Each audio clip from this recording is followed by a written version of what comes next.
Okay, let's see. Wow.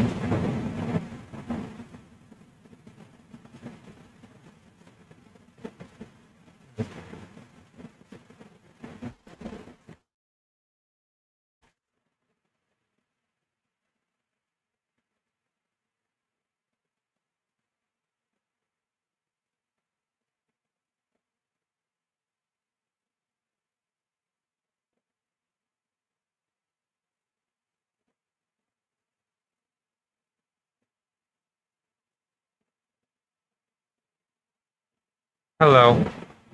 Can you hear the dryers?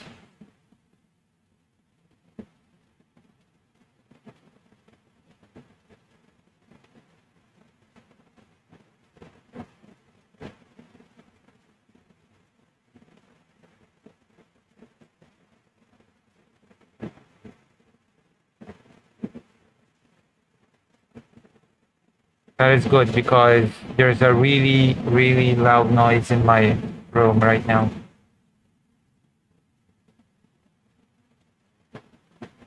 A loud, two loud fans that are working overtime to sur. Oh, the audio is rough. Well, Incoop said that their audio is rough. Well,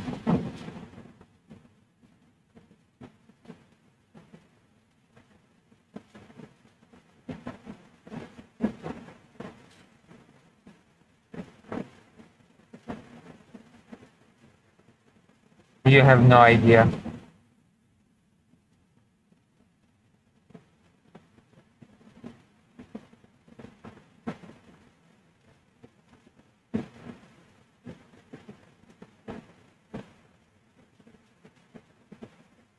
Look at that. Empty shell.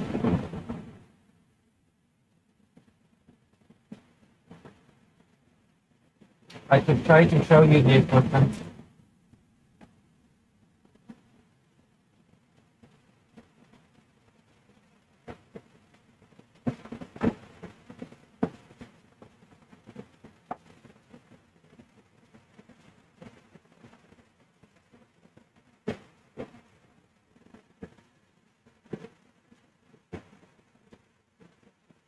Oh, you can see it.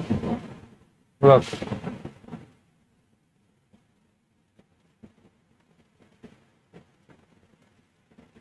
Do you see the blue thing, the white thing, and the orange thing?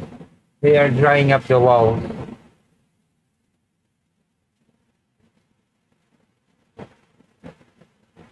So yeah.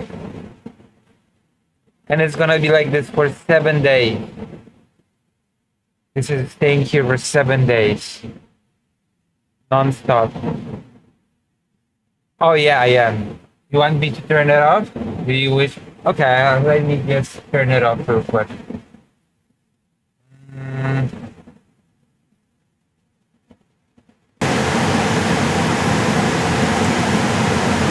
there you go. The noise cancellation is off. How is it now?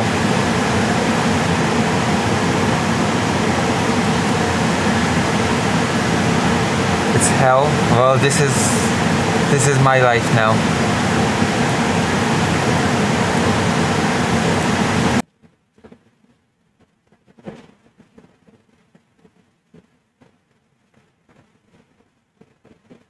This is my life now. For 7 days. Although technically speaking, I'll be going to Ukraine before the 7 days pass. Can you move the PC to another room? I, mm, I could buy the whole setup. I would have to take the big TV screen, which I use as a monitor. If only I could use my laptop, then I would stream from my bedroom.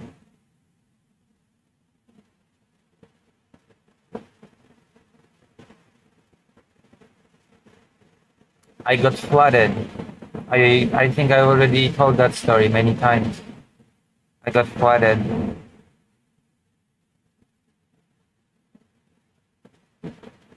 I needed to call a drying company.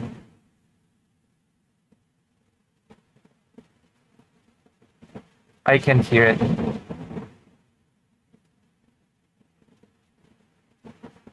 Wait, is snare 665 the same as snare 97?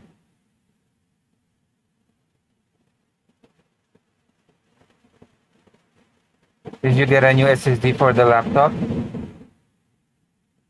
No, and I will not. Because if I install a new SSD on the laptop, then the whole, then the BitLocker will just change, and it'll lock out my old SSD forever.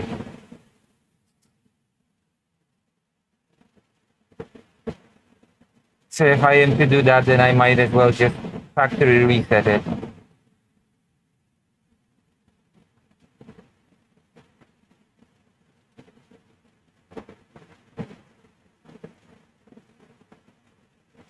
Wait, so snare 97, are you snare 665? Isn't it already locked forever? Well, right now I can still try to enter the pin, the foreign number pin. And if I should get it right by some miracle, then I will just have access to the computer.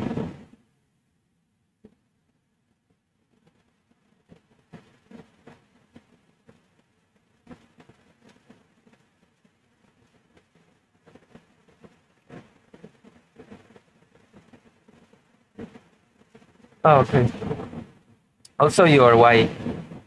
I think this is the right moment for me to say that I'll be going to Ukraine soon. I had big expenses, so my finance has dwindled. So any dollar counts for the trip to Ukraine. Especially since I'd like to prepare a bit. How many people are here now? 7.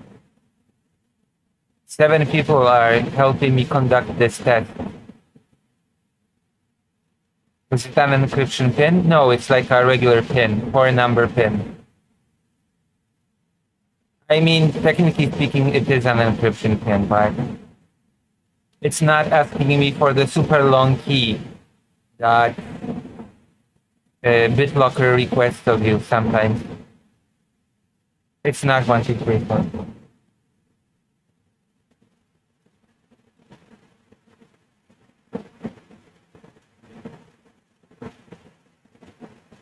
It is tied to the encryption.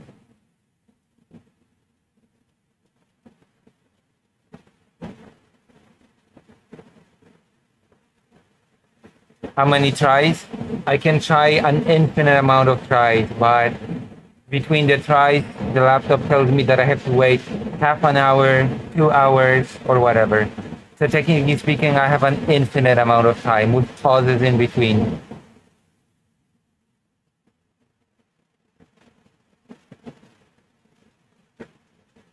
I don't have anything. I only had the pin.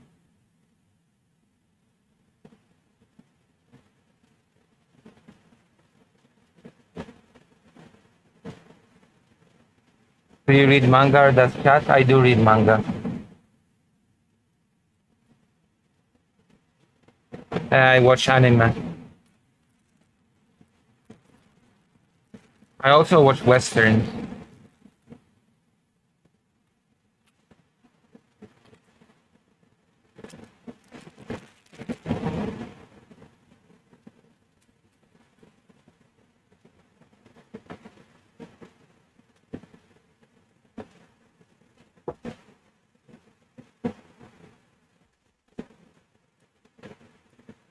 Hello, Malaki. How's the audio?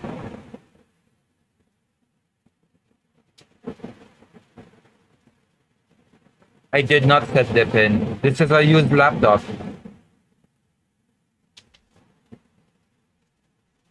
I bought it used.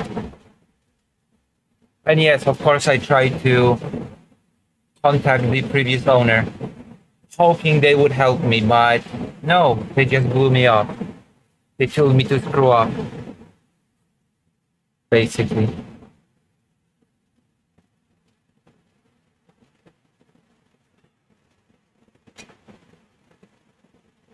So no, I never set the pin.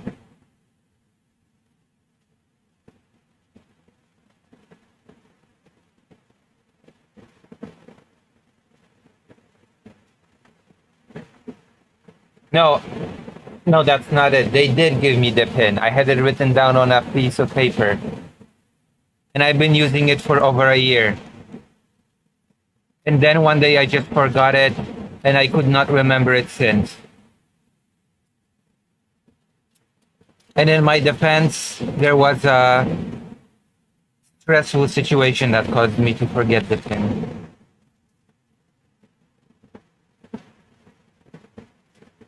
It's like it was erased from my mind.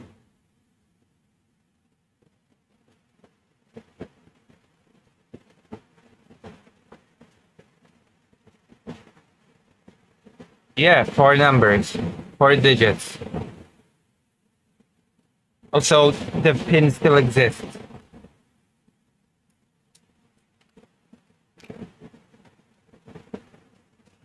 In fact, I could plug in the power, press power on the laptop now, and try to enter the pin. Also, I know for a fact that one of the numbers is 6. That's what I remember. That's not too many combinations, but oh wait, I have to wait for 2 hours. Okay. What's that sound? Okay, I'm gonna move to the side. The blue thing dries the wall. The orange thing dries the wall. And they blow air in the direction of the wall. And the white thing is the DQ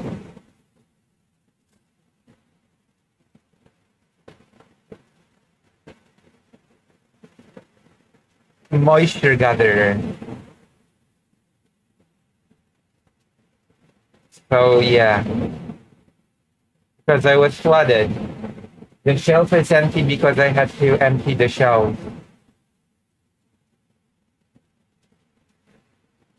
Some of the books got really damaged, by the way. I could, yeah.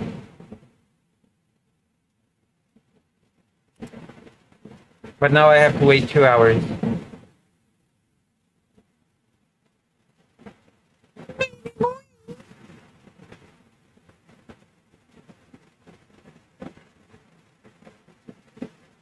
So yes, what happened?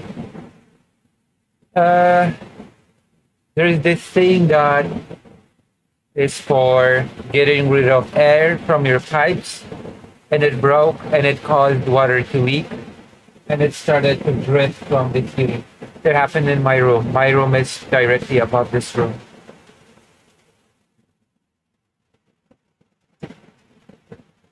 I am pretty sure it was the 3rd digit.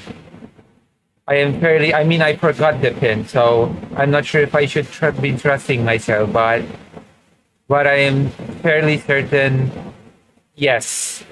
Yes, yes, I think it's unknown, unknown, 6 unknown.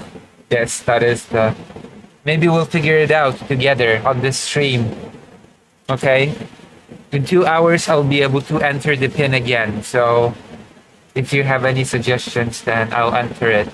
And whoever helps me get the pin right will win a great award.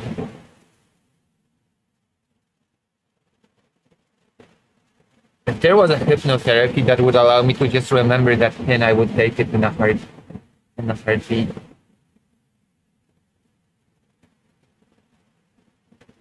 Say, I also hate seeing books damaged. A lot of history books, I can still read them technically speaking, but why didn't you write it down? I had it written down, but I lost the piece of paper when I had it written down. And then I contacted the previous owner of the laptop, and he just told me to fuck off,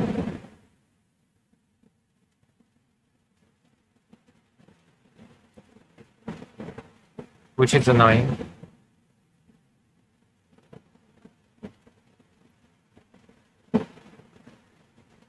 Because if I want to get a new PIN, if I want to change it, I need to enter the account, the Windows account, which apparently this laptop is tied to. But the previous owner told me, oh no, there's no account. I never made any account. There's nothing.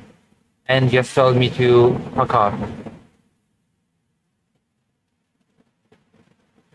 Yeah, I asked him what the PIN was, and he said, I don't know.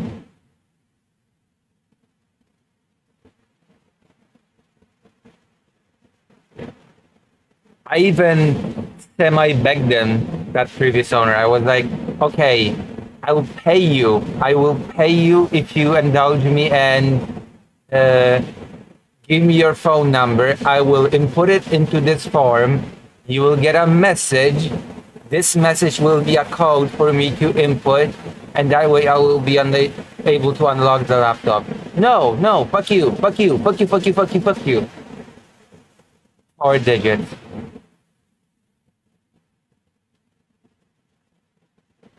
With just a slight level of cooperation from that previous owner, I could have had it already.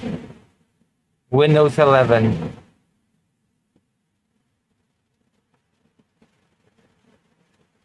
Four digits, one of them is a 6.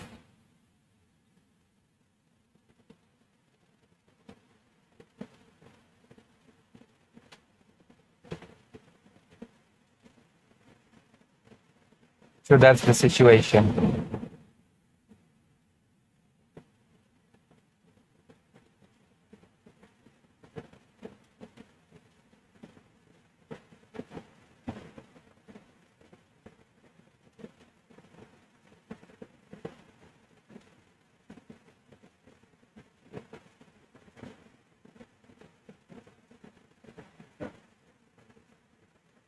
I think beyond your user's folder should be encrypted in that case, unless drive encryption was turned on. I mean, apparently it was, because the people from the repair shop, because I did take the laptop to the repair shop, tried taking the hard drive out of the laptop, and they tried to access it from a different computer, and they failed because of the BitLocker.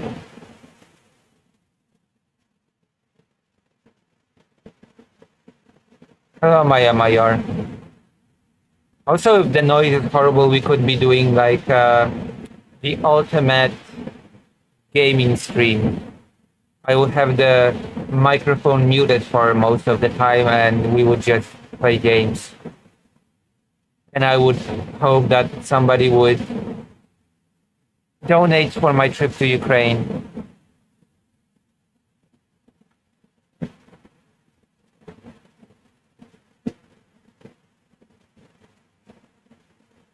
It's a nightmare. It's a nightmare fuel situation. If I lose this, I will lose some very nice interviews. I will definitely lose the interview with the psychologist, with the child psychologist, which is not good. Thankfully, I still have the most important interview that I have done to date.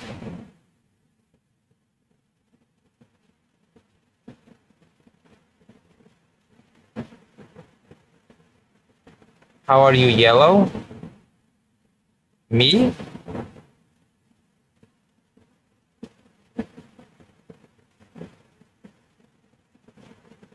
Oh. That depends on... Yeah, the name is yellow. I told you you were white. You're white because you're not... You get a color name when you subscribe. Yeah. Yellow is the best number. Yellow is the new black, I guess.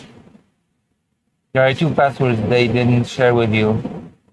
The seller, there's the user created BitLocker password, and then there's the recovery key that gets generated in case you forget. Yeah, yeah. They did not give me the key. Yeah, yeah. I know. If I had that key, I would be like, thank you, but I don't. How much is it? It's like close to $100.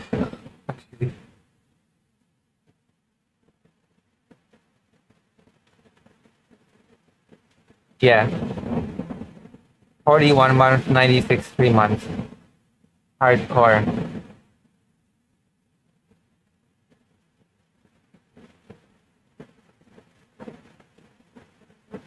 Oh wow, 93 months is much cheaper than.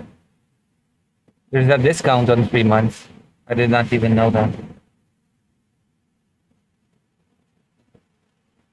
Maybe. This is so annoying. I have so many good things on that laptop related to interviews. There's a chance I've also lost the interview with a refugee lady who uh, ran away with her kid from her son. That's a painful thing. That would have been a painful interview to lose.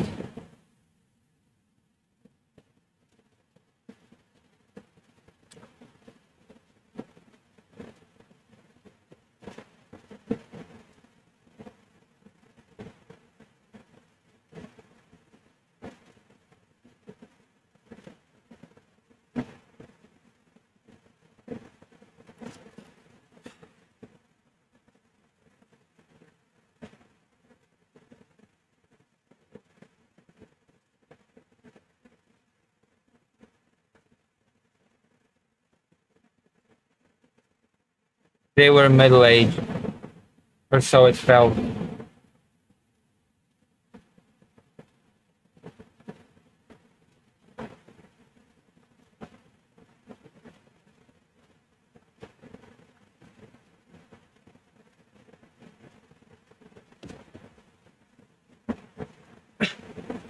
Wow. Now it feels painful because I'm older than 1986. 2 years older.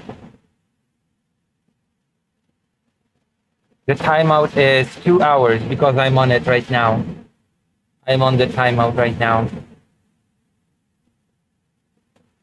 What now? Now we can chat a little bit. We can do politics, even though you will have the noise. Or we can do a game. So, yeah.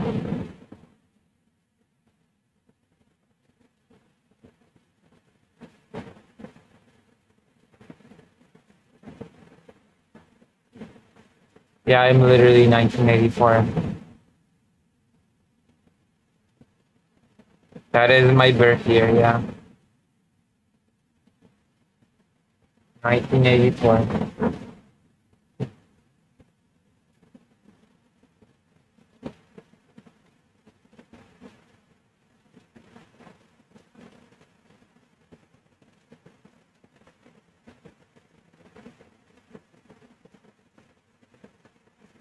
I don't know.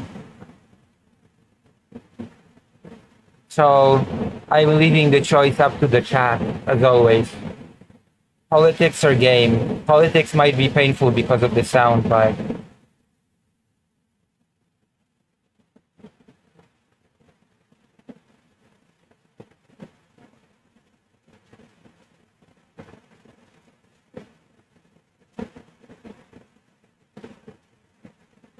game? Anyone else? Feel free to vote with your wallets. You know, feel free to brute force your will via a donation or a subscription. Especially since I needed to pay for a few things that the bank started chasing me, so I had to do a payment, and therefore I need to gather more for Ukraine.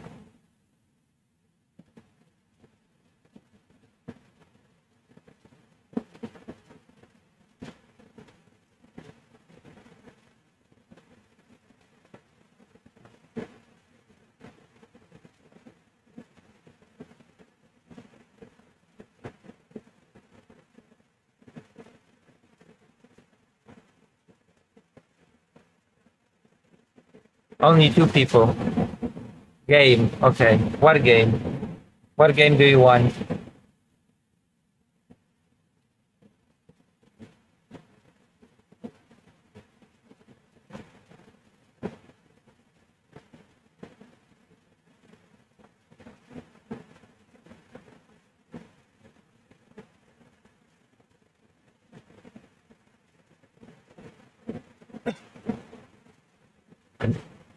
Nobody wants me to play a nice RPG game?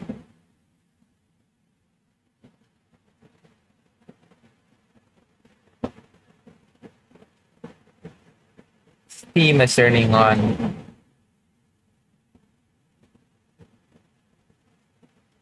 Star Ocean 2? Star Ocean 2 works. Even though I get demonetized when I play Star Ocean 2 for some reason.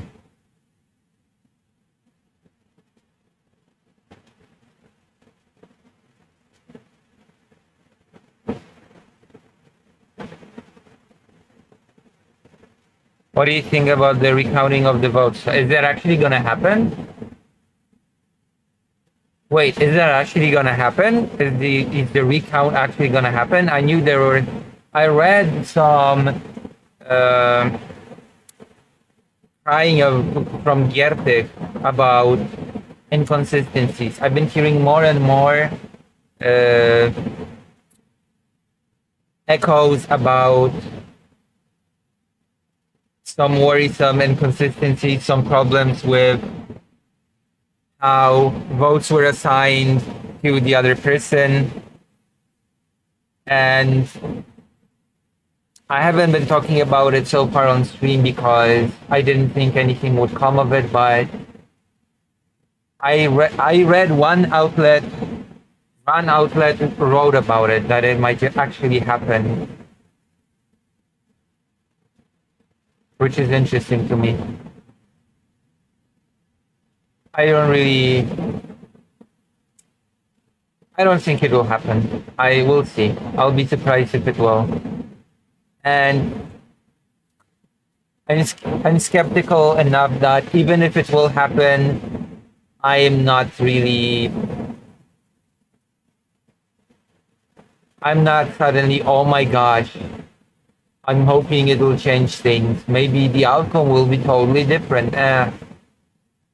You know, I'm a bitter Polish person, so I don't really have this, oh my gosh, we might see a turnaround of the election result. I don't think so.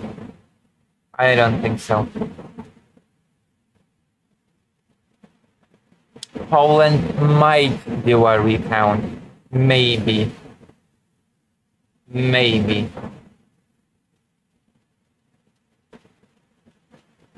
Super Meat Boy 3D? I have no opinion. Nikujin. Oh my god. Huh. Nikujin.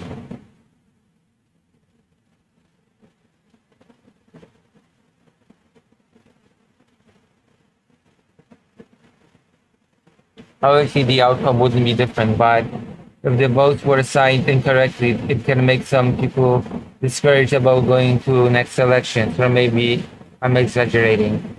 It's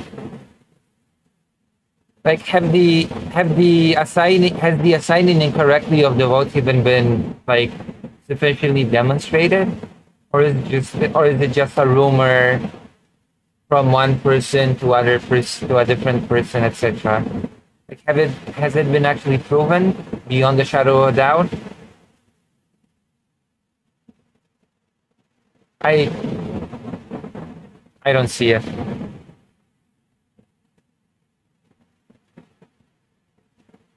Although Andrzej Duda actually apparently made an official statement about this, believe it or not. A very ridiculous and funny statement, but he did. He said something along the lines of, oh my gosh, the evil opponents are calling for a recount. Don't let them do it because we must defend the last shreds of democracy that we have left. Okay, we don't have much democracy left.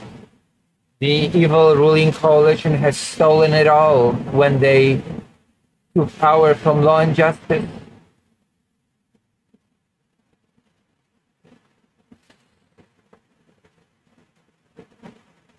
Ridiculous.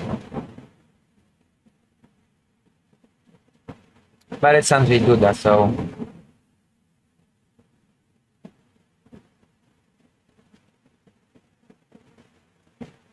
actually just based on some far-fetched assumptions. Yeah, that's what I thought actually. That is what I thought. That it's just, I mean, if there were anything, if there was anything to it, bigger outlets would have been talking about it already, and no one is. So that's one indicator that it's a nothing burger. Hello, Greater Rain.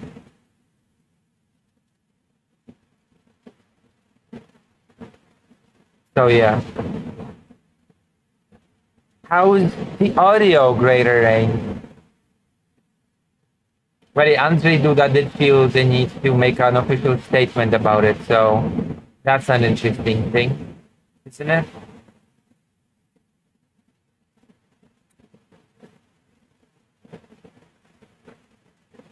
Andrzej Duda.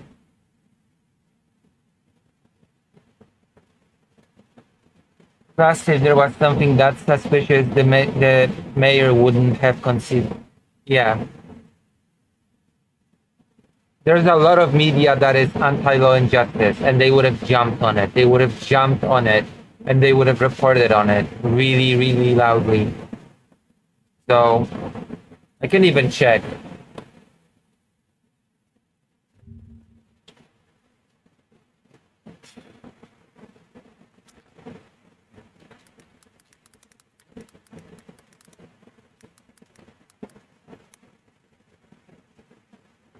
I'm gonna Google it and see if any outlet has reported on it.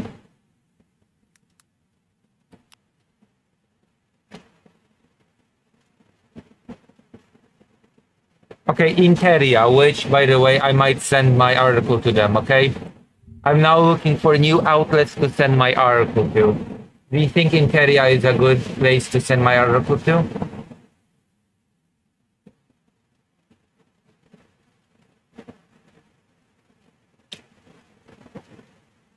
So this Interia article, I'm gonna show it on screen, I guess.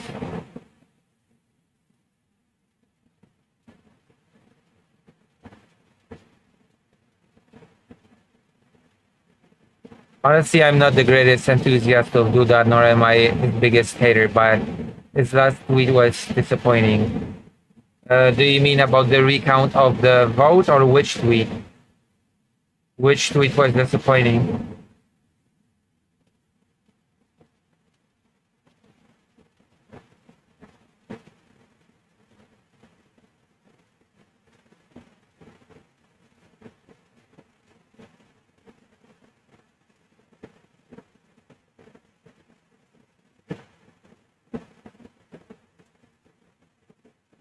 I might try to send my article to them then.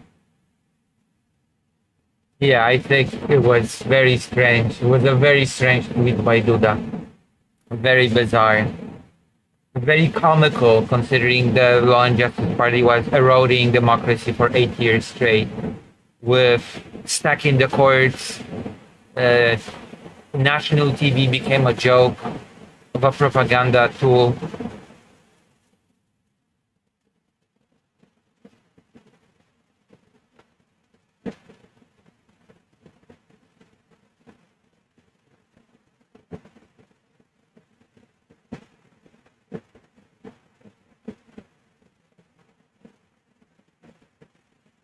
I think I've actually sent to yeah, I did send. I think no, I might have not sent to Virtualna Polska yet. I'm gonna tell you where I sent it so far. So far, I sent it to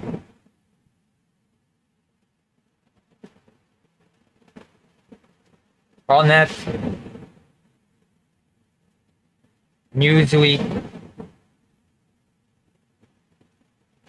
and Okopress. I still have not sent it to Virtualna Polska, so maybe I will send it to Virtualna Polska as well. Virtualna Polska has a phone number, so I might just call them directly.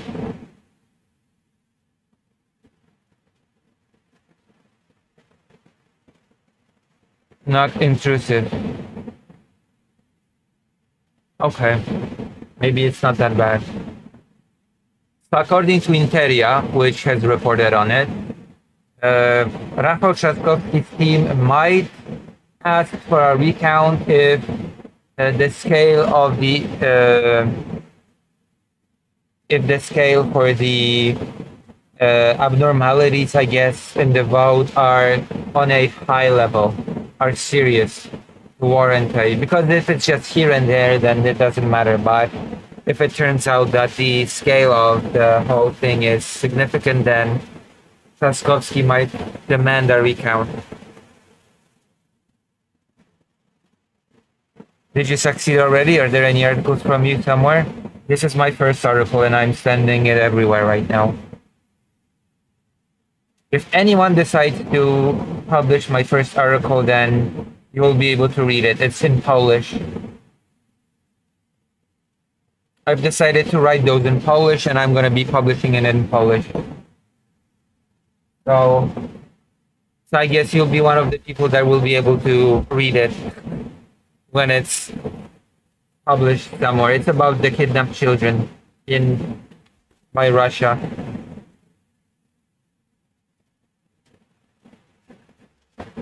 If someone decides to publish, I will probably announce it for anyone who's interested. Because technically speaking, you could always just use a Google Translate too. If it's published online, that is. If it's published in a paper form, then not so much.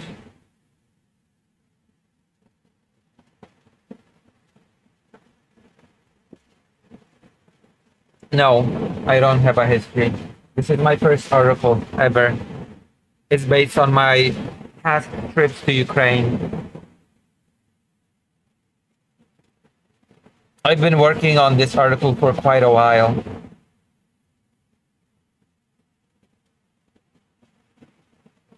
And I've had quite a few people look at the article and help me work on it. A few of them were Americans, a few of them were Polish.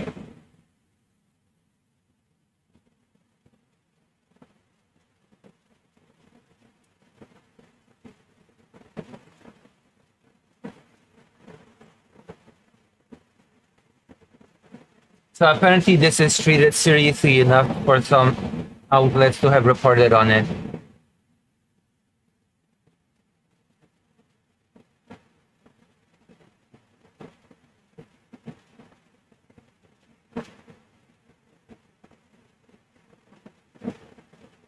Trzaskowski and Donald Tusk are basically saying, yeah, sure, we're not treating this.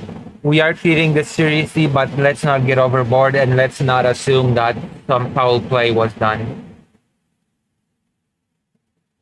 And if the scale is significant, they will ask for a recount, which is a reasonable stance to take, in my opinion.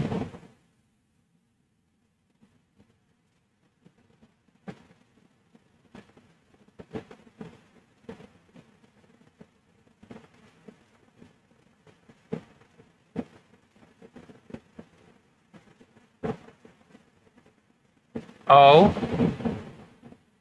Okay, this is actually interesting. This is like, there is a petition demanding a recount and 116,000 people has signed it.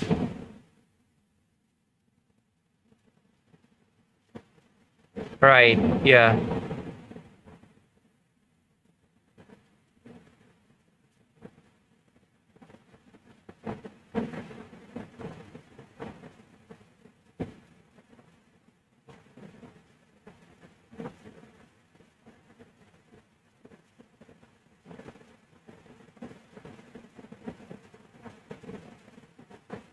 Interesting. Bravo.pl. No, this is being reported on quite a lot, actually.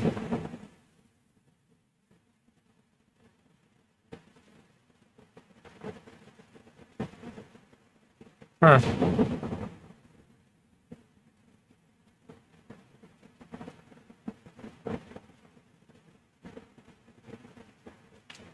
I might have to talk about it at some point then.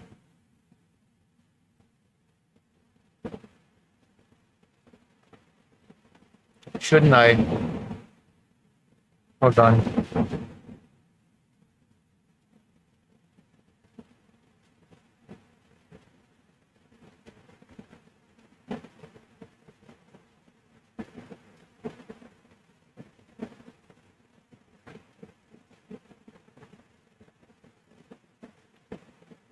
Probably. Let me see. So you all wanted me to play a game, right? If I remember correctly. None of you chose politics. All of you chose a game.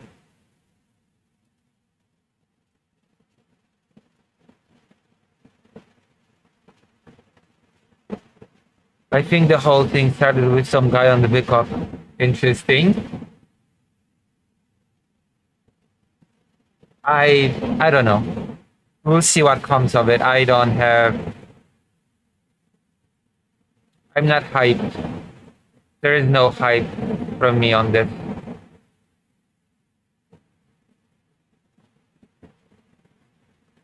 I cannot say that I'm particularly hyped.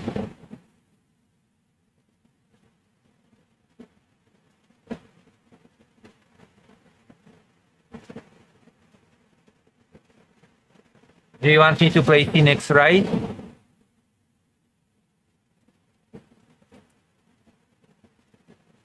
Do you know Phoenix Wright?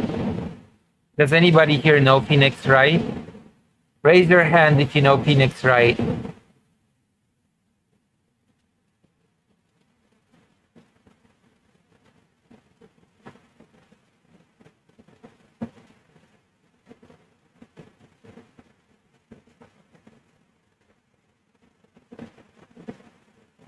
Yes. Maya Mayor knows Phoenix Wright. Anybody else? Does anybody else know Phoenix Wright? Phoenix who? I can hear it. Phoenix Wright.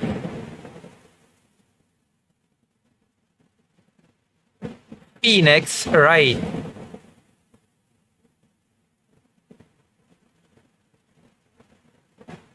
Phoenix Wright.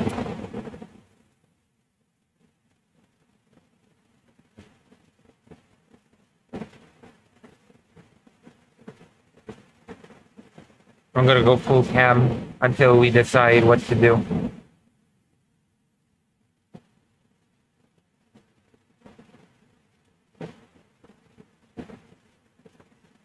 Only Maya Mayor knew Phoenix, right?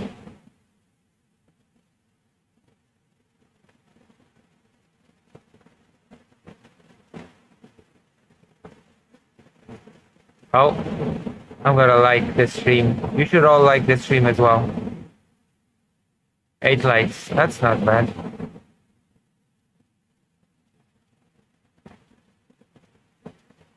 Thanks for playing Clair Obscure the other day.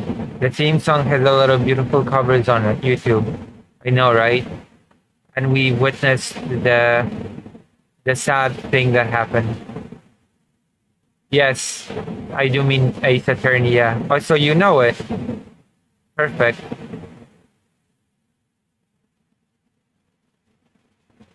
So Conrad knows, Ace Attorney, Phoenix Wright, Maya Mayor knows it. Anybody else? Anyone else? Lucy, guess what? I'm painting another miniature. Wanna see my progress? Yes. Also, do you know Phoenix Wright?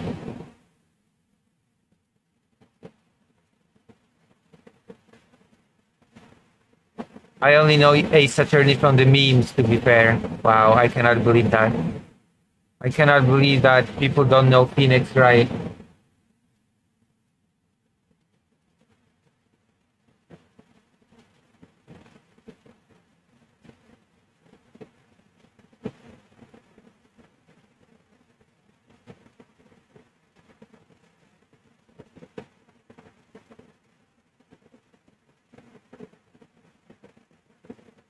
Objection.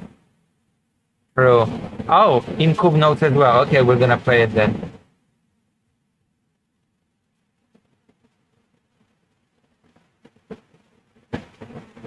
Objection, Your Honor. Your Honor.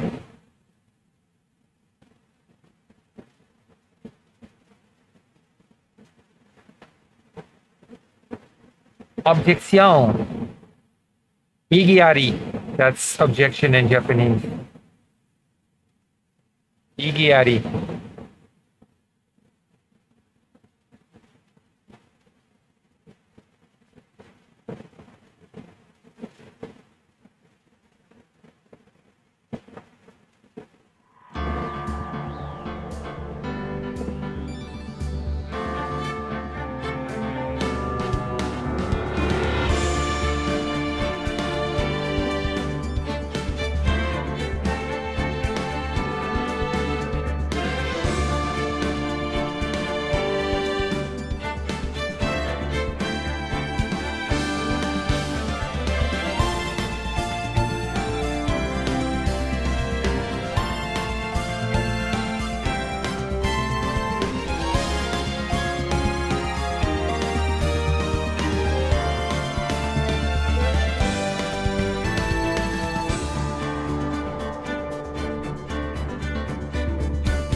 New game. Hey, can I play it with a controller? I can! Amazing. Play this game.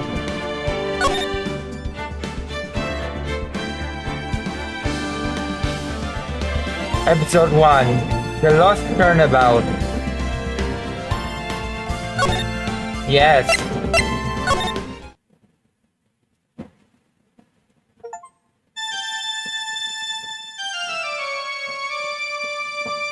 Cool.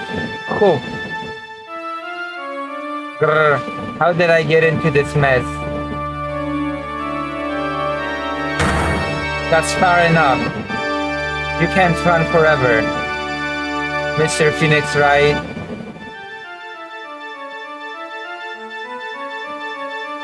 What?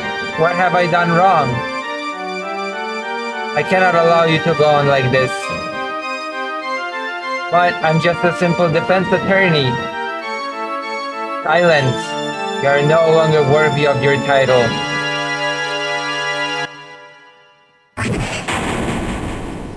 No longer worthy.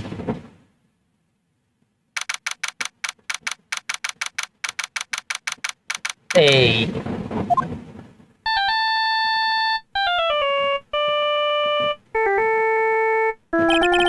What a nightmare. And I bet it was this ringtone that caused it. I really shouldn't be dozing off right before trial starts anyway. Huh, looks like they hung up. True. Ah, good. I finally found it.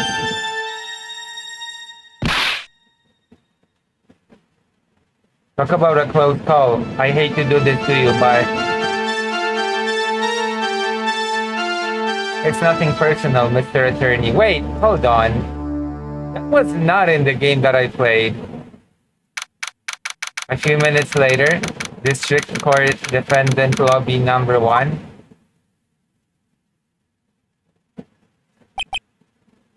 Ouch, my head. It's throbbing. And why does it feel so foggy in there? Good morning. Did I choose the wrong game?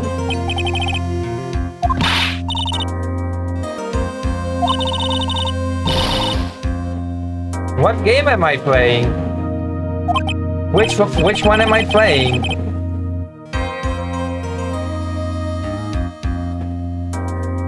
Am I playing the first one or the second one or the third one? Sorry, but can you please turn the cheerleaders down? My head sort of hurts. Roger that. Am I in trouble or something? Huh? Trouble? Wait, never mind. You're a policewoman, right? I thought maybe I had done something wrong. What are you talking about? I'm the one in trouble. I'm placing my life in your hands today, Mr. Phoenix, right? Life in my hands? You promised me. You said you would prove that I was not guilty. Not guilty? Just when I thought all hope was lost. When all the other lawyers had laughed me off. Give it to me, you said. You, the one and only Phoenix Wright, came to save my dead eye. And just like that, I was moved to tears, sir. I'll never forget what you're doing for me ever. What is this girl babbling about? Actually, I really love to watch court proceedings and I always root for you to win. When I'm off duty, I like to come here and... What's wrong? You've been acting really strange and you keep staring at me. You're making me kind of nervous, sir. Oh, I'm sorry. I'm afraid to ask what here goes. So this might sound bad, but... Who are you? What? Mr. Wright, how can you say that? How can you do this to the fragile heart of a girl about to go on trial? You're absolutely horrible. No, I mean, I didn't mean it like that. Is this how a defense attorney treats his client, sir? I can't believe this. No, it's just, well, I think you have the wrong person. I'm... Yes, I'm... Who am I? Why am I drawing a blank? The trial will begin shortly. Will the defendant and her lawyer please proceed to the courtroom immediately? The trial is about to start. I'm counting on you in there, okay? I guess I must have amnesia. Let's see, what can I piece together? From the sound of things, it's probably safe to say that I'm a defense attorney. And that girl, I said I'd prove her not guilty. I can't believe I made such an irresponsible promise. Someone, please, tell me this is just a bad dream. Why do I get the feeling this is one dream I won't be waking up from? Is this really the first game? Did they add this game?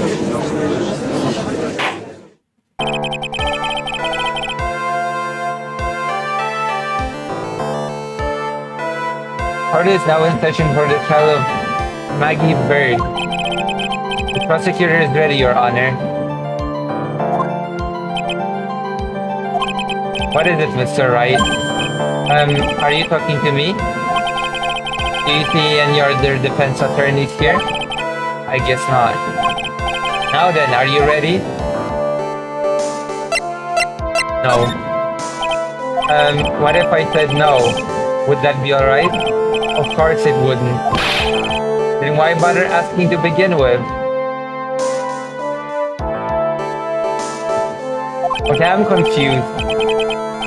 Actually, you see, Your Honor, my memory is kind of... The court will not hear the defense's excuses. Because the defendant is a member of the police, this case is under great scrutiny. Therefore, we must make this trial fair but swift. I believe I have told you this before. I hope you're not telling me you've forgotten. Actually, I have.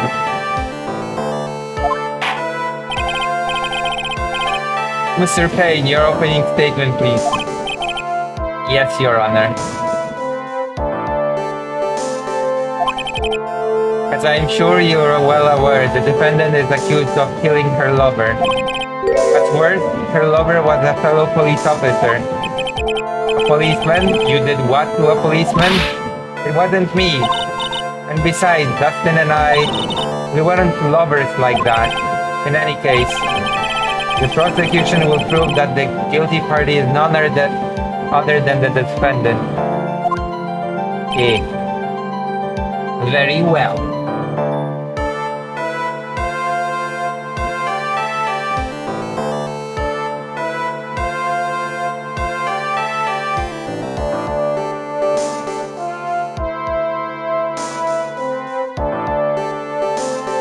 Very well.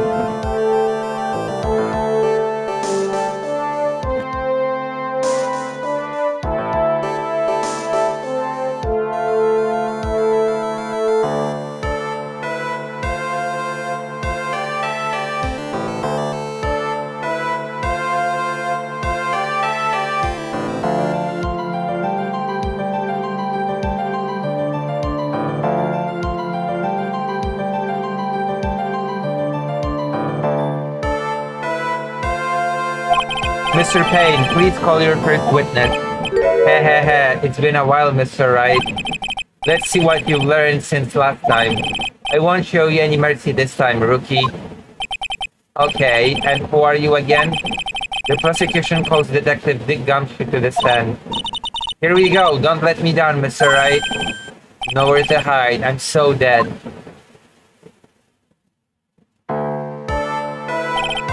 Witness, please state your name and occupation. My name is Dick Gumshoe, sir. I'm the detective in charge of homicide down at the precinct, sir. You don't look very well, detective. Well, sir, the defendant, she works under me, so you know. You work under the detective? Yes, sir. And while I was a trainee, he was always watching out for me, sir. Dick? He's such a wonderful guy, sir. I'll never forget what he's done for me. Okay, calm down. I believe you. Detective Gumshoe, please describe for us the details of this murder. Yes, sir. It happened at the park near headquarters, Expose Park. The victim was one of the local cops, Dustin Pierce. Prince, not Pierce. He was pushed down from the benches on the upper path, sir. The landing beat his body up, and snapped his neck. The details are listed in the report that was distributed yesterday. Ah, yes. This autopsy report, correct? Why do I not remember getting a copy? I see everything is in order here. Even the estimated time of death is unusually well documented. The victim's watch stopped from the impact of the landing, sir. The results of the autopsy confirmed the time of death. If I may, Your Honor, the prosecution would like to submit this photograph. Very well. The court accepts it into evidence.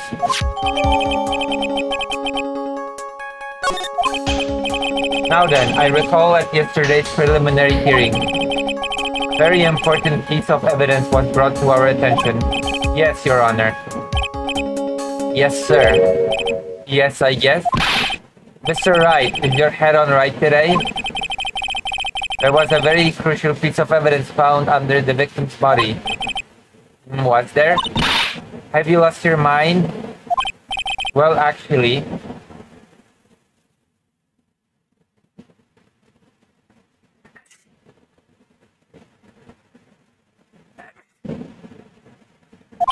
it's just nerves. Give me a second.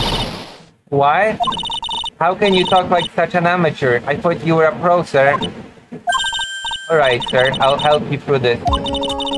At a time like this, maybe you ought to take a glance at the court record. Court record? Yep, info about evidence and people involved with this case are listed there, sir. You can look at the court record by pressing tab. Tab, huh? You really know what you're talking about, don't you? It's too bad I'm a cop, right? Just think I could totally be a legal aid instead. Mr. Wright, yes, Your Honor. Court is in session. Save your chit-chat for later. Sorry, Your Honor.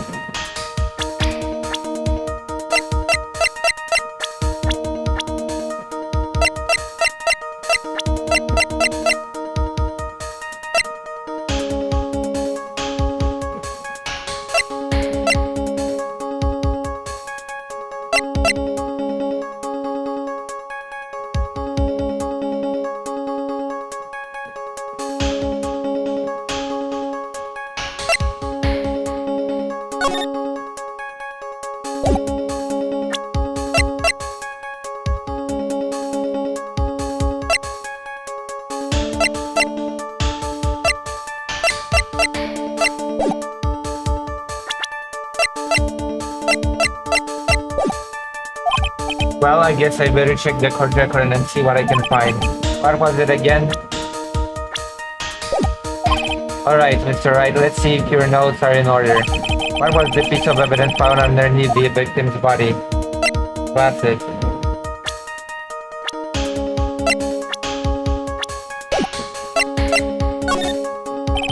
That's simple, Your Honor. A broken pair of glasses. That's right. The victim grabbed his killer's glasses as he was being shoved, sir, and held onto them as he fell. Hey, why are you giving me the evil eye? Those glasses you're wearing. Yes, this is my spare pair. But these glasses they found at the scene of the crime are not mine, I swear, sir. You sure about that? Look, it was a coincidence that on the same day I accidentally stepped on mine. A coincidence, he says, or... Your Honor. I have further evidence to present. Oh, you have more? This evidence is very decisive. Very well. Let's hear from our witness about this evidence.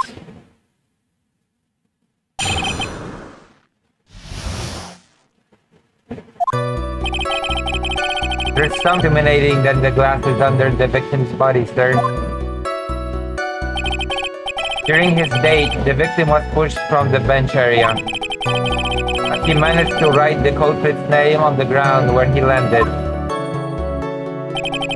I don't like saying it, but it was clearly the defendant's name, Maggie, sir. With this piece of evidence and the glasses, it's hard not to say she's the culprit. This is a picture of the writing, Your Honor. Why, this is...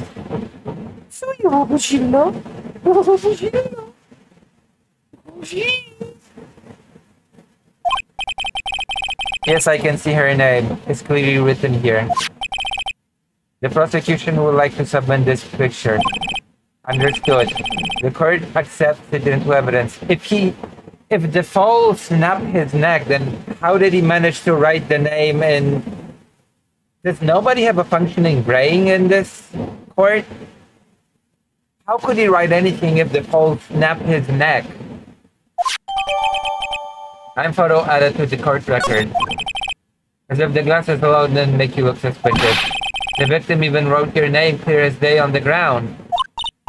But I already told you those glasses aren't fine. How do you explain this dying message? It's a conspiracy. I'm not guilty, sir. Yeah, he wrote a dying message with a snapped neck, I guess.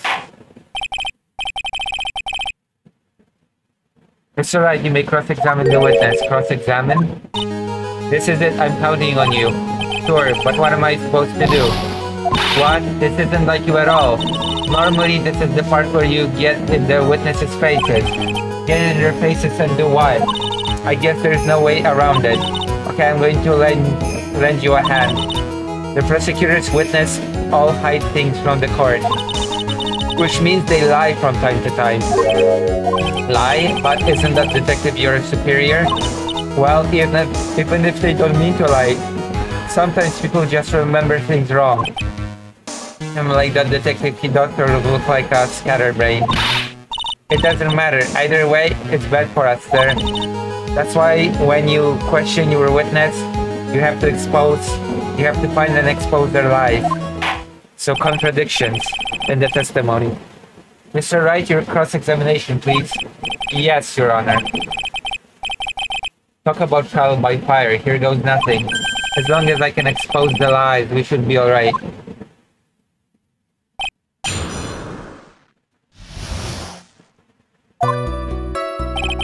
There's something even more intimidating than glasses.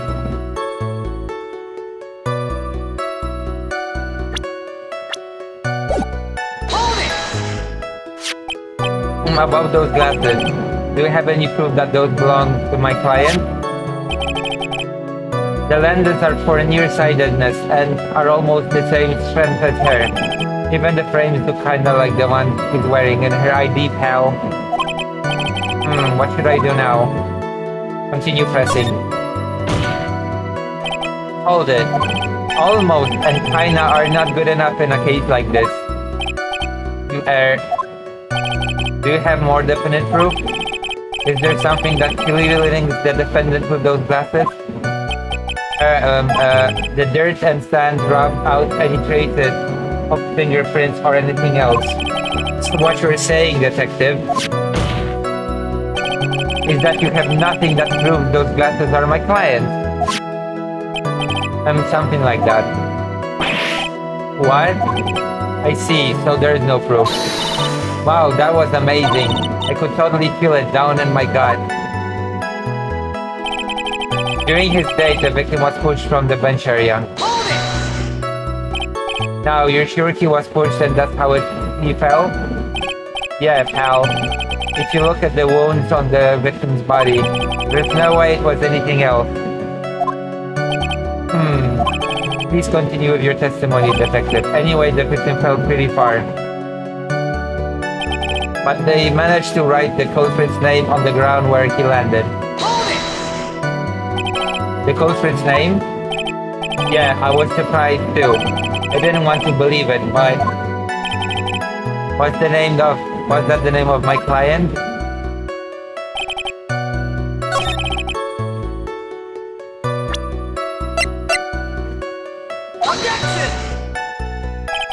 This evidence clearly reveals the contradiction in that statement, Your Honor.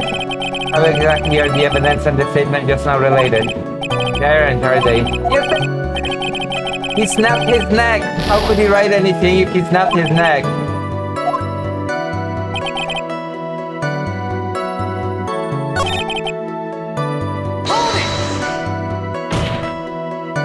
Are you absolutely certain? Sorry, pal, but that's what it said. This is a picture of it. No matter which way you look, it still says Maggie. He's got a point. How can you write anything if you snap your neck? Don't harm me. I know the picture says Maggie, but now that you mention it, something does feel kind of off about this picture. That's how you know you found a contradiction. Now hurry up and press some evidence.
Okay, what?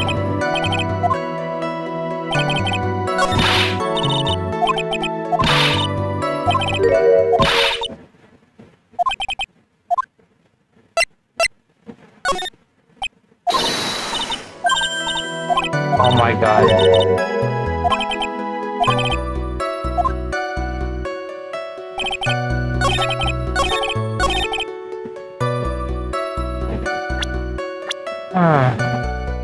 Oh. Okay. It's misspelled. That's stupid. I would go for the more obvious, you cannot write anything when your neck snapped, but whatever. What is it? What's come over me? Without thinking, I just blurted out objection. I yelled it on the top of my lungs, fingers outstretched, ready to take on my opponent. What a rush. Stop banging the table. Detective Gumshoe. You talking to me, pal? Please state the defendant's name for me. Why are you trying to prove this futile exercise, Mr. Wright? We'll see. This is a very crucial line of questioning. Actually, Mr. Payne, you can answer the defendant's name, if you please. Where is this ridiculous question coming from? The defendant's name is Maggie Bird. I think someone needs to check the court record. Why? It says right there that it's Maggie Bird. Oh, it looks like the bird caught the cat napping. What's going on here? I have no idea either, sir. As you can see, the victim did indeed leave a name of Maggie. However, the defendant's name is actually spelled Maggie. This is a blatant contradiction of fact. Oh. How about that? I haven't even noticed. But maybe the victim didn't know how to spell her name correctly. May I remind you that it was you who said the defendant is accused of killing her lover? If they were truly lovers, it would be impossible for him to have not known her name. Debatable. No. That's debatable. This is very true. Mr. Payne. Yes, Your Honor. Are you absolutely certain that the defendant and the victim, Justin Prince, were in fact lovers? Yes, I am quite certain, Your Honor.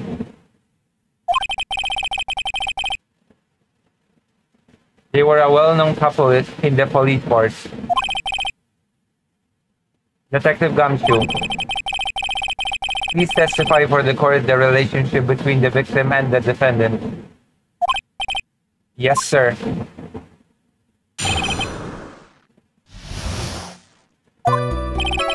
Officer Prince and Officer Bird had been going out for about half a year. It sounded like they were even talking about marriage. The day of the incident just happened to be the victim's birthday, sir. Maggie, I mean Officer Bird, had gotten Officer Prince a present. It was something she had bought over 2 months ago. You should know, because she came to me to ask what she should get for him. Oh, those two sound like they were close. Nevertheless, strategy struck. Yes, I see. You may cross-examine the witness, Mr. Wright.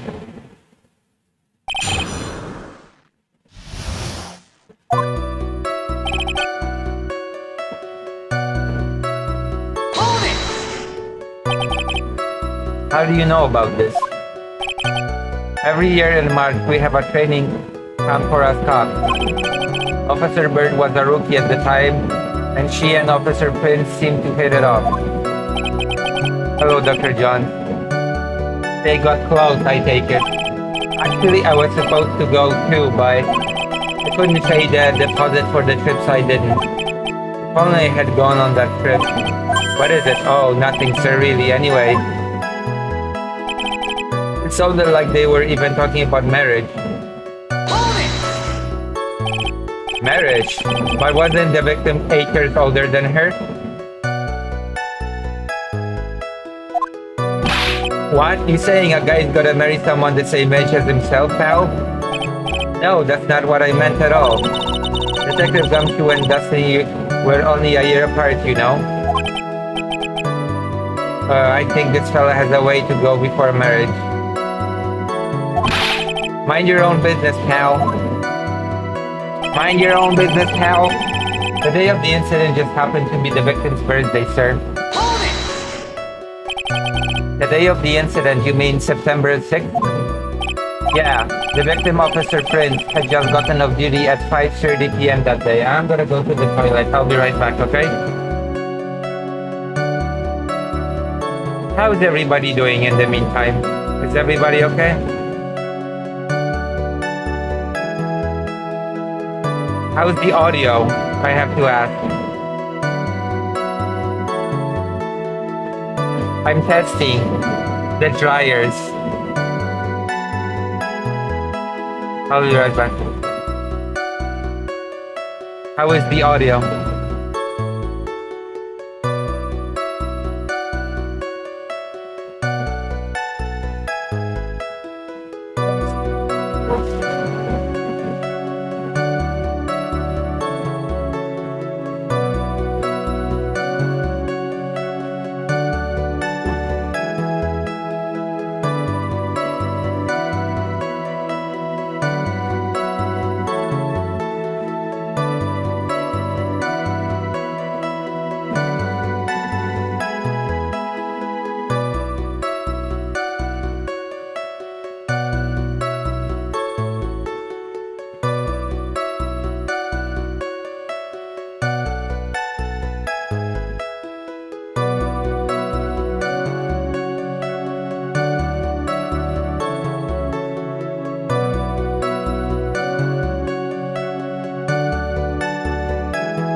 The game is drowning out the noise cancelling filter at least.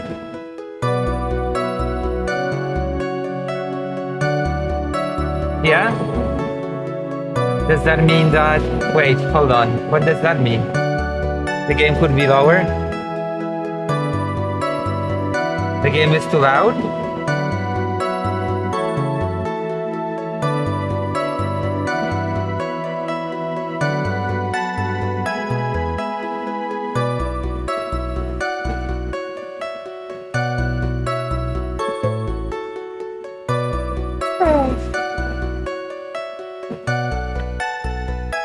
We'll try to change it soon.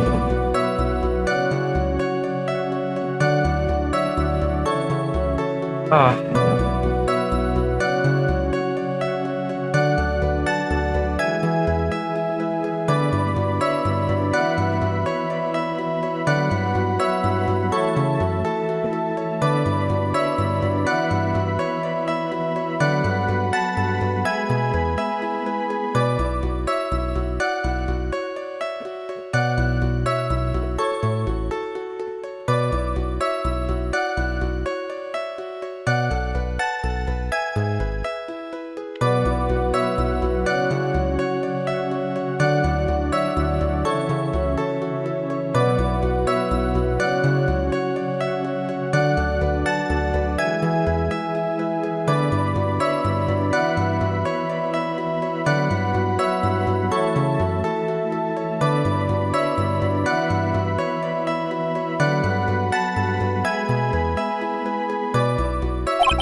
And since Maggie's night shift hadn't started yet, they went to the park for a bit. I remember when I was young and in love, it was a jolly time. That's great, Your Honor. I'm glad you're such a cheerful old man. Maggie, I mean Officer Bird, had gotten Officer Prince a present. You seem to know a lot about the defendant. Well, that's because I'm her boss, and I've got to watch out for my subordinates. But even what he was going to give as present, isn't that going a bit too far? Hey pal, watch what you say. I know everything that happens under me. If someone so much as scratches there, I really don't need to know that much. Mr. Wright, please refrain from badgering the witness. I agree, even if this witness has a crush on the defendant, that should not be the point of discussion at this time. Wow, wait a second, why are we talking about this? It's all your fault, pal. You're guilty, guilty, guilty. I should have you arrested. I think the good detective is about done here.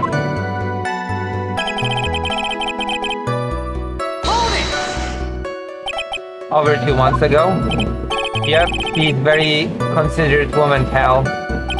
So, what was this birthday present? She got him a glove. Single glove? Why would she only give him one? Because it's a baseball glove. Actually, Your Honor, the glove in question is a baseball glove. I knew it! I knew it! I see a baseball glove. Officer Prince was a huge baseball fan. Baseball glove, Hello, fake Calical Parker. Press further. Just now, I believe you said that the present was something she had bought over 2 months ago. Game too loud? I don't know how to change that really. Oh, maybe I know. Maybe I know. I hope.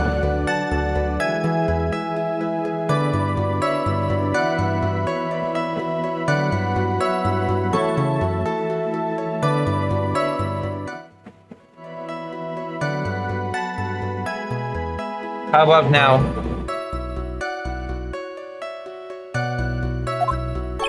Yeah.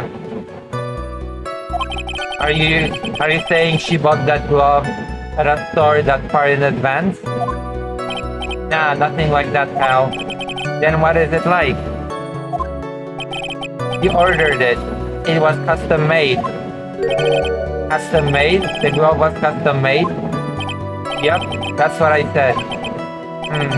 So the glove was custom made. They all repeated the same thing. I hate repetition. Your Honor, I really don't see how this glove is related to this case. Yes, it would seem that there is little relevance. What do you think, Mr. Wright? Do you think this glove is really relevant to this case? Of course it's relevant. I don't know where this will lead me, but of course it's relevant. That glove is the key to this whole case. Yes. Laughing to the max. Now this is the Mr. Right I know. I'm so happy you're back, sir. I was wondering how long it would take. This is great. Pressing people. It feels like I've done this before. It's if I used to do this to squeeze information from even the most tight-lipped people. Very well. If you are not convinced, then let's hear some more about the matter. Actually, I brought the glove with me today. And why didn't you say so earlier? Hurry and show the glove to the court. Well, I didn't think it had anything to do with this case. Then why didn't you bring it? Anyway, this is it, sir. It's a rather yellow, isn't it?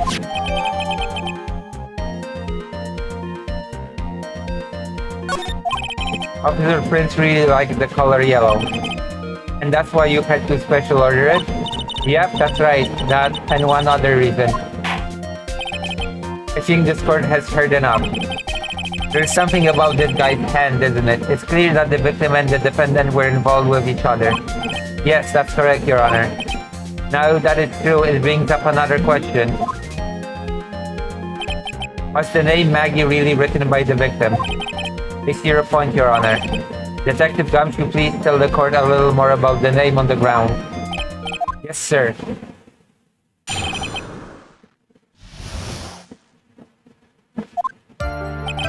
We first looked into the handwriting. Unfortunately, we couldn't confirm that it was the victim's handwriting. Next, we checked the victim's pointed finger. We found that there was sand trapped under the victim's fingernail. There were also scratches on its skin that were caused by him writing on the ground. From this, we could confirm that the victim wrote his name with his... Someone could have just taken his hand and written it, but whatever. That's no evidence at all. Yes, a perfectly logical conclusion. No, it's not! Need I remind that he broke his neck upon fall? Now then, Mr. Wright. That is literally the first thing that he should have went with. He broke his neck. He could not have written anything. Whatever.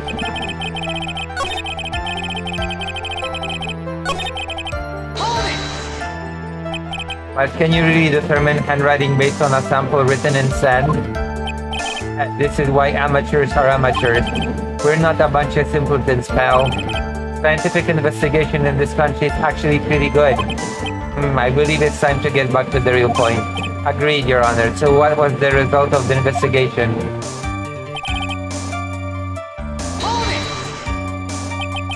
So in the end, you couldn't confirm it. Hey, don't you look down on us. I told you, we're not a bunch of simpletons, pal. Everyone knows you can find out everything you want with scientific investigation. I've never heard that before. Me neither, nor I. I never heard anything like that at the police academy, sir. Okay, so I made it up. Anyway.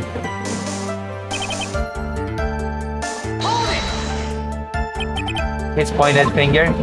You know, the one you're always pointing and waving around in people's faces. Don't tell me it bothers you. Every time you do it, I have a mini heart attack. It's like you're trying to kill me, pal. In any case, you examined the victim's index finger, correct? Yeah, we figured there should be something on this finger if he had been written on in sand. And the result?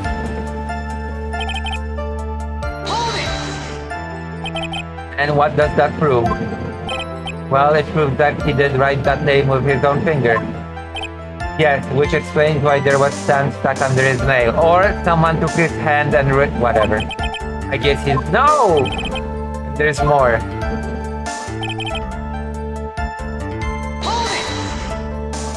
Scratches on his skin? Yep, you can see them with your naked eye, but they're there. That is incredible. Sure is. That's the part of scientific investigation. They're so small that he had to use magnifying glass, like a really strong one. It's got that really scientific sounding name. You mean a microscope? Yeah, that's it. We used one of those and that's how we found them. I can't believe this guy doesn't know what a microscope is. From this, we could confirm that the victim wrote his name with his right hand. Are you absolutely sure? I believe in power of science. I wonder if my evidence is strong enough to counter this with.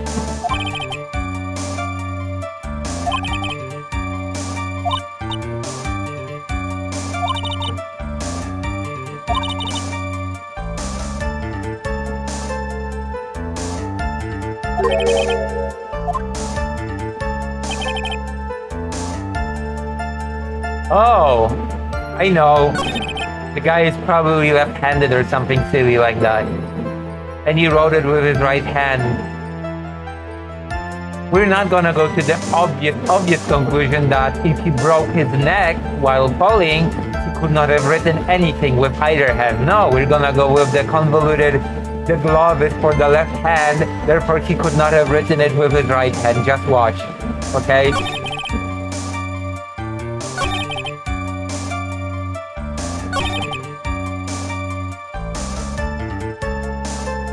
Just you watch. Hold on.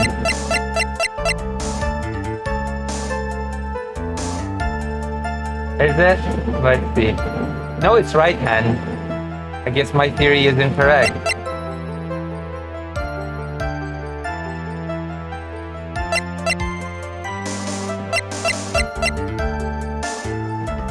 Broken neck.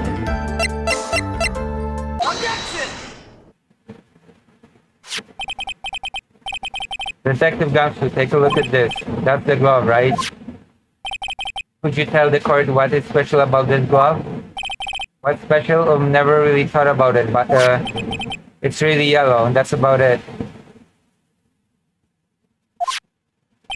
Yes, it's really yellow, but that is only one of its qualities. Huh? There's another reason why it's special. And what would that be? It's very simple. This glove is made for a left-handed person. Oh god, of course. Even though on the picture this clearly can be worn by a... Wait, hold on. This glove is not for a left... What the... What? This is clearly a glove for a right-handed person on the picture here. Am I crazy?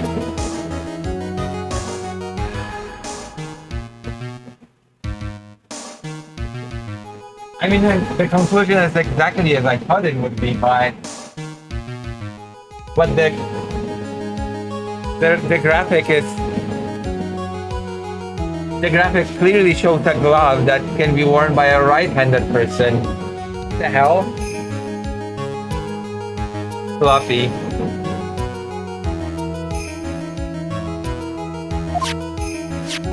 Left-handed? Why, you're absolutely right. No, you're not! What the... This glove is made to be worn on the right hand. Oh, okay. The glove is made to... Oh, the victim is left-handed. That's why it had to be custom-made. I have never seen a bright yellow left-handed gloves for sale. Have you? Well, no. So, detective, which hand did the victim use to write the name with again? I told you. Mari likes Safari. Hello, oh damn, this was one of the fun cases in Ace Attorney. Thank you. It was added. It was not on the DS version. Like, this case was added. Okay, so as I told you, we're not going to go with the obvious. If the victim fell and broke their neck, then they would not have been able to write anything. No, that would be too simple. That would be too logical. The way to go is to go with the convoluted. The glove is for the left-handed person, and he wrote it with his right hand, of course. That's easy. Look, it's obvious from this picture that it was his. Well, wait a sec. Even though the picture shows a glove that can be worn on the right hand as well. Don't forget that the victim was left-handed. Ah. This is status, I object. Overruled. Mr. Wright, I would like to know what your line of reasoning proves. There's only one conclusion that can be drawn. A left-handed person could not have written a message with his right hand. Technically speaking, yes you could, but... Therefore, the person who wrote the name Maggie could not have been the victim.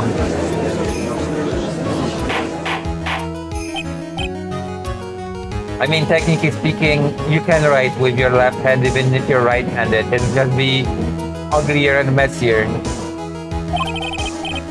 When you think about it that way, then yes. It's not possible that this name was written by the victim himself. Then that means Maggie is... No, it's not possible. Mr. Payne, yes, Your Honor. The evidence the prosecution has presented has failed to prove the defendant's guilt. In fact, I believe you have proven her to be innocent. Oh, alright, you did it, Mr. Wright. Phew, I feel like I can breathe again. It seems that we have reached the conclusion. You did a fine job once again, Mr. Wright. Me, Your Honor? Ah, well, thank you, sir.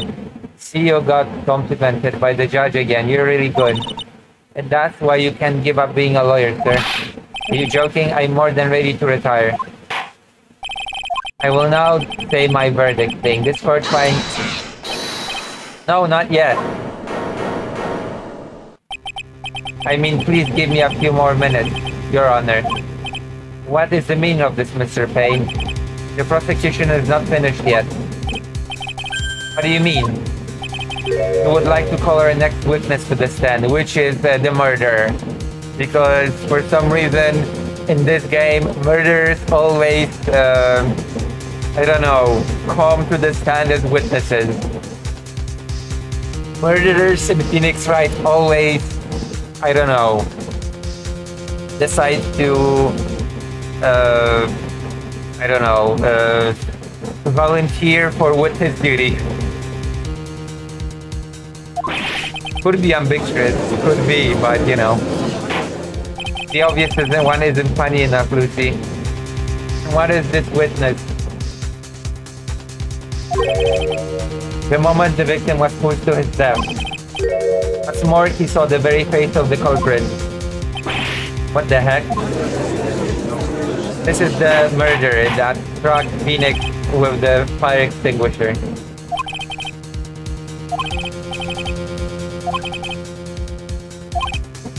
I need more information. I'll have to see what I can find during the recess. I can't let my guard down. It's only going to get tougher from here. Court is adjourned for recess.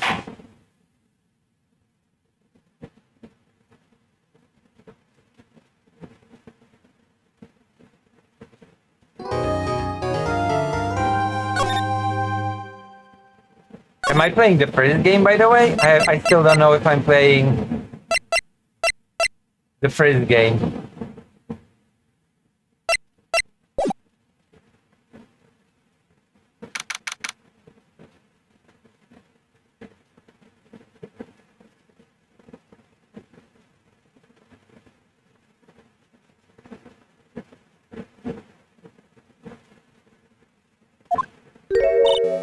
Amnesia? I can't believe my lawyer is trying to defend me in such a state. Why didn't you tell me, sir? I'm sorry, I didn't mention it to you. Oh, I know what to do. I heard you can fix something like this with a really strong shock to your system. Come on, lower your head a little. A Maggie kick should be all you need. No. I think I'll pass on this one. Come on, I'm sorry. Whenever I see someone in trouble, I have a hard time leaving them alone. I tend to stick my nose where it doesn't belong and try to tackle everyone's problems. Well, my head's one problem you won't be tackling today. Well, we're here to solve your problem first. We can deal with mine later. For now, do you think you can fill me in on a few things? Of course, I'd be honored to. Oh well, I guess we'll start with my name and then I can tell you all about me. No, no, no, that's okay. Really, I think I know you and your name pretty well by now. I was wondering if you could help me figure out a few things about myself. So my name is Phoenix, right? What a weird name. This is serious. You really don't remember. I'll tell you what, sir. You can have this back, and maybe it'll help. This is a business card. I got this from you. It's my most prized possession. You can borrow it for now, but please give it back, okay? Okay. There's some numbers written on the back. Oh, that's your cell phone number.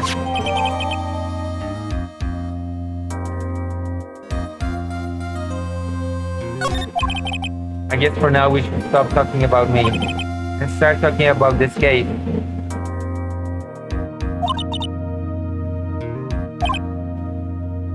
Can you think of anything that would be helpful for me to know? What can I tell you? I can't think of anything other than the incident with that cell phone, but... Cell phone? Yeah, your eyes lit up when we talked about it and the detention center, sir.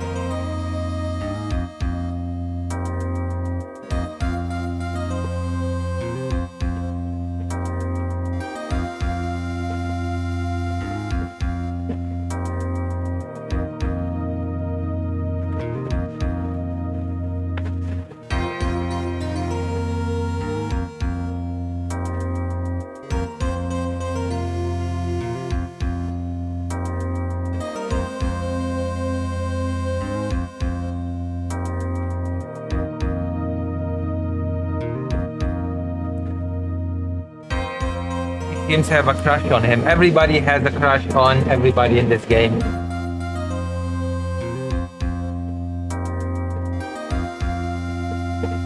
Fun fact, the creator of Phoenix Wright Ace Attorney has stated the game was primarily a satire of the faulty Japanese judicial system. Yeah, apparently if you're accused of a crime in Japan, the possibility of you being innocent, of you being ruled as innocent is extremely slim. Even if you're actually innocent, if you are in court, there's a chance that you'll just be found guilty. This is how bad apparently the judicial system is in Japan. And the original Japanese title more or less translates to reverse trial, a reversal of an impossible situation, gyakuten, to reverse a situation. Isn't that interesting? I have built upon Mari like Safari trivia. Gyakuten Saiban, reverse trial. Or counterattack trial.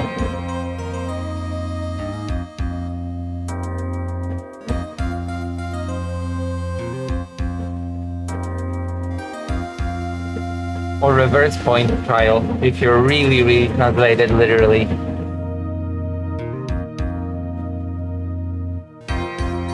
Isn't that interesting?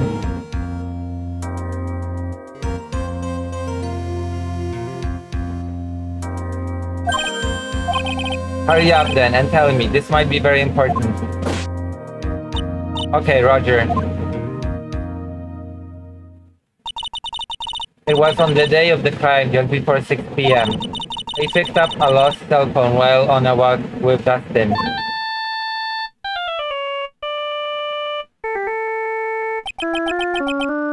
Oh wow, I didn't know it went that deep. Yeah.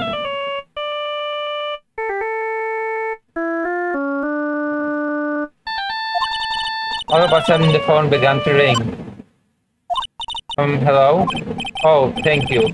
I've been searching for my phone. Is this yours? I'm glad you called. We can meet up and I can give this back. I'll be right there. I'm sorry I didn't catch your name. You can call me Maggie. Oh, there you go. The murderer called about her name, but he just heard it, so he assumed the spelling wrong. There you go. I can already, there you go. The person that called was the murderer. That is why Phoenix Wright's eyes glowed when he heard that. very obvious. That's the end I waited for the person to show up. I feel like a genius. Listen to this testimony. Like a real genius. But they never did. So where is the phone you found now? I gave it to you. Huh? To me? Is that phone in my pocket? You mean this? Do you think it has anything to do with the murder? I don't really know. But if my eyes lit up, yes it does. Oh my god. The person on the other end heard the name, did not know the correct spelling, and wrote the name incorrectly with the victim's hand. The caller is the killer. There you go. And also the witness. Spoilers. Ah, you were here all along. You're so mean. I called you a million times, but you wouldn't pick up. And when I went to check in the courtroom, everyone had already left. Ah, now who in the heck is this? Let me guess, I'm supposed to know this girl too. Hey, good timing. Good morning, Maggie. And good morning to you too, Maya. So, how is it going? Is there a word for worse than abysmal? What do you mean worse than abysmal? We were winning! We proved her to be innocent! And what if I said that everything will be fine? Like, we proved her innocent, and then the prosecutor just called in another witness, but we don't even know what the witness has to say. So how can it be worse than abysmal? That's impossible. What? That's stupid. That's right. It's Maya to the rescue with the ultra-decisive, super important evidence. Here you are, Nick. The thing you wanted me to bring. Huh? Oh, thanks. What the hell is this? A list? It has about 20 people's names and phone numbers written on it. It was kind of tough, but I managed to dig up some dirt. Looks like those guys are up to no good. No good? As in, there's a group of con artists the police are currently investigating. I think these guys are members of that group. Why would a group of con artists pop up in a case like this? Because they were trying to silence the guy that was investigating. Come on! Come on, guy! Don't look at me. Oh boy.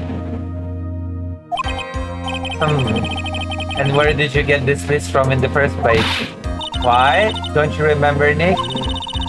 You're the one who asked me to look into this up yesterday. Oh, is that right? These numbers were in the memory of that phone Maggie found. So that's where they were from. You're awfully forgetful these days, Nick. I hope I never get to be a forgetful old prune like you. Maya, actually, Mr. Wright is... Mr. Wright, recess is now over 5 seconds later because that's how it works. Please bring the defendant and return to the courtroom immediately. Oh, whoops, guess you'll have to get going. We can talk about your being old later, Nick. Wish us luck. I guess I have all the pieces now, more or less. All that's left is to put it all together. I'm not going to lose this. I can't. Come on, Nick. Better get a move on. Yeah.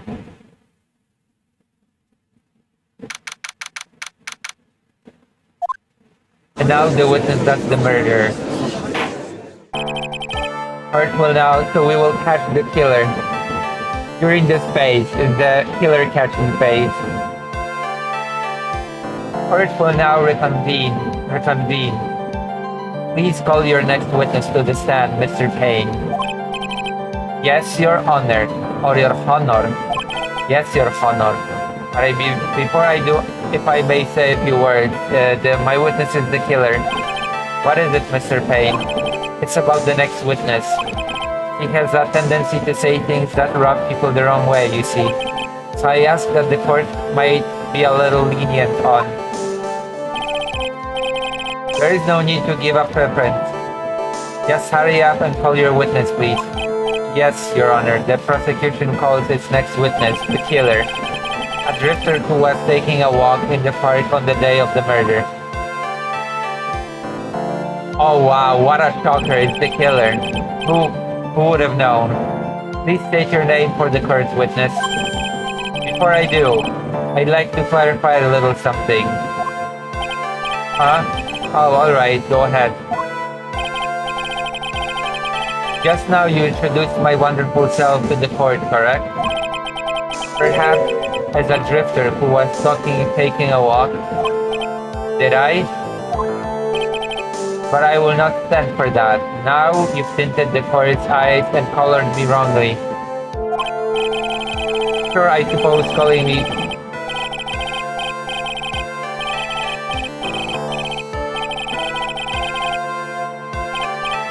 Yes, I understand. I'm very sorry. I will be more careful from now on.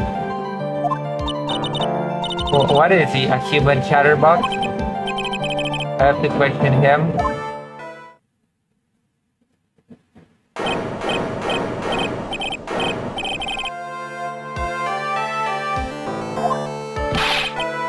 Glasses? But you aren't wearing glasses. Oh, wow. Yeah, and also, in this game, the killers don't just, I don't know, they don't just, God.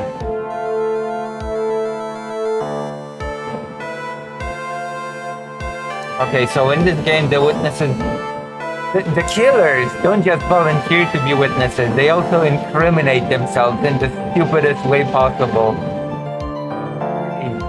Pay attention to those glasses that I don't have right now because the victim's body crushed them. Why would you do that? Why would you witness glasses? Why would you know? Oh God. Why would you mention glasses? That's enough. Your name, witness. Your name, killer, might as well say. Oh, is that how you want to play this? Using your power and influence to keep the young people down. I see how you work now. You old people and your dirty tricks. You thought you had me, but you thought wrong. I'm sorry, it won't happen again. I bet it won't. Wait, hold on. It cannot be still 2 hours. Like, some time has passed. Oh man. I forgive you. Alright, I suppose I can tell you my name. I am Richard Wellington, a drifting virtuoso with a PhD in drifting, as it were. If you wanted to, you could call me a university student in transit. Mr. Wellington. On the day of the murder, you were taking an earth strolling through the park, correct? It would appear that you are attached to that word. If you must, then by all means.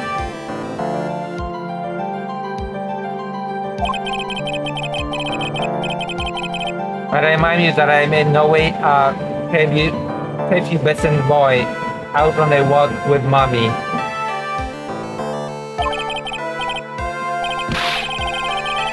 Anyway, please testify to this court what you saw during your walk through the park. It still says 2 hours, even though I'm pretty sure some time has passed. I love the pushover judge in all these cases. Certified himbo. You said it again. Taking a walk, you know you. What you witness will do, Mr. Wellington. What I saw that day was horror. I was at the park all afternoon, deep in thought about my life situation. I don't remember the time all that well, but I do believe it was past 6 p.m. Oh. All of a sudden, a police officer falls from above right in front of my eyes. That's interesting considering that... hold on, wasn't that time of death like 6 p.m.? We're gonna check the record. No, 6:28, never mind.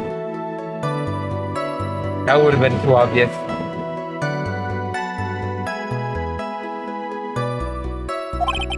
Without a thought, I looked up and I met the eyes of a charming young lady. Of course, I remember her sweet face and was that of the pretty defendant there.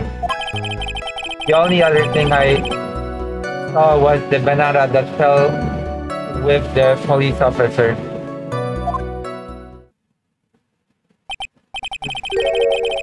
That was certainly a decisive testimony. Decisive, Nick, did you hear what he just said? Yeah, that's all you have to say? How can you be so calm? It's strange, my mind is very calm and clear. Maybe it's because I believe in my client. You mean Maggie? Yes, and if she really is innocent, then that can only mean one thing. That guy is lying! Wow, the killer is lying. Who would have known? Okay. You may now question the witness, Mr. Wright. I'll find out the truth no matter how well you kept your eye. What I saw that day. I was at the park all afternoon, deep in thought about my life situation. I don't remember the time all that well, but I do believe it was past 6 p.m.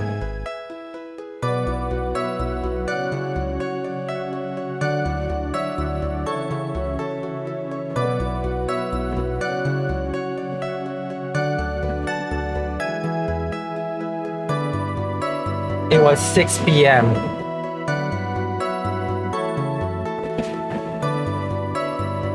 or more.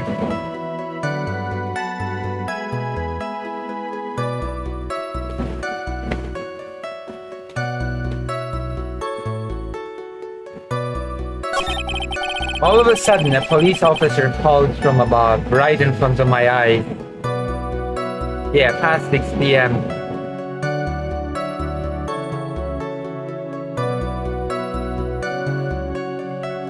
Which would fall under the category of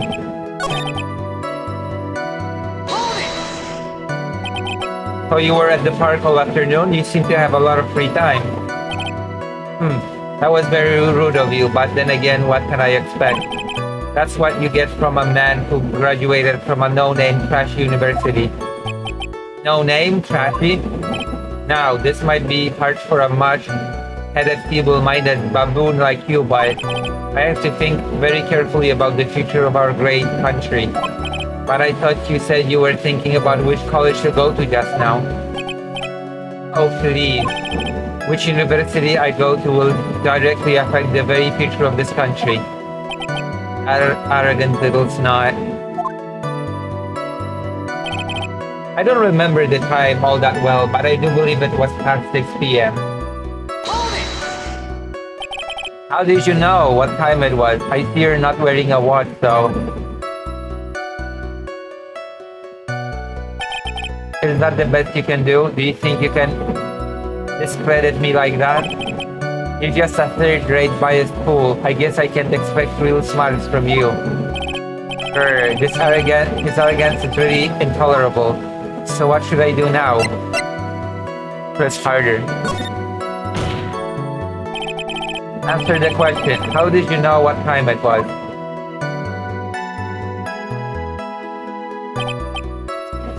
I can't believe I have to deal with a worm like you.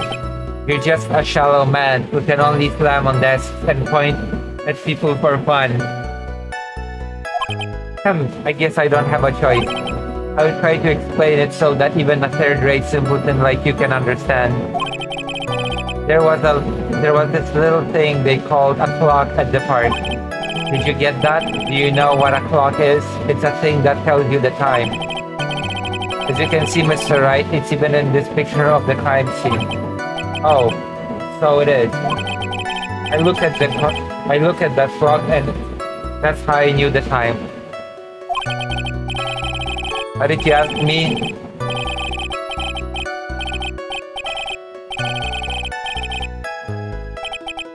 and yet again another flood of meaningless words. Talk about a first-class waste of time. In any case, you'd be a streamer. All of a sudden, a police officer calls from above right in front of my eyes. And how did you know he was a police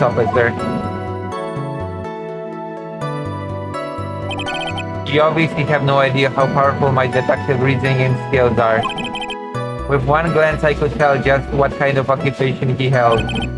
That shoddy do-it-yourself hairstyle.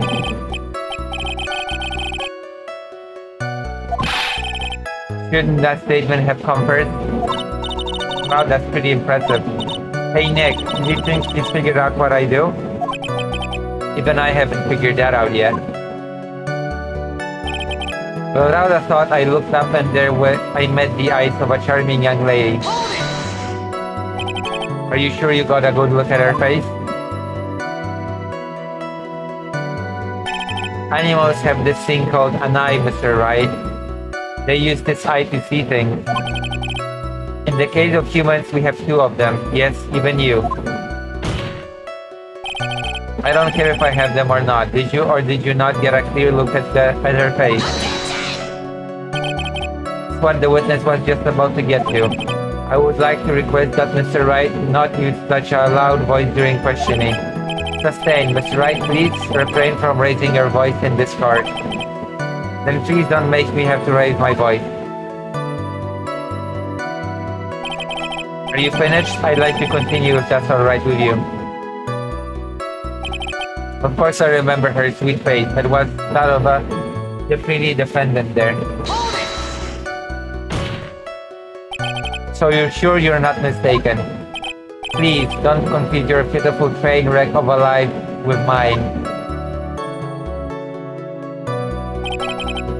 I am what you call famous brand name product, while you are only a cheap imitation. There's no way someone as magnificent as myself would have made a mistake. Of course. Of course. Did you notice anything else of interest, witness? The only other thing I saw was the banana that fell with the police officer.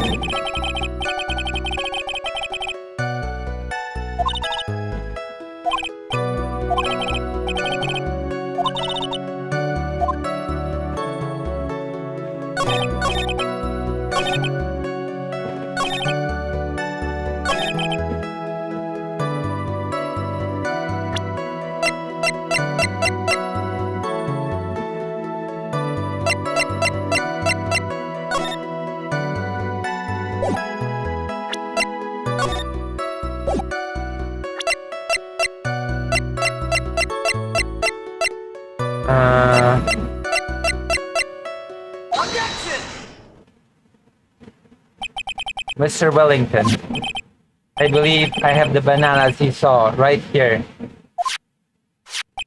Ah, so you know about the bananas too. Why didn't you say so earlier?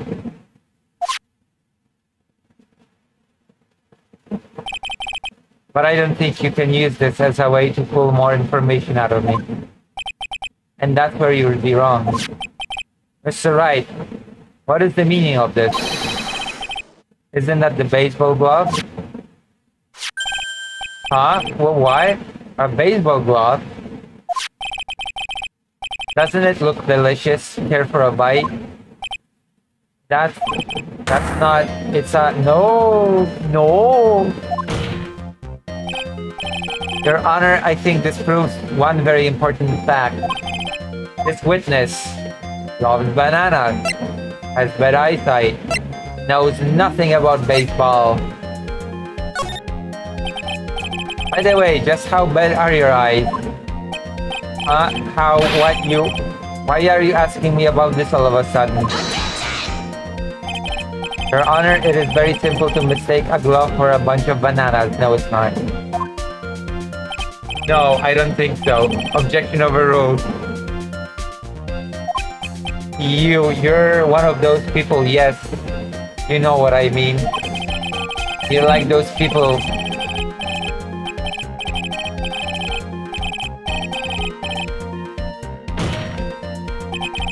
And that is why I asked you how bad your eyesight is. You're both 20/200. I suppose you're going to tell me that's terrible, right? Why are you not wearing your glasses today then? That's because I lost them recently, you see. Of course, I was planning on getting a new pair made right away. But you know, my glasses are no ordinary glasses, so to replace them, how about when you witnessed the crime? Were you wearing your glasses then? Yes, they were crushed by the victim's body. Also, he's the killer. How about it, witness? You are an unrelenting evil man. You're like those people who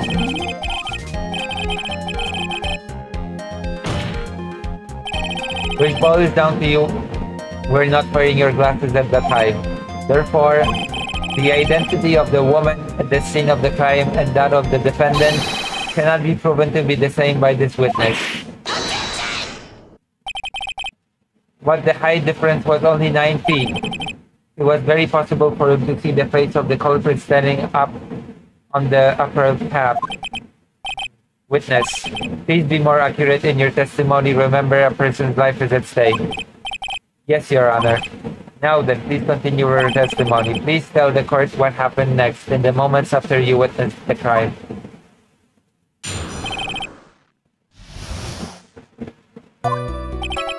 The girl on the upper path ran away as soon as she realized I was there. After that, I immediately called the police station to report the crime.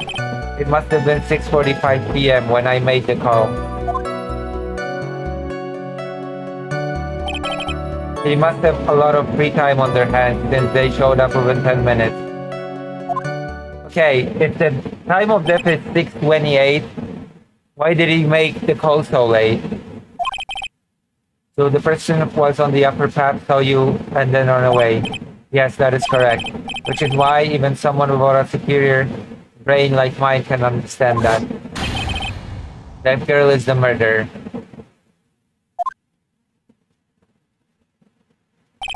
You may question the witness now, Mr. Wright.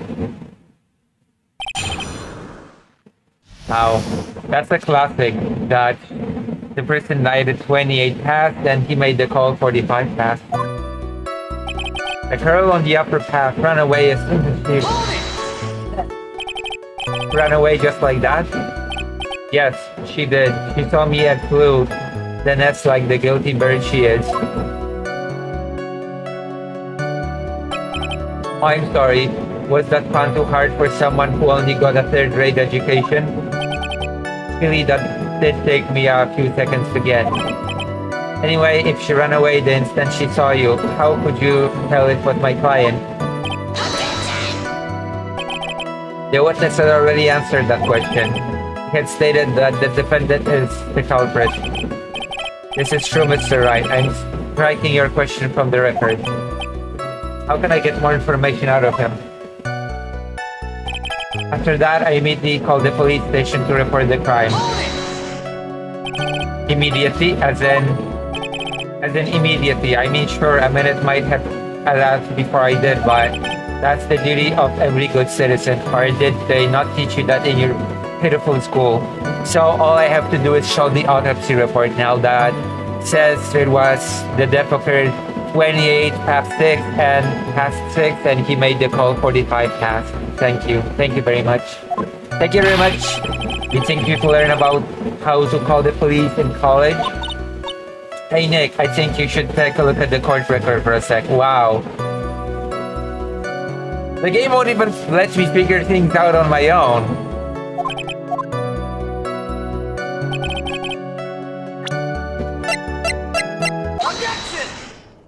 I was so obvious. I cannot believe that the game felt it needed to give me a hint on this.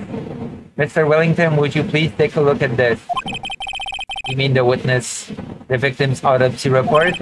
According to this, the murder occurred at 6:28 p.m. So what of it? You said that you called the police immediately after the murder took place. However, by the time you had called the police, it was already 6:45 p.m. There's clearly a 15-minute gap here.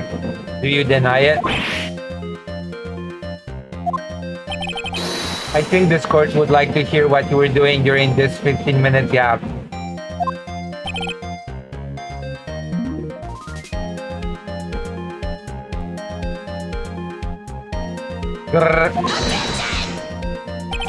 The witness wasn't shot at the time after witnessing a terrible murder. It's only to be expected that he would be a little dazed. 15 minutes is hardly what I would call a little dazed. Yes? Explain yourself. What were you doing during those 15 minutes? Answer the question. Hi, telephone. I mean, spit it out. I was searching for a phone booth. Phone booth? You mean you don't have a cell phone? You and your question, as if you're trying to open all the layers of a Mandrioshka doll. They must think you're really something special. Witness. I lost my cell phone. There, are you happy? You lost it? Unbelievable. You lose your glasses and your cell phone. You must be very scatterbrained when it comes to your belongings. What? Are you saying that first-rate people are never allowed to lose things?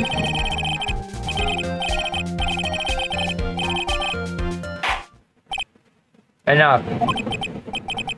Oh man, oh man. Wait, hold on a second. He lost his cell phone?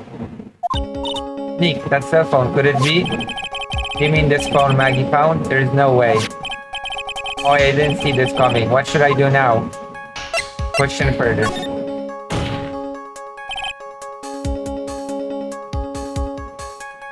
Mr. Wellington, where is your cell phone right now? Heh, what are you getting all excited about? You seem to be a little confused. I found my phone. I'll have you know. See, here it is. Oh, I see. Looks like he's got his phone. And I thought that just maybe this was his. Well then, I think we've cleared this mess issue up. At the time of the murder, the witness did not have his cell phone because he had lost it.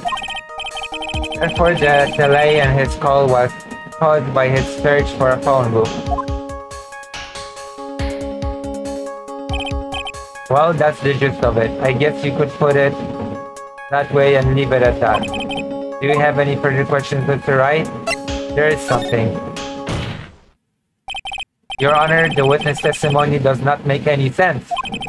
I don't believe that there was ever a need for the witness to search for a phone. How dare you? You can just make outrageous claims like that. Do you have some sort of proof, don't you? Well, yeah, of course. This evidence should be good enough, I think. Alright, let's have this proof then. Please present proof that the witness had no need to search for a public phone book. Oh. Take that! It's quite simple, actually. Please take a look at this. The crime scene photo? Is there a problem with it? Everybody's stupid in this game as well, by the way. Oh, there's nothing wrong with the picture. What if you don't understand my logic after looking at it? Something is wrong with you. You just insulted the judge and the prosecutor in one fell swoop. No, it's a phone book. That is correct. All the defendant had to do was walk 3 steps. Mr. Wellington, why did you not use the phone that was right in front of you?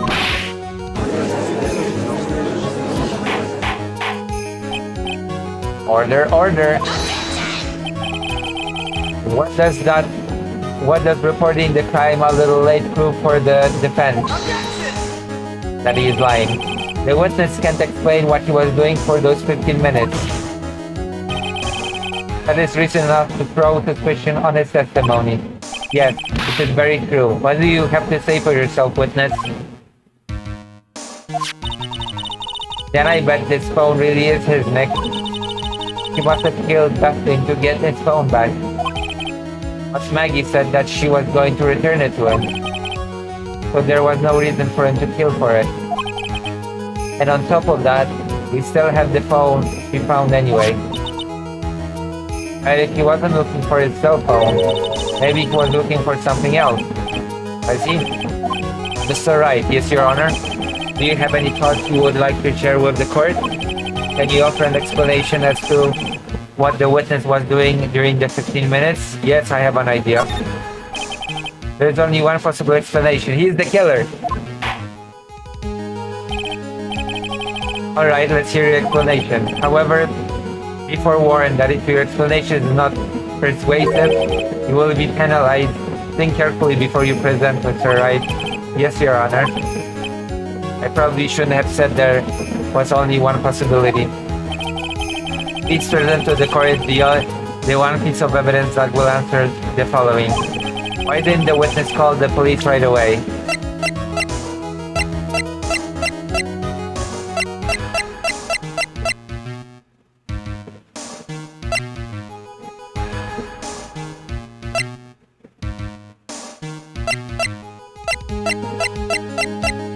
I guess he needed to write Maggie, that's why. Take that! Perhaps this is the evidence you need to be convinced. Perhaps. Hahaha, that was just an idea. Okay, that was a perfectly reasonable thing to say. That he used them, that he needed time to write the name on this. What the hell? Come on. That was perfectly reasonable.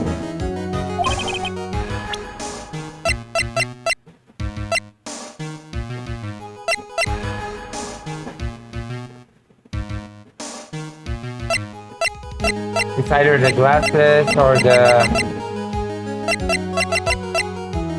Take that! There you go. There was only two couple of possibilities. Mr. Wellington, why? Don't do that. You almost gave me a heart attack. These are your glasses, aren't they? Ah, where did you find? I believe the court all heard what you just confessed to. These glasses are in fact yours.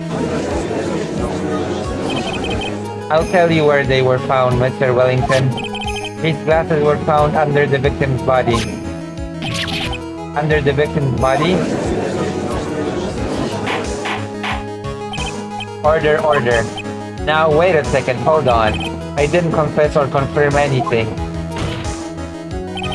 Your Honor, I think the answer is quite clear here. As he fell, Dustin Prince grabbed the culprit's glasses.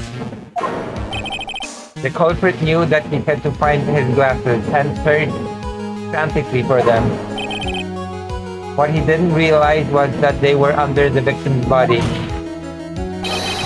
And that is why it took him 15 minutes to make that call.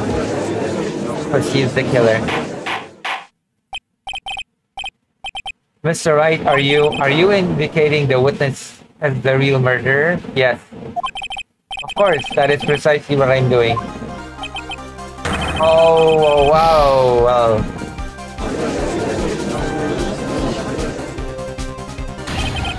I know I'm right. He's the real murderer. Did you figure it out, Nick? More or less. Turns out this cell phone was the key to this case after all. Anyway, now's our chance to deep six this guy. This is so exciting watching you work again. Somehow my old self is coming back to me. It's time to sink or swim. Everything rests on the edge of a knife. This is the moment I've been waiting for. Order. Your Honor, the defense is making a mockery of this court. Without any solid ground to stand on, he accuses the witness of being the murderer. Yeah, that's right. I'm no criminal. This is third-rate fraud of a lawyer. In that case, why don't we look at it from a different perspective? Let's hear your explanation as to why you are not the murderer. Why? That's easy. For example, there's the name the victim wrote. What about that? Oh, you mean that I'm Maggie? Yeah, even an idiot like you can read that, right? But we already know this was not written by the victim himself. After all, the defendant's name is Maggie and the victim was left-handed. In other words, in order to make the defendant look guilty, the real criminal used the victim's right hand to write her name on the ground. But wouldn't that mean that the real criminal was someone the defendant knew? Otherwise, how else would that person know her name was Maggie or Maggie? That is a good point. The witness didn't even know of Miss Bird before the trial. I forgot.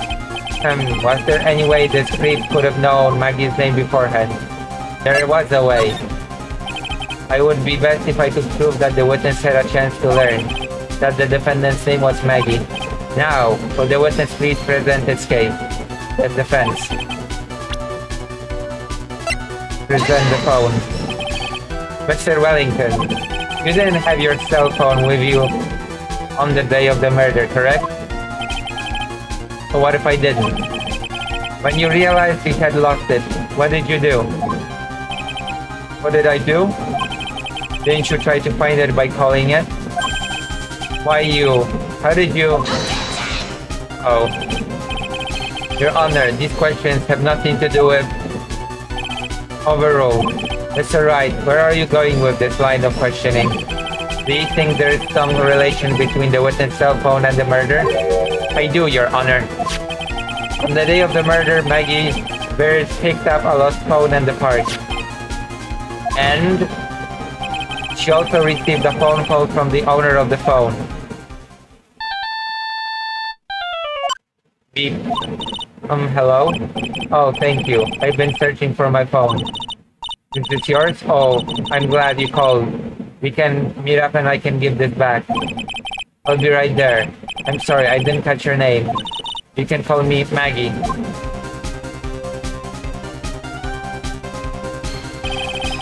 That was when you learned that her name was Maggie. But you made one fatal mistake. Fatal mistake? My client's name is Maggie, but the name that was written on the ground was Maggie. This is a mistake that could only occur if all you knew was how her name sounded. Eek. Oh no. Oh no. Order, order. But Your Honor, the witness has no motive. And your point is? Very simple, Your Honor. A person usually would not kill someone without a reason. Mr. Wellington had no reason to kill anyone. That is absolutely correct. I don't know, I don't have a motive. Mr. Wright, Your Honor, can you explain what motive this witness could have had? It's very simple, Your Honor. Are you sure, Nick? If I said I can't offer an explanation, then the trial's over, right? Yeah, but...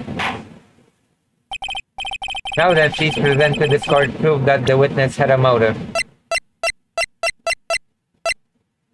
That's the only thing that I can present at this point. Take that! Mr. Wellington's motive is right here. What is this? A list? These phone numbers were pulled from the memory of the phone the defendant found. And we have determined that the people on the list are members of a certain group.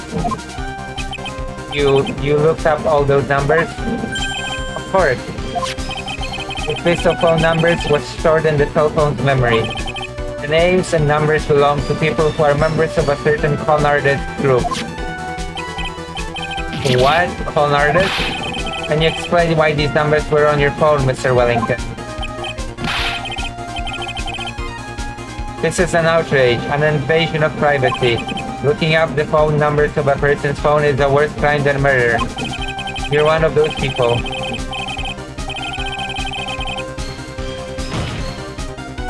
I don't care, Mr. Wellington. All I want is for you to tell us what this list is about. You think any of you know what it's like to be a refined man such as me?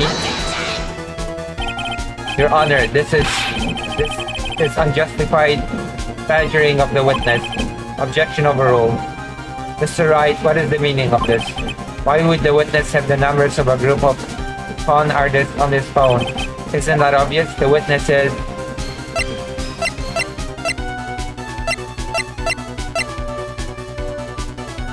a member of that group. Mr. Wellington is a member of this very group. No!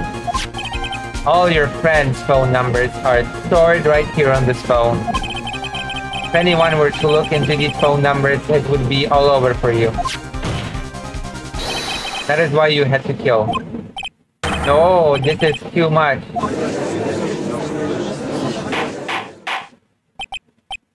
That does make quite a bit of sense. Well, Mr. Wellington, would you care to explain? Bleh. I got you now. That police officer. Your Honor, what is this, Mr. Payne? Your Honor, this is unjustified badgering of the witness. He said the exact same thing only a few seconds ago. Please, let's think about the content of that phone call.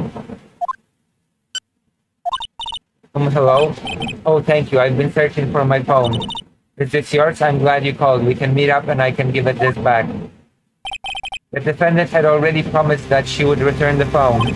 After that, all Mr. Wellington had to do was meet Mr. Bird to get his phone back. Why then would he need to kill anyone? That is a valid point. What does the defense think about this? Think about it logically, then it makes sense. Because he already knew the guy. Then maybe we should be thinking outside the box. Yeah, if we think like that, let's see. Maybe that Simon saw something at the crime scene that made him commit murder. Thoughts, Mr. Wright? Well, I don't think Mr. Wellington went to pick up his phone in a very friendly manner. But he was promised his phone, so why would he have been unfriendly to the defendant?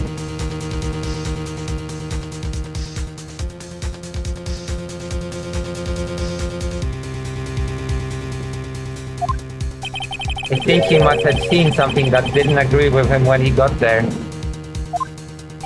Well, then, Mr. Wright, what was this something that didn't agree with the witness?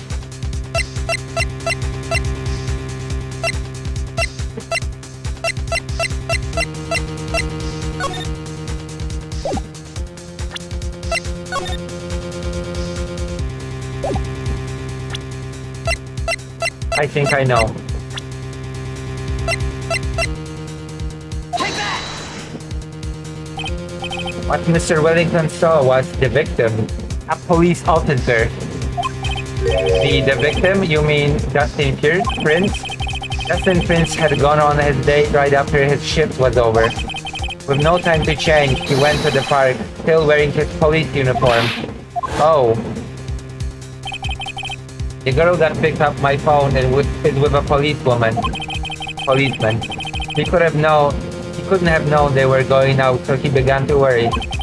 He was afraid the policeman would ask a few questions before returning the phone. If I do anything suspicious, he might run a check on my phone. In his mind, it was possible they already ran the check on the phone. And he went into a panic, is what you're saying. If they already ran the check on the phone, then killing him would make no sense, but whatever. Because the check would be in the database. Exactly.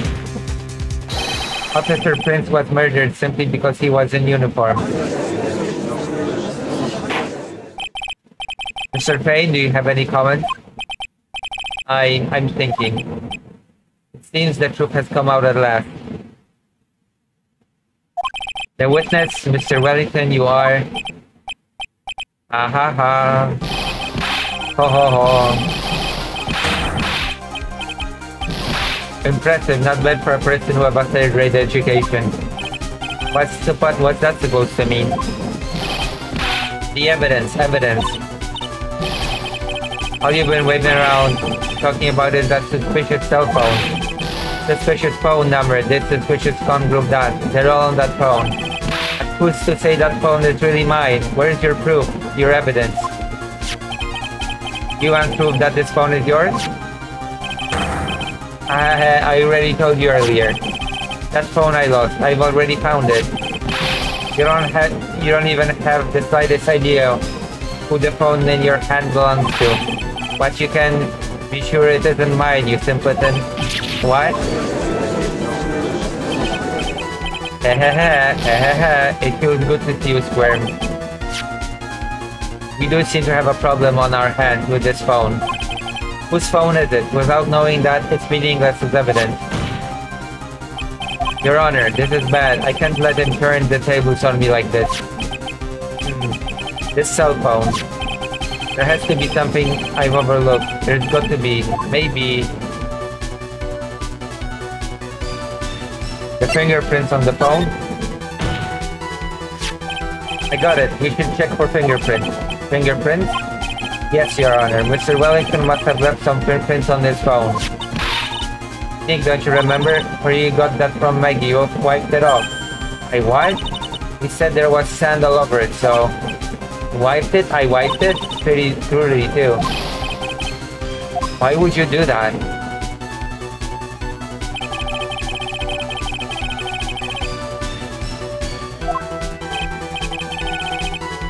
He's made a complete recovery. How many times do I have to say this? My phone is right here, you see? Oh, and incidentally, you can check the numbers stored on this phone. It must have glitched because all the numbers just magically disappeared. You've got to be joking. He erased all the numbers I was going to use as evidence. Mr. Wellington. What's this? By the tone of your voice, it sounds like you still have some fight left in you. Where did you finally find your cell phone?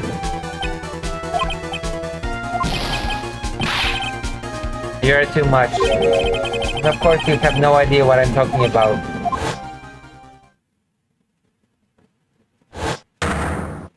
Oh my... Now I remember.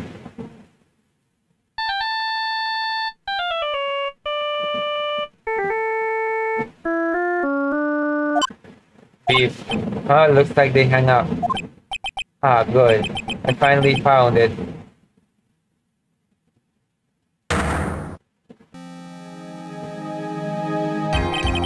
So that's when...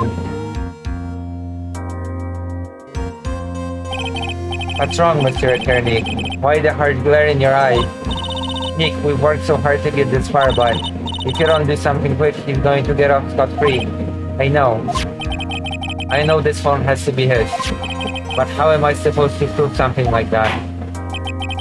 Mr. Wright, if you cannot prove who the owner is on that cell phone is, your indictment has no basis and therefore no power. It looks like you come up a penny short. I mean, his job isn't to prove this guy guilty. His job is to prove the client innocent, and he's sort of, I don't know, accomplished that? Where did I go wrong? Like, she's proven innocent. That's enough. That should be enough for me to win. I don't have to prove this guy guilty. That's not a defense attorney's job. Don't blame yourself. You're merely a third-rate lawyer. You only made one big mistake. Who are you? What are you? That's something you haven't figured out here for yourself yet. Who I am? The court hereby concludes the cross-examination. If that will be all, I have to bid you gentlemen and ladies goodbye. Wait, hold on. I still won. I still got my client off the hook. I have a reservation at that ultra-fancy restaurant on the upper side of town. Thank you for your assistance. You've had a stressful day, so please, bon appetit. What am I supposed to do? Am I supposed to just let it go at that?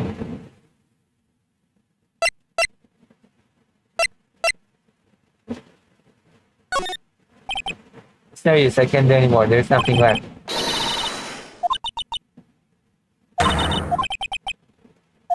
Alright, since you know me so well, what would I do? That's easy. For starters, you raise your voice and object. PS4. Hold it! Please wait, Your Honor. Alright, Nick. I think I may be able to prove it. Prove it? Prove what, Mr. Wright? Everything. Your Honor, the cross-examination is already ended. Besides, the defense is just going to badger the witness with more inane questions. You will not harass the witness. Is that clear, Mr. Wright? Did you hear that? No harassment allowed, Mr. Attorney. Please, Your Honor. Very well, but this is your last chance, Mr. Wright. You may present one piece of evidence to the court. My job is not to prove some guy guilty. My job is to prove my client is innocent, and I did that. What the hell? You only get one shot at this. You cannot prove everything. It's over for your client and for why? What? What? Why would it be over for my client? My client has been clearly proven innocent. What the hell? You fully understand? Yes, honey. Were you paying attention, Mr. Payne? I said that Mr. Wright could present only one more piece of evidence. Oh, now then, Mr. Wright, this is your last chance.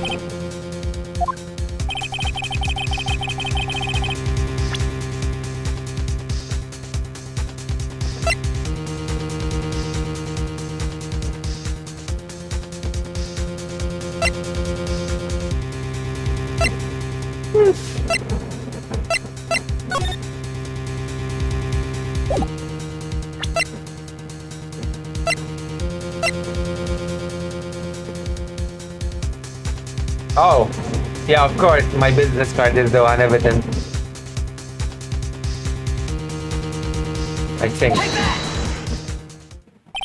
Why, thank you, how nice. I knew it, because I have my phone number and this is the one number that he will have stored on his phone now, even if the rest is deleted. Here, please have one of mine.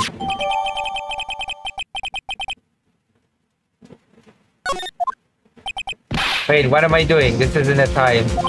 Your Honor, there is something very important about that card, and that is the back of the card.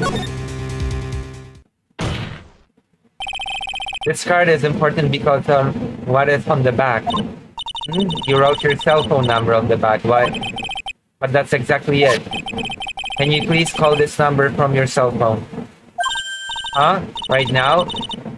But court is still in session. It's okay, you'll see. Okay, if you say so. And is the defense preparing something, Mr. Wright? We are going to call my cell phone now. And then the court will see everything for what it is. Of all the idiotic, stupid things too.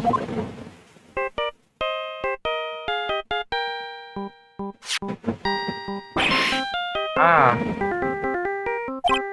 What? Why is my phone... And what is with this stupid sounding ringtone? Mr. Wellington? How strange. I could almost swear that you're holding my phone. Oh, no, it can't. By the way, before I forget, thank you very much for the lamp on my head this morning. No. Nerd. I don't think I need to explain any further except to say, when you went to retrieve your cell phone, you mistakenly took the wrong one.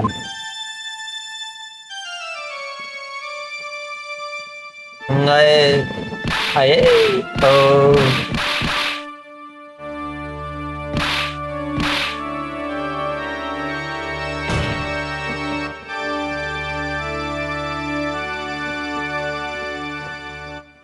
Wow.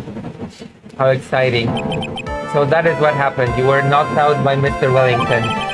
He's a man who lives on his pride and self-image alone.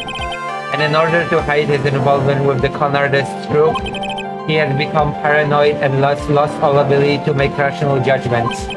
Then Mr. Wright, the phone you're holding.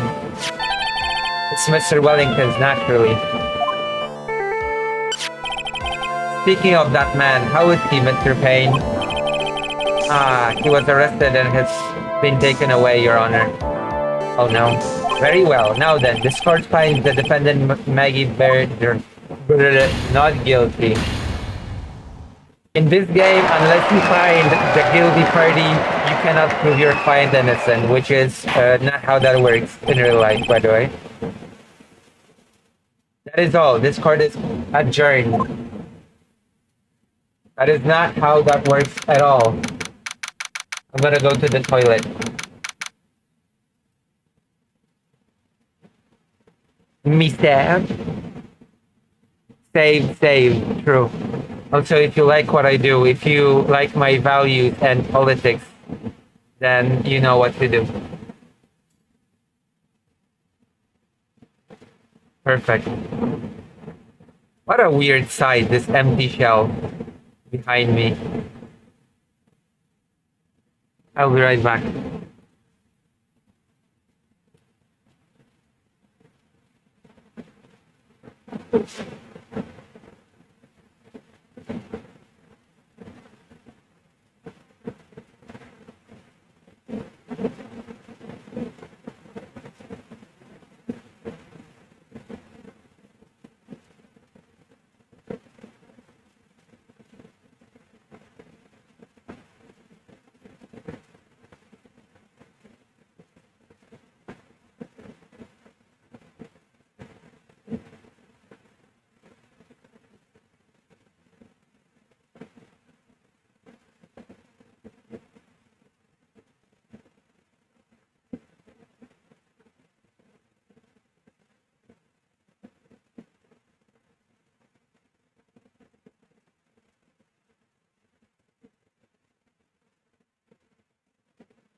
Wow, such a silent chat. It's the silentest chat ever. Why is the chat so silent? Hmm?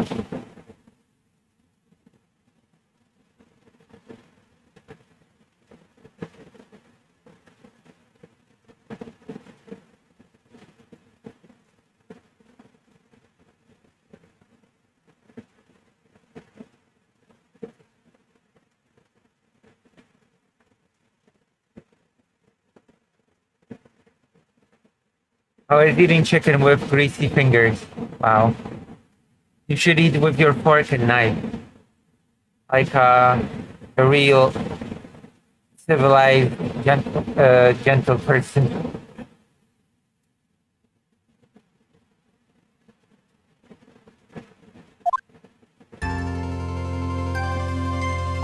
I knew that the real you would shine through eventually. I'm so moved by what you've done for me, sir. Boom. Thank you so much, Mr. Wright. I feel really bad for Dustin. He didn't do anything to deserve this.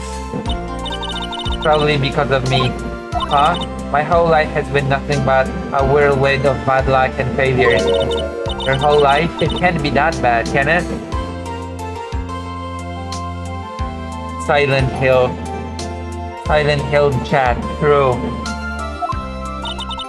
Since I was 6 months old, when I fell from the ninth floor of my apartment building, I've been hit by all sorts of vehicles, gotten sick from all sorts of foods, failed at almost every test I've ever taken, experienced almost every kind of disaster.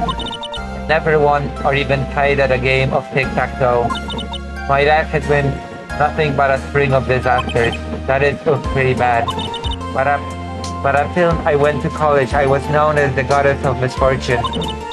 And then at the academy, everyone called me Lady Luckless. Lady Luckless. What's worse is that my misfortune always seemed to latch onto those around me. What do you mean? When I see someone in trouble, I always try to help. Ah, that's right, you were talking about this earlier. It happened again recently too, sir. There was an old lady pacing back and forth by the pedestrian crosswalk.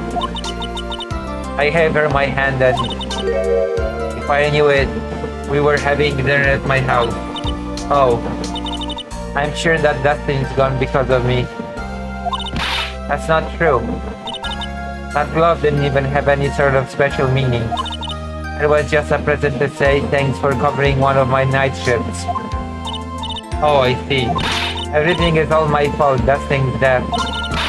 Your head being all messed up. Well, I don't think my head is not messed up yet. I'm going to find a new life for myself starting now. The next time we meet, I'm sure I have found a whole ocean's worth of good luck by then, sir. Yeah, after all, the goddess of misfortune is only a name. You bet, I'm gonna make it, I promise. Next time we meet, I'll only be an unlucky person instead of a goddess. Yeah, that's the spirit. Well, Mr. Right, Maya, I should get going. Okay, good luck to you. Thanks, you take care of yourself too. Right, what a horrible day. I've gotten my memory back, but things are still a little fuzzy. But you're okay, that's what counts. You really had me worried. Come on, let's get back to the office. I'm afraid to ask, but here goes. So this might sound bad, but who are you? What? I thought you said you got your memory back. At the moment, everything really did come back to me. Detective Gumshoe. He's someone I've had classes with in the past during certain cases, but he's also been a good ally during others. The judge, he's a lovable, kind old man who is easily swayed by other people's opinions. That's a bad judge. But in the end, he always comes up with the right verdict. This person, I haven't got a clue. Seems to know me, but maybe he's mistaking me for someone else. And this girl, Maya? You finally remembered. This is Maya Fey, my assistant. That's right, I have so many unforgettable memories about her. For example, Earth to Nick, what's wrong? You keep staring at me, don't tell me you've missed me. Well, I suppose I have. I feel like I haven't seen you in ages. Oh? Well, I'm back now, so it's time for us to create new memories together. Alright, sounds good. All the phone numbers on my phone were erased by Mr. Wellington. I guess I have to start over from the very beginning. Come on, Nick, let's go to our usual burger joint. Okay. Actually, it hasn't even been that long since she came back into my life.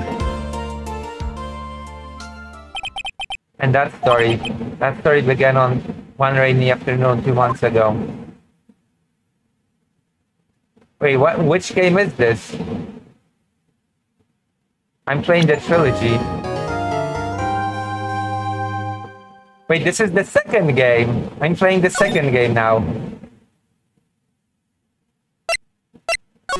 I should play the first game first, not the second one.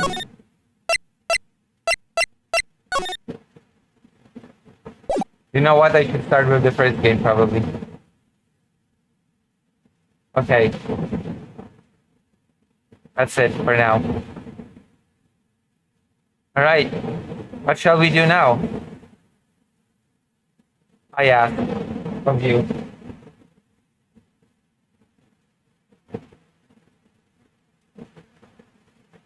I should do some politicking at some point or something. But the thing is really stealing my thunder. Or something.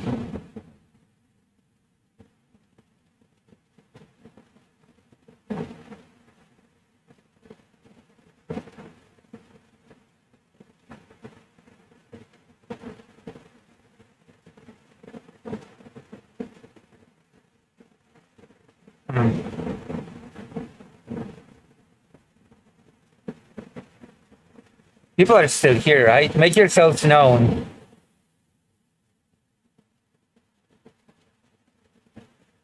10 people, 10 likes. One person in Twitch.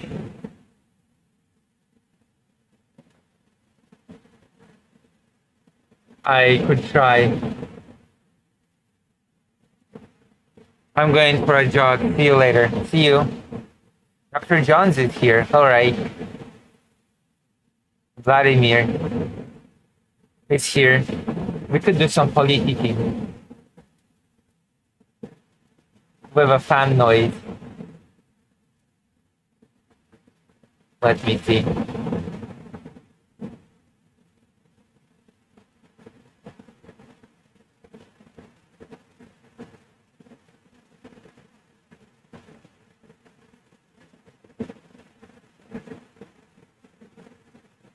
What?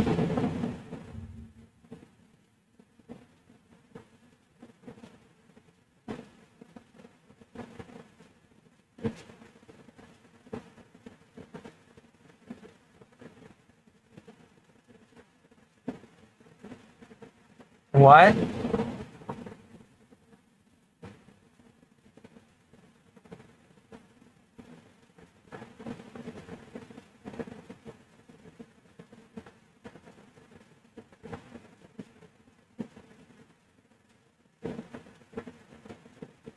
Oh my god.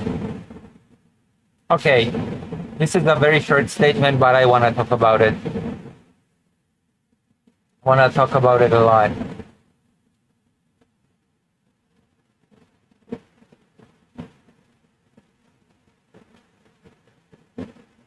So, how should I go about this topic? Because it's a messy one.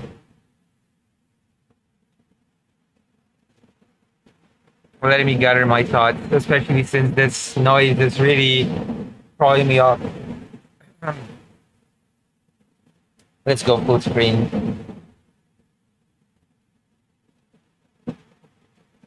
Let me find my phone. Oh, are you curious as to what I'll be doing in Ukraine? By the way, since we're on the subject. You curious about my plan?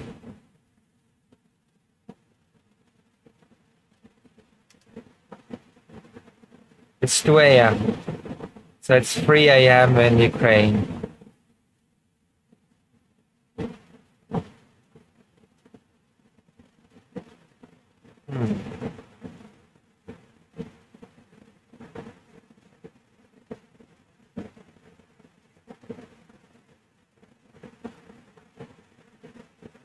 Interesting.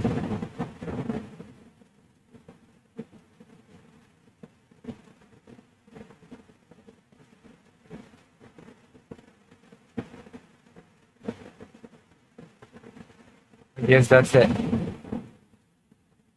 Let's check my... Oh god.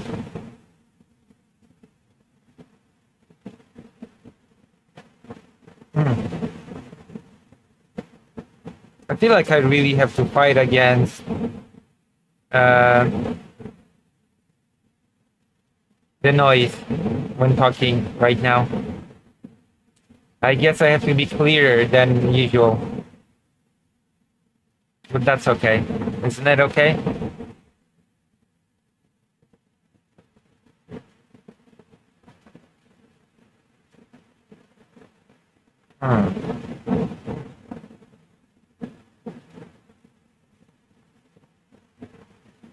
I guess this is, how should I structure this? Oh my god.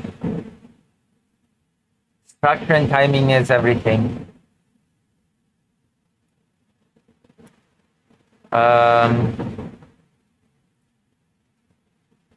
Greater range, I take it it's not here already, right? I want to talk about the further immediate consequence of the Polish election, because the further we go in, the more consequential the presidential election result becomes in very specific ways, so to speak. And let's just say,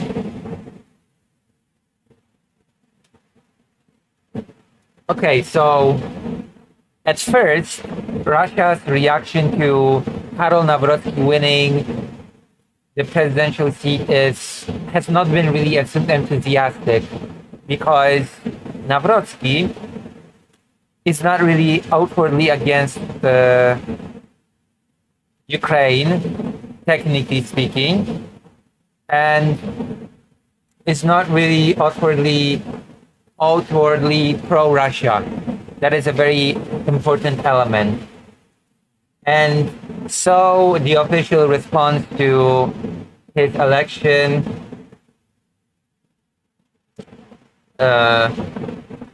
by Russia, from Russia, was a very distant, yeah, we don't think we will have the normalization of relations under this president. That was the initial response. But as much as Nawrocki is not against Ukraine in the sense that he does not want to cut aid, military aid to Ukraine, he also said that during his campaign, he said that he is both against Ukraine joining NATO,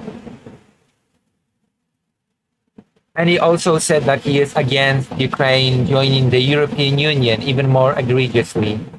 And very recently, he has repeated those statements right after a major Russian drone and missile barrage that was launched in response to the audacious Ukraine strikes on Russian air bases. So Ukraine attacked Russian planes which were preparing to bomb Ukraine.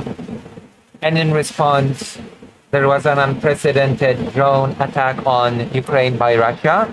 And after that horrible attack happened, our dear Polish president-elect thought it was very important to say, yeah, Ukraine should not join the European Union or NATO. And this is where the very negative result of Nawrocki winning the Polish election comes to light. A very emboldening message to Russia that not only the United States are basically abandoning Ukraine, but also Poland is sending a message of non-support during Ukraine's most difficult time, which is, I think, very important to point out. There's a video here that I would like to watch. Let us get to the bottom of this, I suppose. Isn't that right? Let's turn on the browser.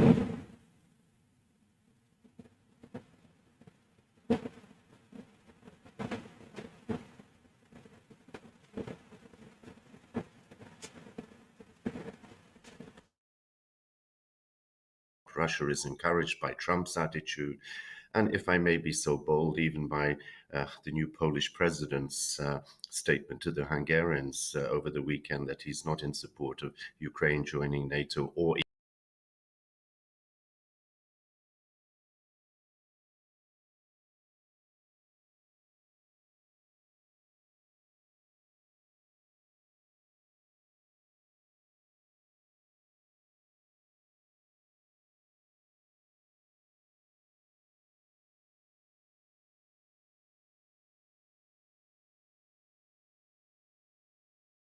even the EU.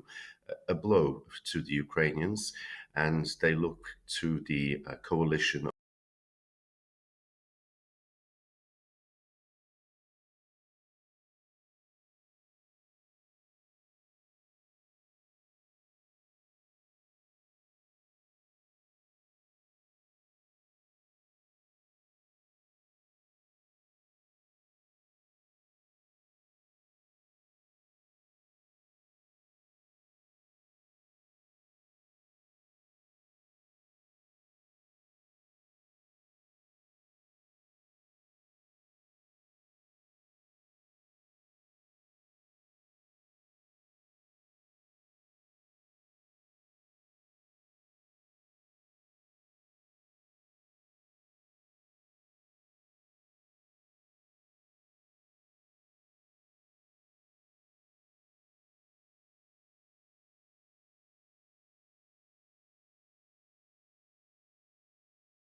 of the willing, of the committed, in other words, to provide at least the basic tools, weapons with which to close the sky, and they are missing. Ukrainians are producing a great deal of drones, and they're managing to strike deep within Russia. Also, weird things are happening in America, Lucy. Looks like authoritarian crackdown has begun. Also, we're not hearing you. Yeah, I just did a whole big thing about Orban, but I was muted for that. I said that Orban's loyalties are basically to himself, that Orban himself has changed his tune recently. He is still anti-Ukraine in his policy making, in his vetoing of sanctions against Russia, for example. But his language has also started mirroring other politicians. He started saying that Russia only understands strength, that Russia only understands the language of force, and that Europe must be strong to negotiate with Russia from the position of strength. And he also said that Russia is far too weak to attack NATO because it cannot even defeat Ukraine. Those are the statements that he said. So while he still retains an anti-Ukraine stance, he also started shifting his rhetoric about Russia itself.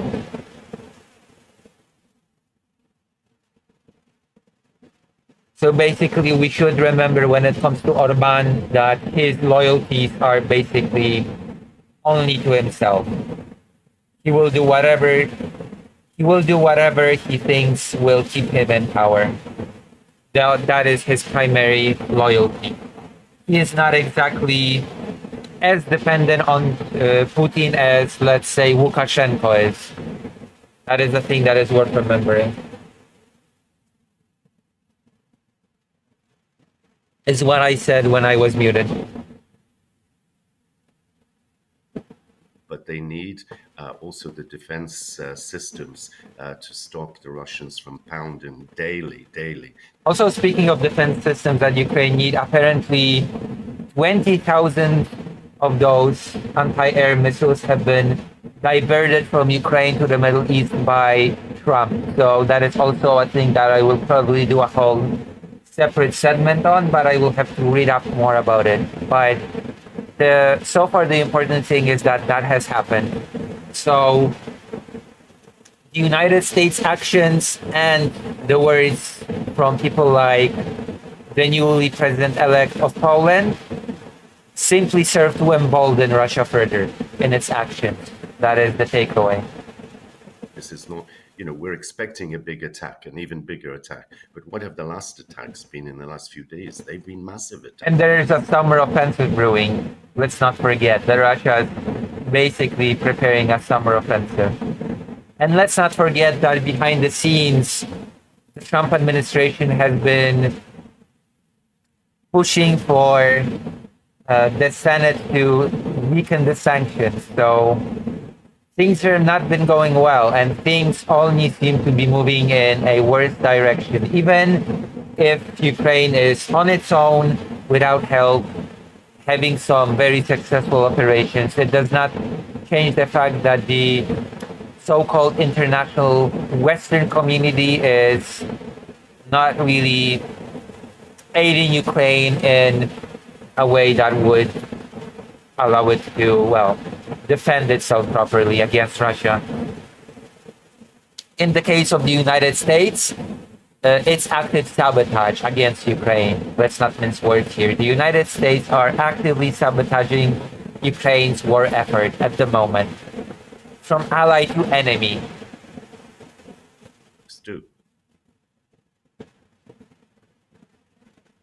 Which is very unfortunate. Kyiv bombed again.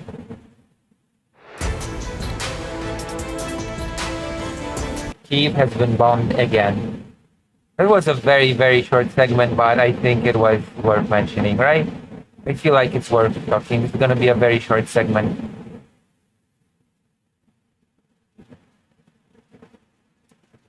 Seven minutes or so.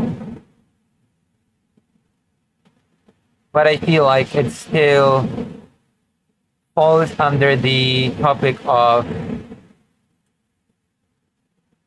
the aftermath of the Polish election, which I am always glad to talk about.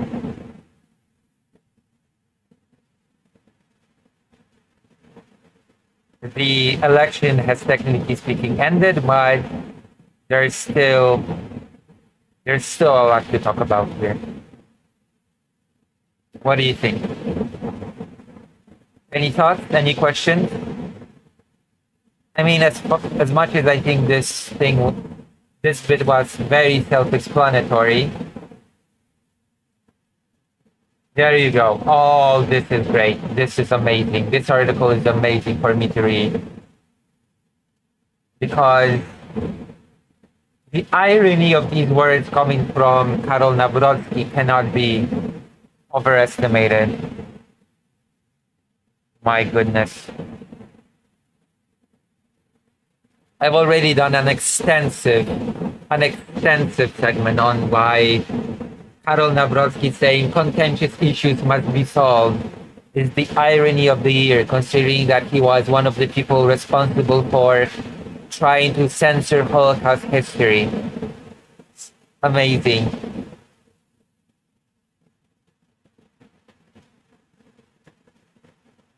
Poland's incoming President Karol Nawrocki said that the country will continue to support Ukraine, but believes unsolved contentious issues must be solved between Warsaw and Kyiv. Okay, I don't even know what he's talking about at this point, considering that the exhumation of the victims of the Volhynia massacre have already begun. So I don't even know what further solving of the contentious issues he is talking about. Is he demanding some sort of a formal apology? Is he demanding that Ukraine officially recognizes the event as genocide? What does he have in mind?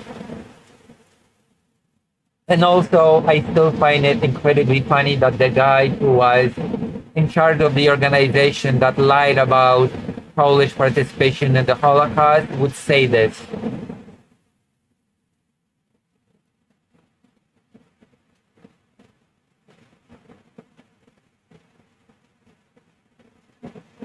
Actually, it was not only Kyiv, but yes, it was helpful. And also, if Trump was the president, that would never happen.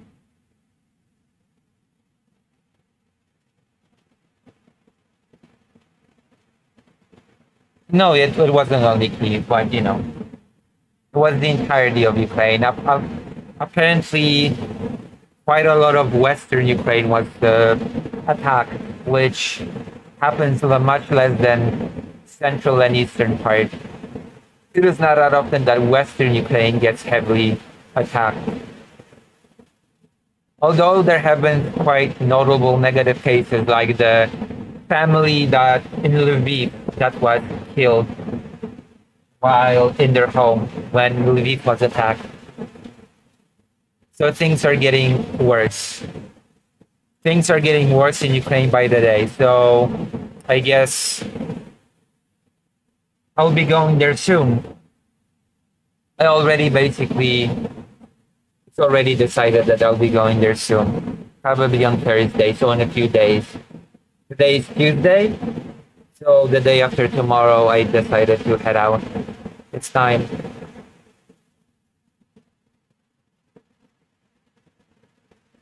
I have to prepare though. So any donation helps at this point. Just saying.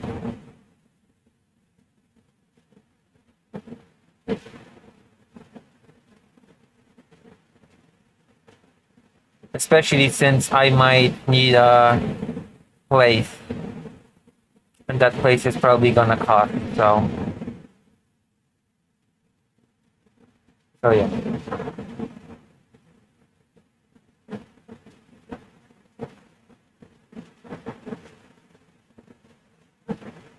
The politician who was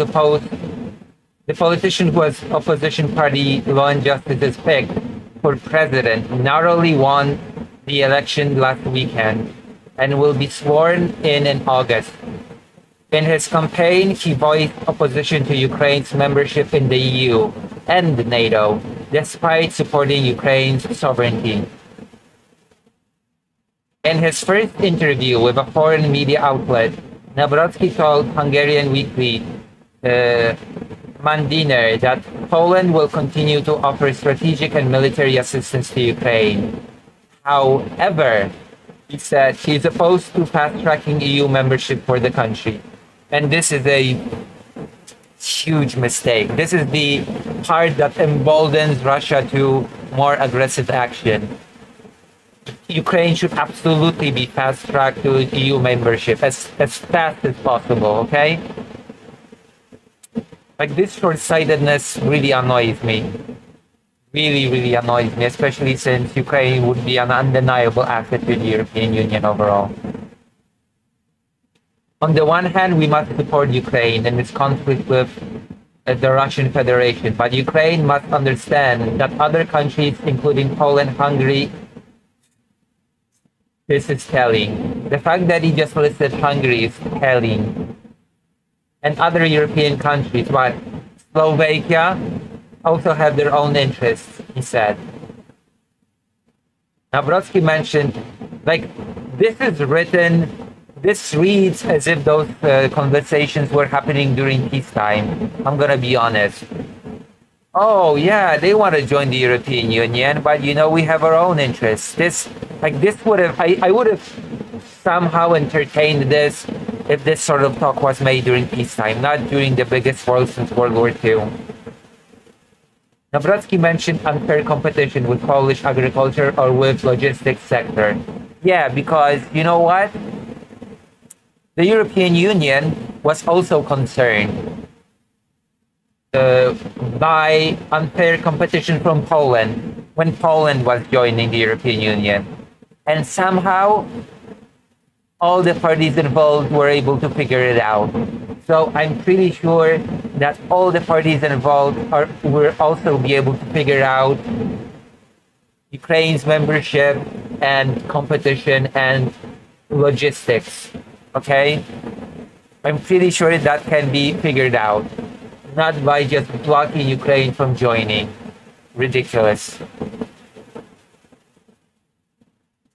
We have to find a compromise, a consensus on these, he said. Yeah, and that consensus and compromise do not come from blocking Ukraine's ability to join. The president-elect said both economic and historical issues must be resolved with Kyiv, including a decades-long dispute over the 1943-1944 Volhynia massacre, during which Ukrainian nationalists murdered around 100,000 Poles. So, I'm sorry, but the exhumation of bodies has already started. What else does the new president-elect expect? What else does he want? What does he want? In his presidential campaign, Nawrocki also suggested he would block Ukraine's bid to join NATO until issues over Volhynia have been resolved, which at this point I have no clue what that means. I have no idea what that means at this point, considering that, once again, I will remind that the exhumation has started. It is happening as we speak. Maybe not at this time, but maybe not at this hour, but it is in fact happening. What a president Poland has elected. Putin is a war criminal. There you go. At least this part is okay. Wants to do nationalism and scapegoat Ukrainians. However, while expressing skepticism over the government's Ukraine policy, the president-elect still took a hard stance against Russia.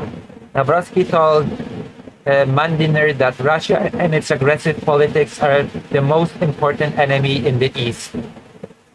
It doesn't matter. It does not matter how hard of a stance Nawrocki takes against Russia, as long as he also takes an anti-Ukraine stance at the same time. Russia doesn't care if you don't like it. Russia doesn't care if you call it a terrorist state or putting a war criminal. As long as you're anti-Ukraine, that is all that Russia needs to feel emboldened. That is all that it needs.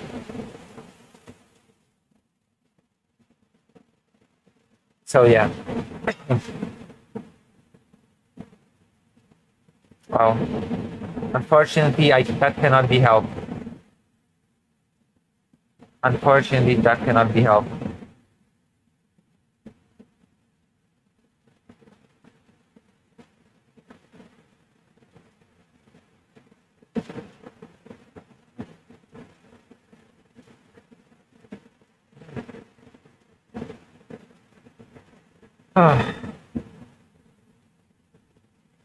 It is a post-imperialist neo-communist state headed by Vladimir Putin.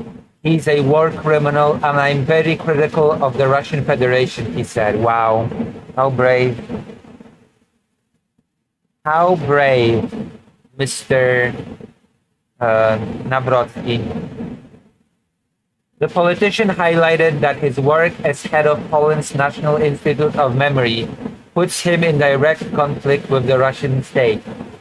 That's why I see Ukraine as having been very brave in defending itself against the Russian Federation. But it also has to respect the interests of other countries that support Ukraine, he said. This is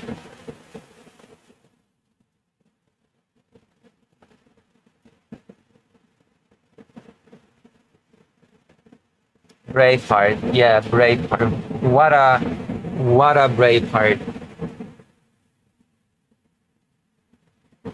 This is ridiculous. This is such empty words. Oh, Ukraine's so brave, but we're gonna block it from joining NATO. We're gonna block it from joining the EU.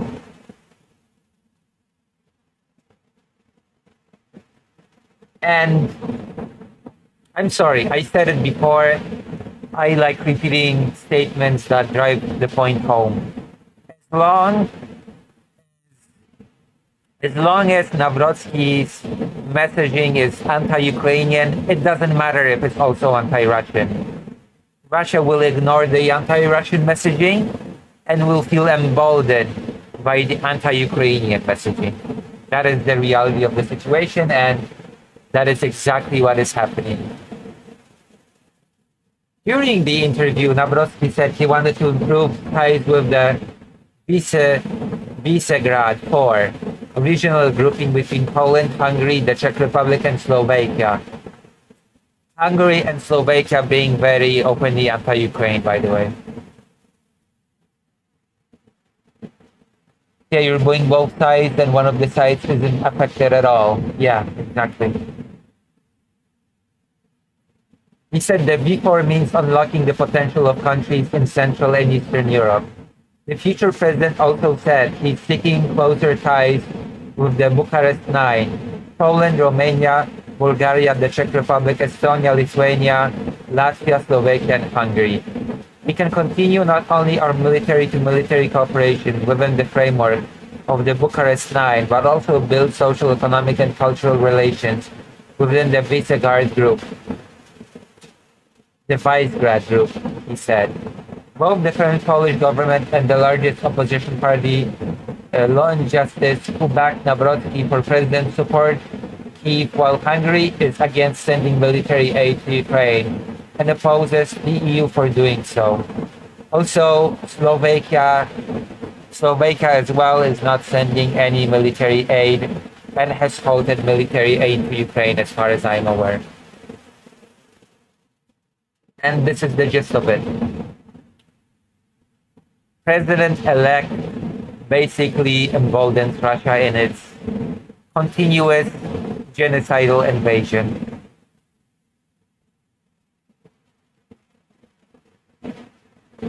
So, yeah. Any thoughts? Any questions? You know what to do when I say action. You must lock in. Here I am doing this leftist content. I'm doing this progressive leftist content and you're just not locking in. I feel you're part of the problem, quite frankly, when you do this. Why is Slovakia anti-Ukraine? Because of its Prime Minister Fico, who is from the very anti-Ukraine party. His party is very anti-Ukraine. I believe Slovakia citizens have done a private crowdfunding to send money to the Czech Republic for the 155 millimeter shell initiative. And Fico and his parties have mocked the citizens for gathering money for Ukraine. No, it doesn't. The population, in fact, protested over the government's attitude towards Ukraine. And private citizens have gathered money on their own to support Ukraine's war effort in opposition to the government. So, yeah. The Slovakia government has changed at about a similar time when Law and Justice lost power at the end of 2023. I remember being quite tense about Slovakia, and unfortunately the openly anti-Ukraine party has won. And I remember being very, very worried about that. The repercussions of that election result. I remember talking to people about it at the time. It was a very specific time. And it, of course, has led us to where we are now. We have, I believe, at the moment, well, let us see the map.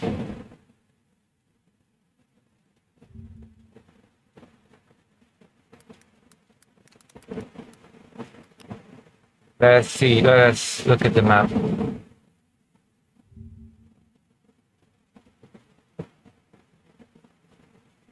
Okay. So, we have, let's make it bigger. Ukraine, right? We have Poland here that borders with Ukraine. We have Slovakia that is anti-Ukraine, so already. Hungary, anti-Ukraine. And Romania, which was a question mark. If Romania's elections had gone badly, then you would have had Slovakia, Hungary, and Romania anti-Ukraine, and Poland would have been the only country that was pro-Ukraine. And now,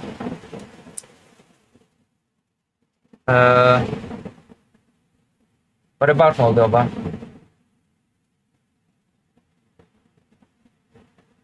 Oh, Moldova is,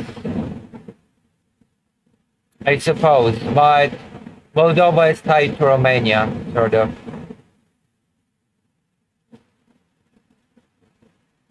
So, you know.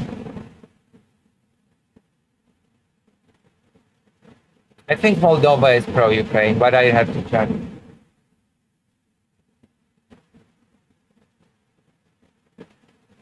No, it's sort of cut off, so to speak. If Romania would be anti-Ukraine, then Moldova would be sort of cut off, apart maybe from sea, if that makes sense.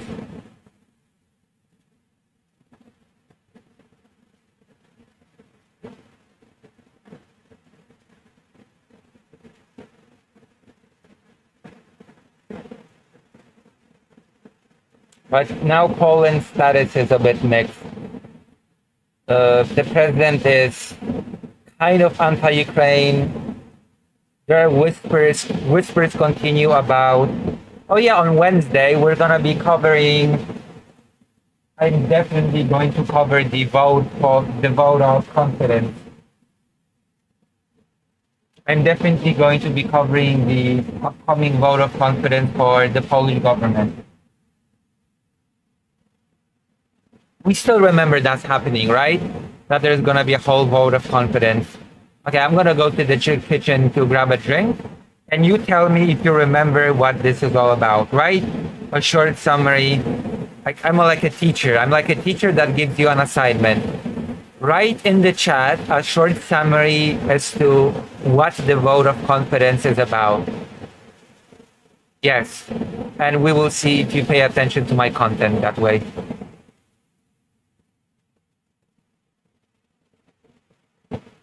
There you go. Write in the chat. What is the upcoming vote of confidence about? And I'll be right back. And then we're gonna continue the stream because I need to crowdfund for Ukraine. And by that I mean my Ukraine trip. And for other things. I'm also crowdfunding for projects.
Oh, okay. Nobody has an answer. Great. I don't know if the people watching now know what the vote of confidence is about or not. But am I wasting time covering these things? A vote of confidence to try to get an early governmental election in the hope of removing the coalition from power. Give me like 1 minute. Has it been just 1 minute?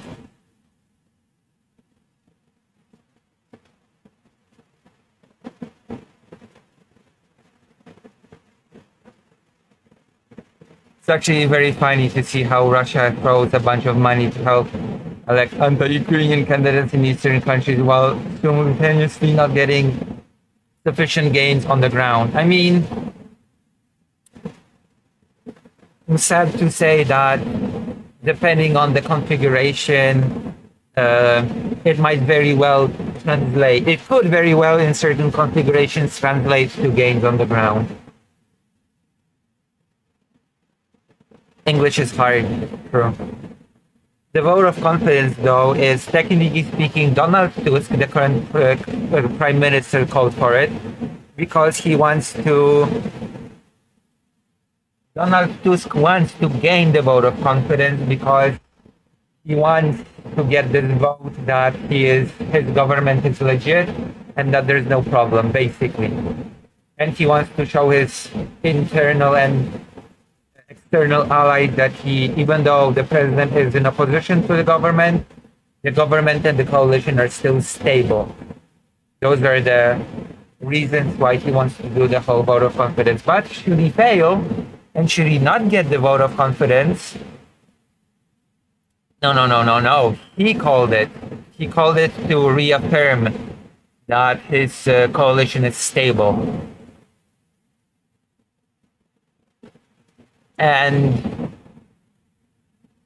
should he fail, he will have to resign, and the president-elect will have to choose a new prime minister. And if that president is not accepted by the parliament, a new election will be held. Very cool, very smart, very strategic. Fortunately,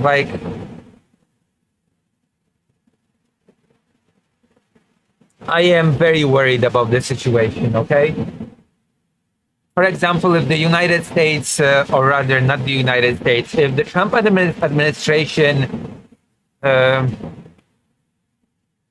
if the Trump administration succeeds in bullying the Senate into loosening the sanctions, then you know what? That actually could translate into gains on the ground if Russia would suddenly have less sanctions to worry about, more capability to rebuild, more capability to bring in specialists, parts, etc., to fix the oil infrastructure that was damaged by Ukraine.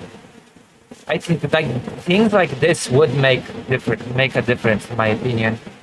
The question is how fast would that translate into a difference? That's probably a different question altogether. But like the loosening of the sanctions would definitely make a difference sooner or later. Maybe not immediately, but it would. It's like the early election in Canada. That almost cost the Liberal the election in Canada. So we'll see. And unfortunately, there are tools that the president-elect can use to force an early election, even if Donald Tusk does get a vote of confidence. One is related to the approval of the budget. Grzegorz Brown is already fantasizing about an early election for Christmas. So we'll see. We'll be definitely covering the vote of confidence that Donald Tusk called for. I'll still be in Poland for the vote of confidence.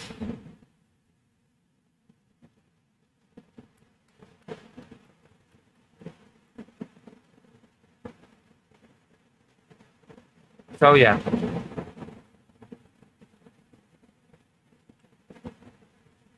I'm wondering if I should...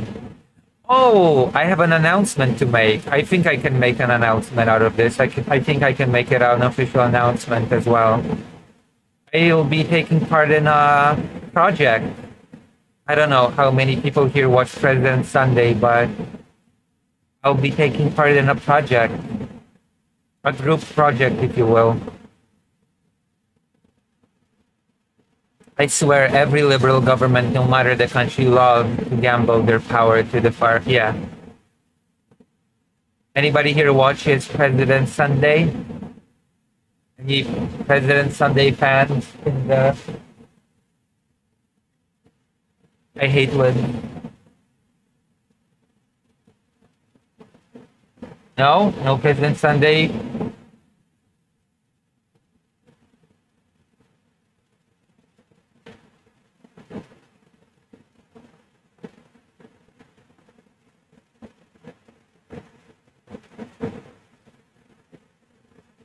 Wow. Interesting.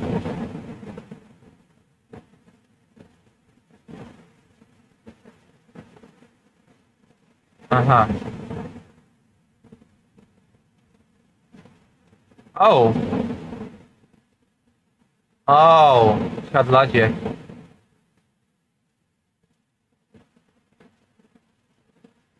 We still have a logic video to watch. It's a history-related project. We're gonna be doing reading of history books. We're doing it like a group of historians. I'm one of them. We're gonna be reading, preparing a subject, and we're gonna do streams about the subject, the historical subject. That's the TLDR.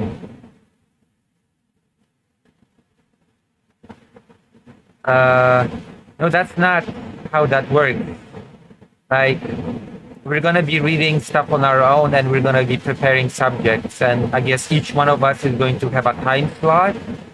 And each one of us is going to do like a stream thing about the subject. And we're all sort of tied thematically. Does that make sense? So I'm gonna be one of the people that is going to do the presentation / whatever format I choose. I know there is some weird Canadian guy. That's it. Well, that's gonna be the thing.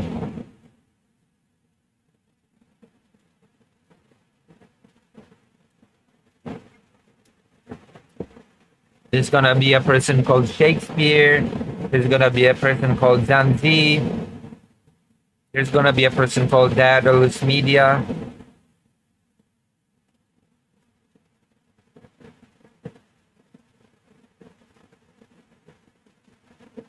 Yeah. Yeah, big project. Yeah. I already got the book that I'm supposed to read. That is going to be the glue to all in the same stream. There's gonna be a series of streams. It's not gonna be one stream. It's an ongoing project that's gonna be like there's gonna be a schedule. There's gonna be a whole series of streams. Historical streams.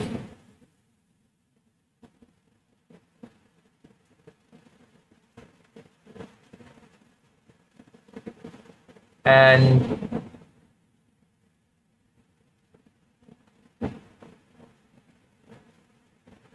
it's gonna be the History Channel. I already got the book that we're reading, Empires of the Atlantic World. That's gonna be our main sort of thing that we're gonna be reading now for this.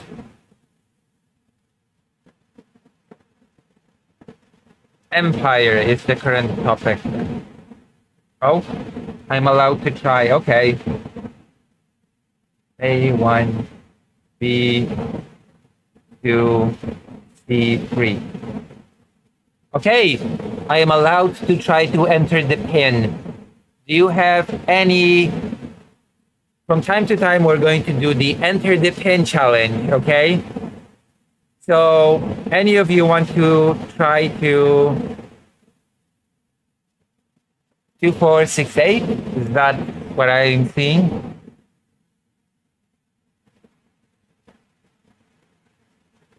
Unfortunately, that is not the pin. And now it told me to restart the computer because I've done it incorrectly too many times.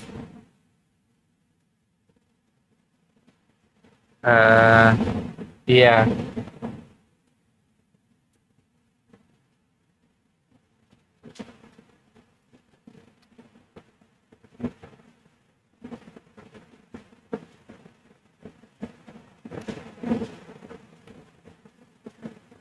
$70.76? No, it's definitely not $70.76. The pin is not Dylan Burns $70.76.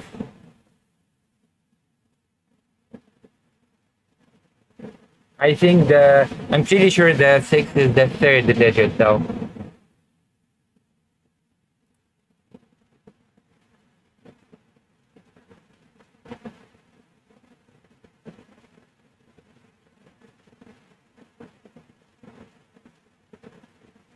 Oh my god, for a second it showed me the loading screen and I thought, wait, did I get it? And then it was like, nope, it's incorrect.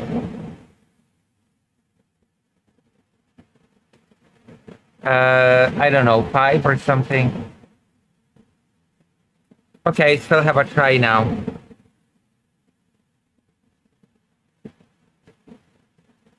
We already tried that, an entropy fan. Are you testing me? Are you testing me, an entropy fan?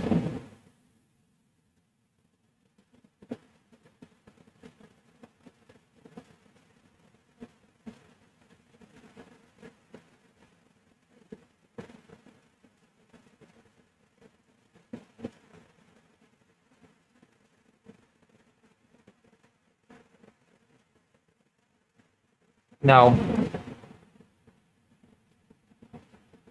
That didn't work. I still have an attempt.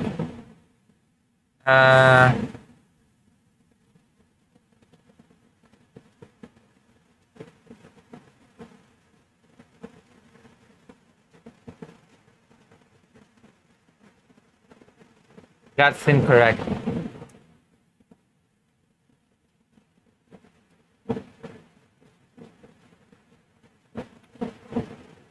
I still have an attempt.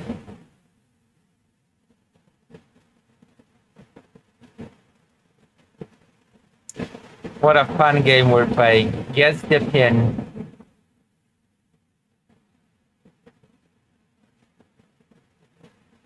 No, it's definitely not that. I can already exclude it. I'm gonna write it down and exclude it because I know it's not that. It is not 6666. I am confident that it's not that.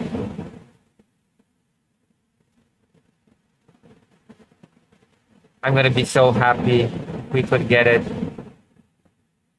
No, it's not that either. I can already exclude that as well.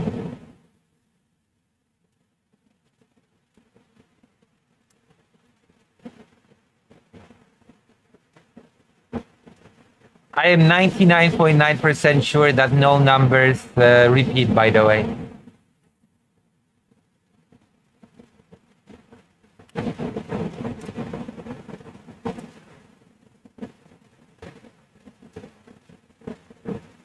Nope, 1968 did not work.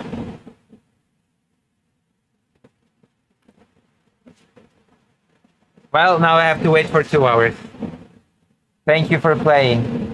We have to wait 2 hours now.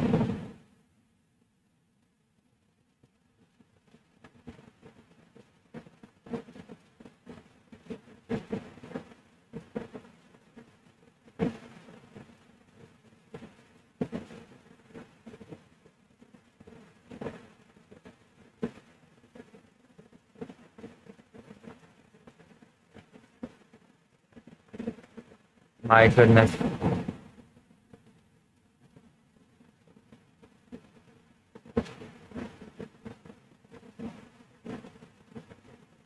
Lucy, where did you write it down? The incorrect ones? Here. Why?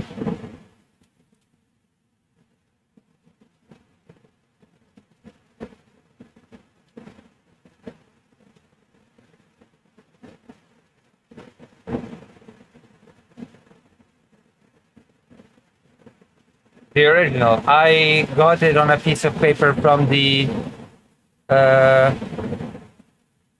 old owner.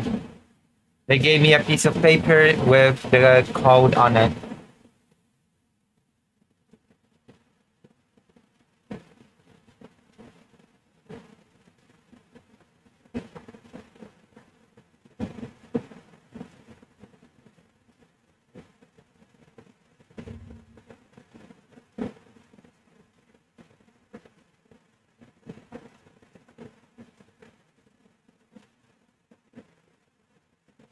Huh.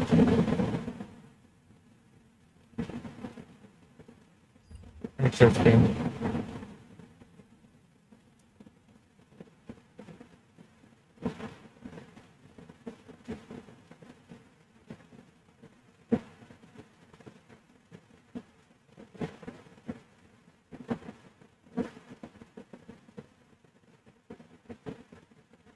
I guess.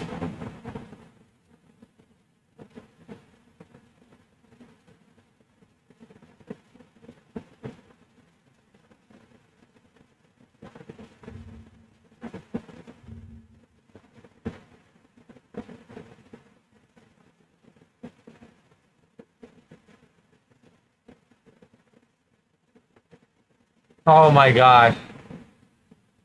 Elon Musk's father praises Putin as a stable, pleasant man at Russian conference. Oh my god. The Musk family.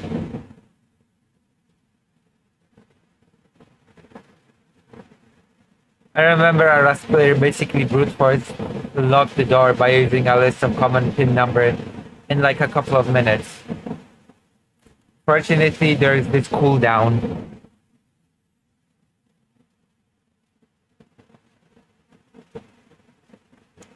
The cooldown is what screws me over, I believe. Okay, we're gonna do this. Okay, this is gonna be a bit of a marathon. I wanna stream for at least a bit. I'm trying to fundraise. So we're gonna do, how does that sound? Game Game segment, game segment, game segment, game segment. How does that sound? Good idea or bad idea? Vote with your wallets or with your keyboards.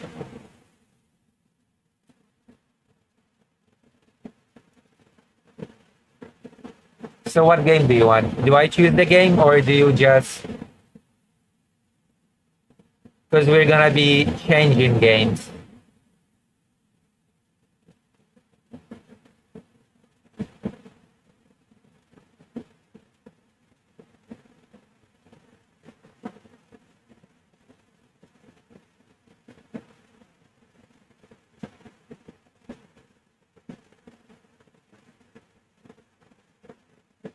Sounds good? Alright. What do you feel like playing? I feel like playing...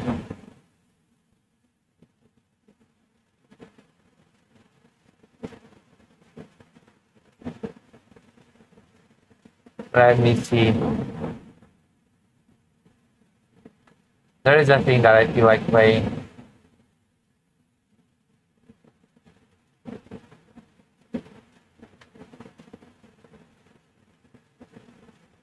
Uh...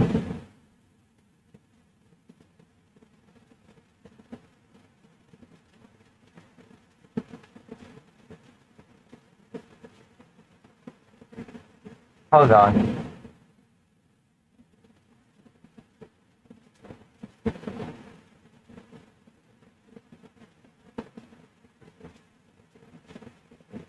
Alright, let's play...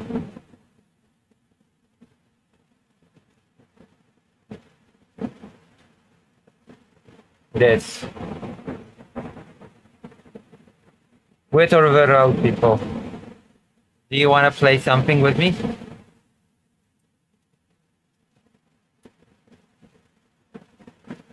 I can do both.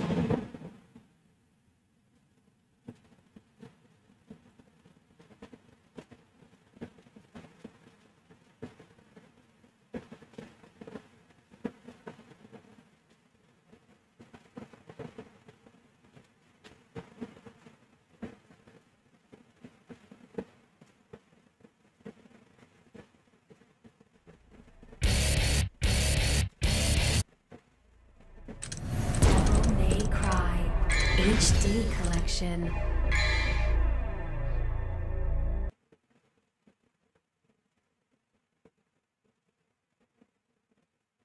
Uh,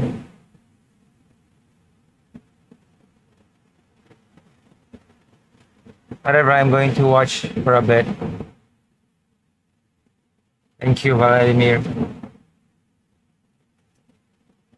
Yeah, that's right.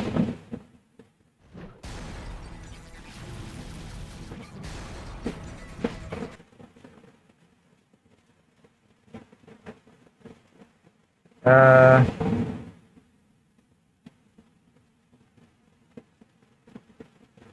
Okay, I think this is the window.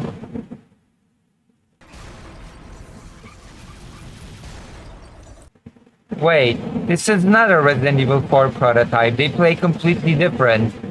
What do you mean Resident Evil 4 prototype? The gameplay is not alike at all.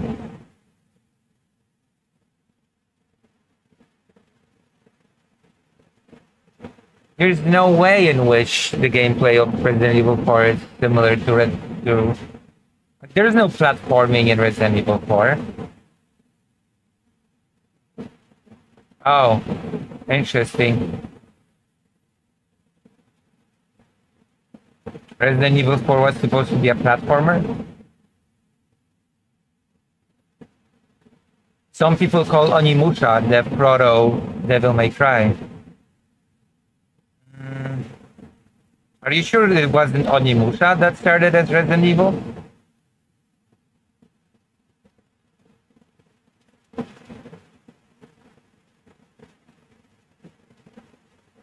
I'm back. Welcome back. Let's rock, baby.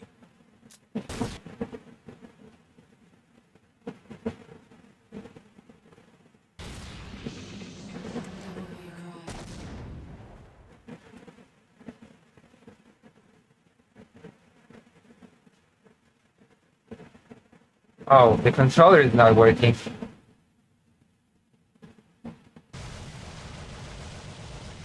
I mean, if the controller is not working, then I want to play it.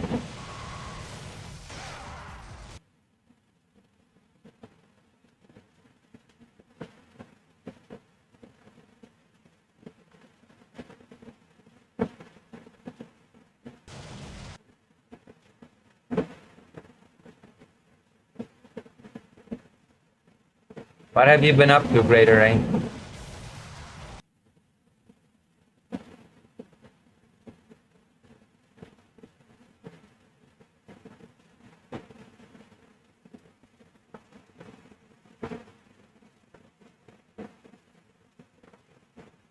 What do you mean dimension like thing?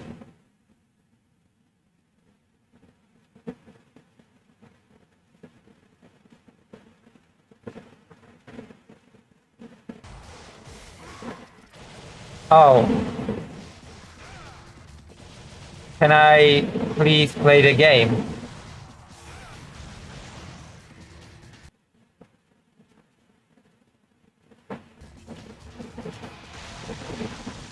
How do I play the game? Okay, I'm gonna try to turn it off and on again. But something clearly isn't right.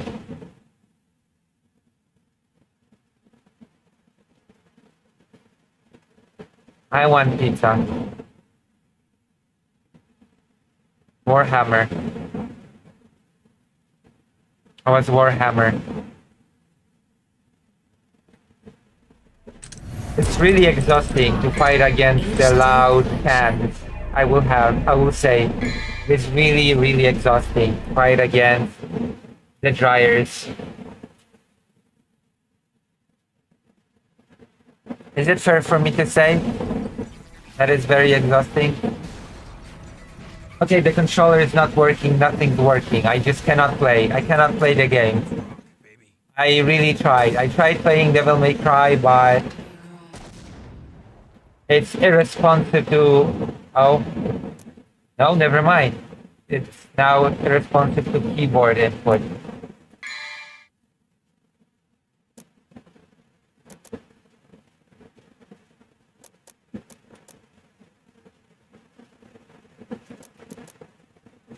Which...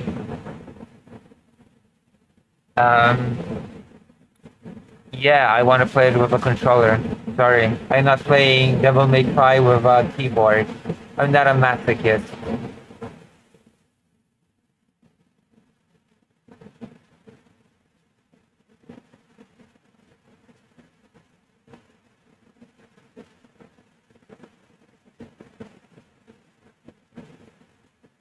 Alright, let's try again.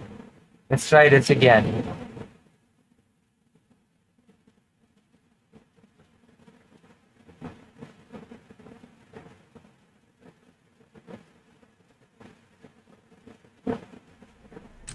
Devil May Cry. Now it works. HD collection. I needed to choose the enable controller input option. Now it works.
I forgot the controls.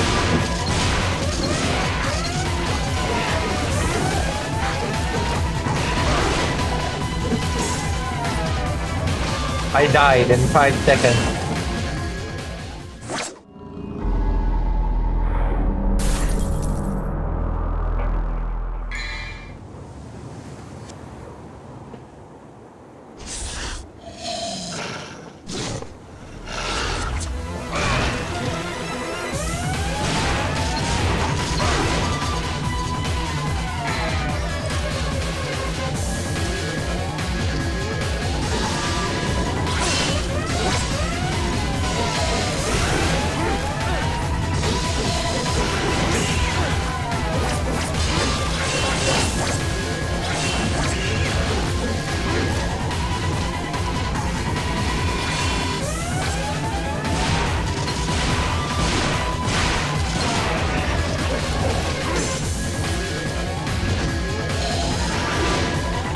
Oh. Aren't you covering the LA riots? I should, shouldn't I? I want to. I'm gonna do it today, okay? I'm gonna cover the LA riots. Ridiculous what's happening. Also, hello, Desidaru. It's been a while. I've been preparing to go to Ukraine again. Does that make sense?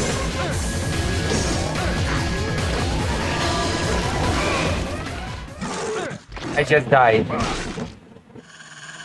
feel like just starting the game from zero because I don't remember how to play it. I'll be right back.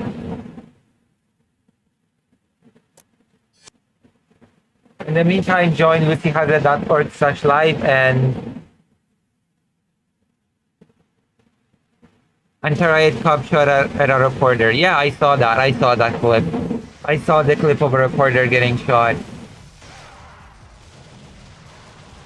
Hey, that's cool. I guess it's been going on for a couple of days. There's no need to apologize. You're my precious viewer. No viewer of mine will ever have to apologize for anything ever.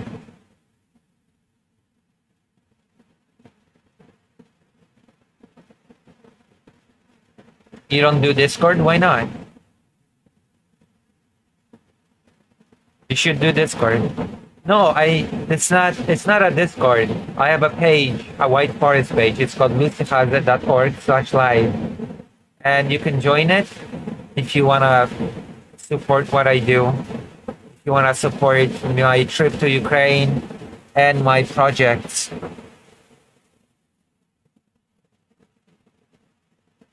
What do you mean undercover? What do you mean?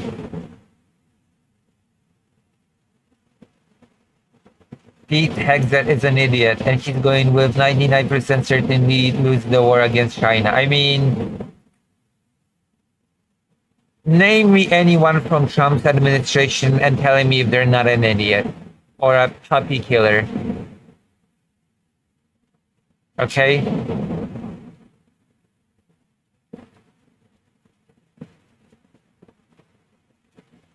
Challenge impossible.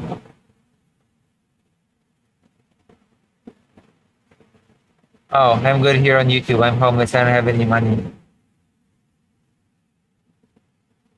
Well, I'm trying to report on them. I'm not looking for them myself, but I'm reporting on the children.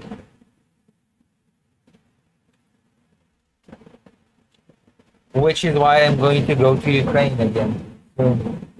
Very soon.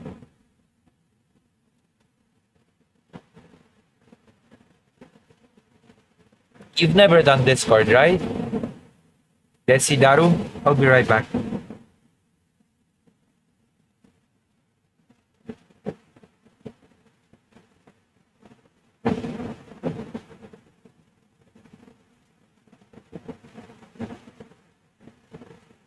I think you're a GoPro. I was a GoPro when the wall came down. What do you mean? What does that mean? I don't know what that means. I'll be right back.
Kind of.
It was full of water. It was full. I have to turn it again.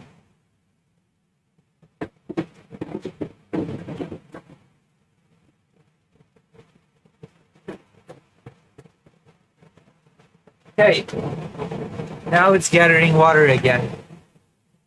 Oh my god. Oh.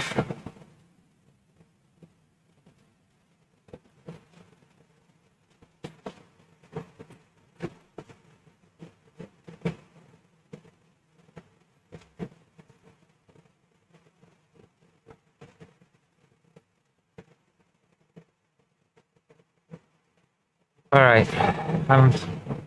I finished. Because the defibrillator, it gathers water, and when the water container is full, I have to take it out and pour the water out. And now it's gathering water again.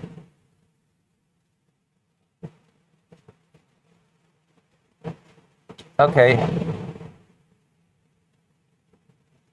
Oh, you're a fan of Mercado Media.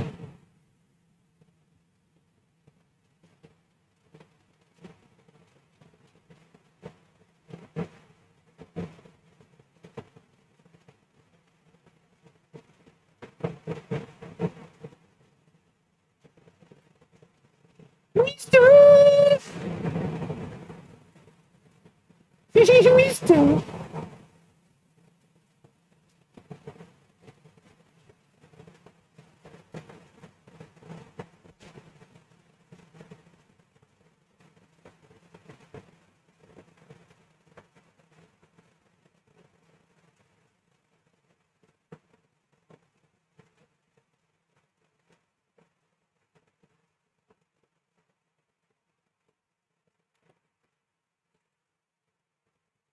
Are we ready? Are we ready to continue? Yeah?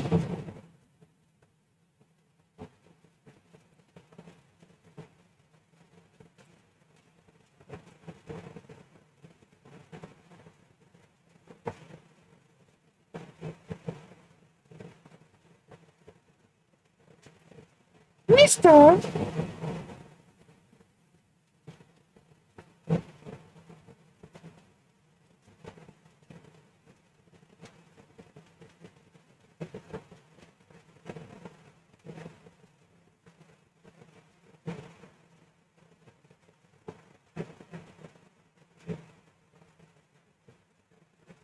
What the hell?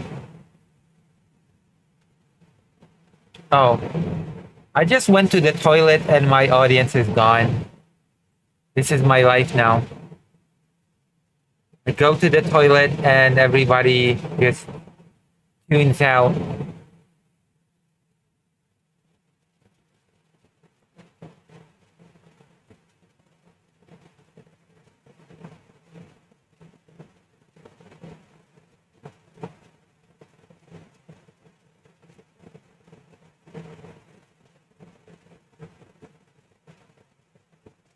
All right, let's continue.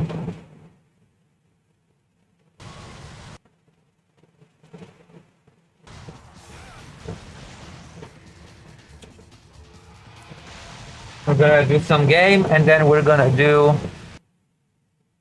segment. Segment game, segment game, segment.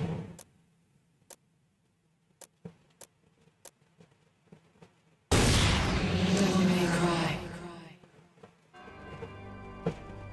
2 millenniums ago, there was a war. Why is the game so quiet? Jesus Christ. The underworld. But somebody from the underworld woke up to justice and stood. Something's wrong.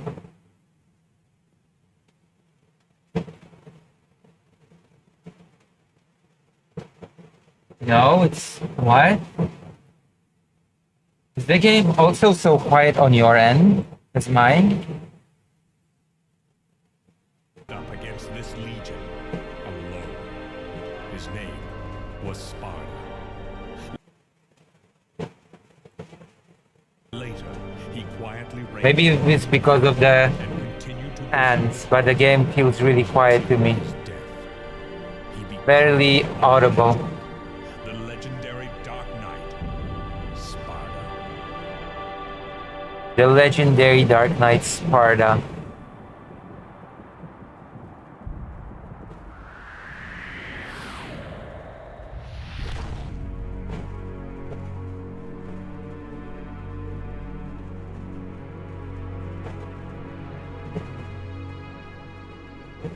Devil May Cry. So is it Devil May Cry. is it quiet for you, or is it just Sorry, me? closed at 9. Again, no password. I can't seem to get any real business. Whoa, slow down, babe. Well, well, what do we have here? Nature calls? It's in the back. So, you must be the handyman who'll take any dirty job. Am I correct? Almost. I only take special jobs, if you know what I mean. What do you mean? You're the man who lost a mother and a brother to evil 20 years ago. The son of the legendary Dark Knight Sparta, Mr. Dante. Well, the way I figure it, in this business a lot of your kind comes around. And if I kill each one that comes, eventually I should hit the jackpot sooner or later. In that case, you should be used to this sort of thing.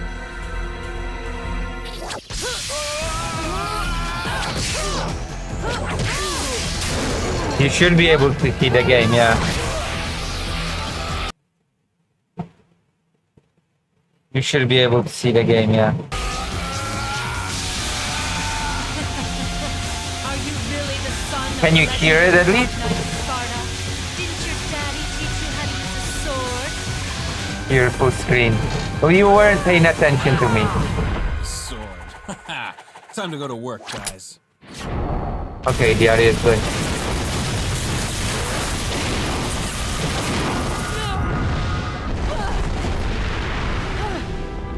Even as a child, I had powers. There's demonic blood in me. What strength?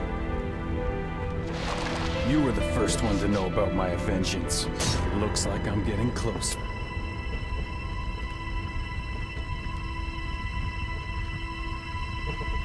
It seems that way, but I'm not your enemy. My name is Trish. I came here to seek your help, to put an end to the underworld. What?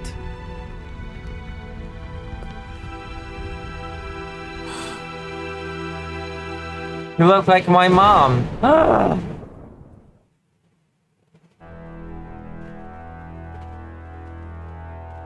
20 years ago, Mundus, the Emperor of the Underworld, resurrected. Why do you mean Devil May Cry too? Mundus. Yes. His powers were sealed by Don't we all Sparta's have mommy attack and issues? control of the human world. In reality. Once again, he has been preparing to open the gate on Malay Island. Mallet Island. Island. Mallet Island.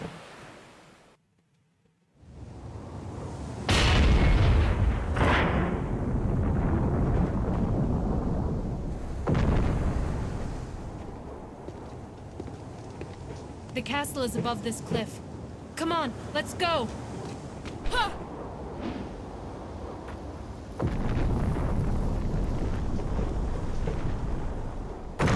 Sounds like a projection mission. No, if anything, I've got daddy issues, but...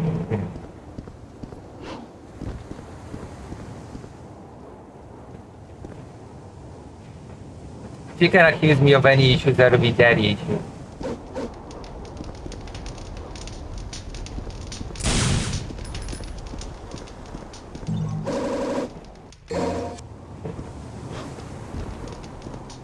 So bad. Yeah, I'm thinking about Devil May Cry too.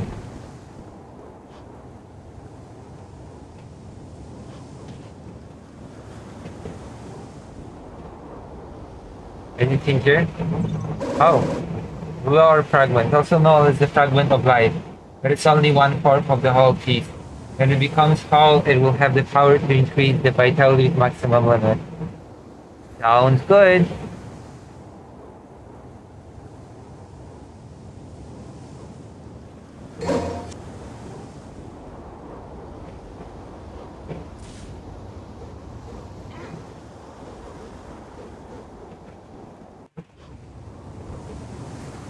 We should play Onimusha.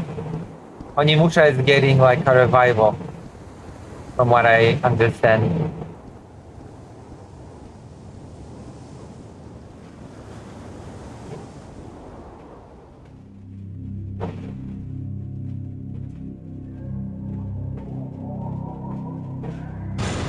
We should continue playing Resident Evil 4, by the way.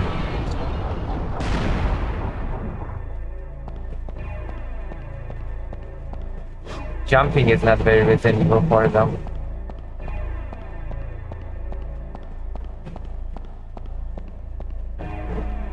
And using a sword.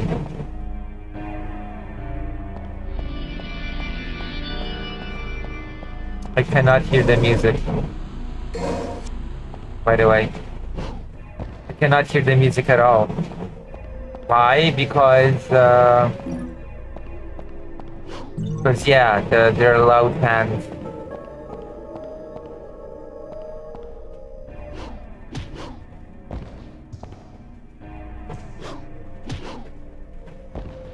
I almost get it. There you go. You'll be able to laugh at my bad platforming skills.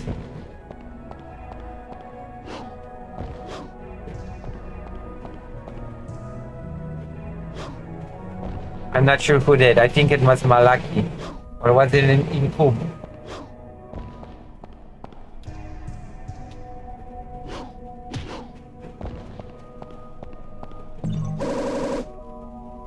Okay, we have 2/4 of a new light.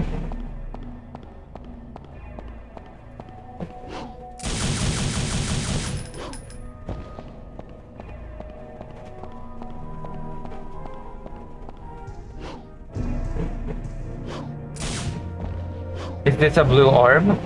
That blue flame on top of the statue? Can I get it? If I jump on it, will I get 3/4 of a light?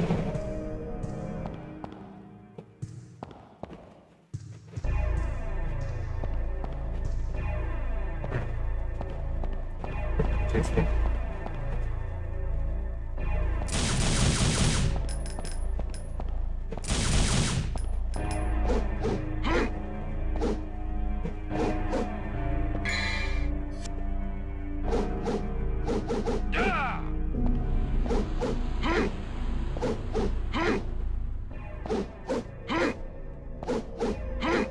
Huh.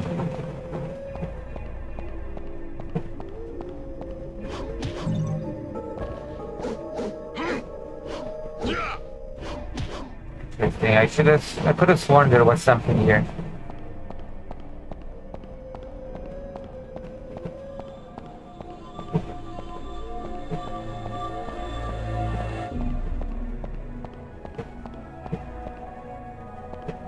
Right, yeah.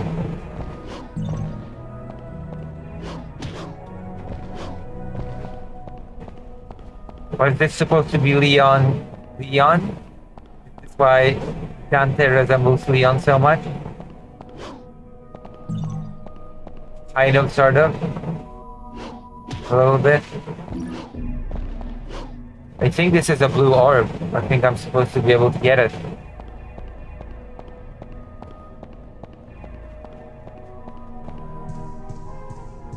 Yeah, he would have. Probably.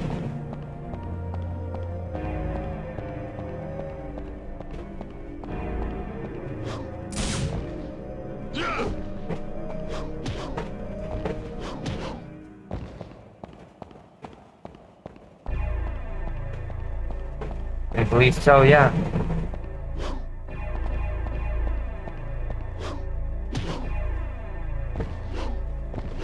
Huh. I'm gonna try to get this blue orb.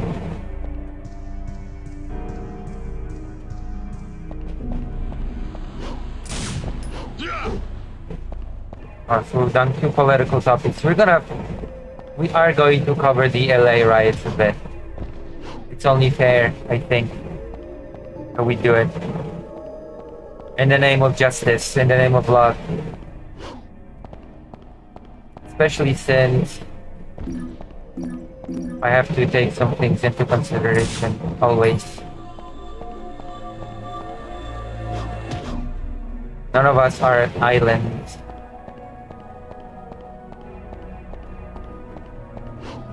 Solitary islands. We all must.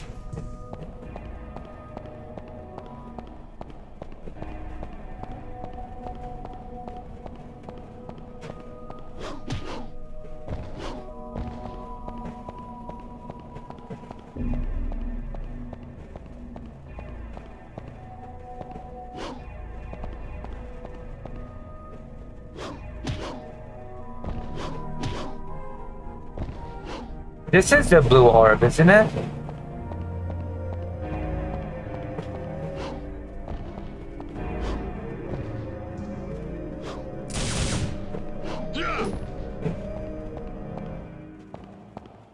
I cannot hear the music at all, in fact, because of the horrible loud fans that are blowing right next to me. So in fact, I cannot hear the music at all. But I take your word for it. I take your word that it sounds just like in Resident Evil 4. How are you doing currently? I am doing my best. Currently, I'm doing my best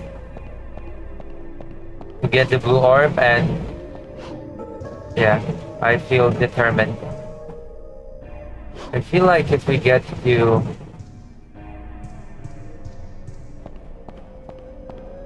how are you doing? Yeah?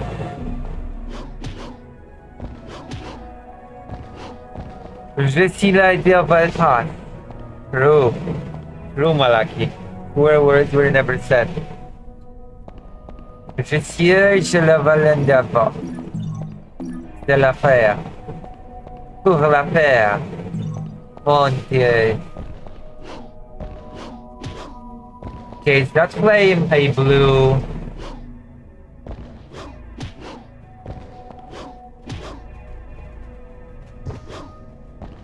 Is that a blue orb that I can get? Does anybody know that plays this game?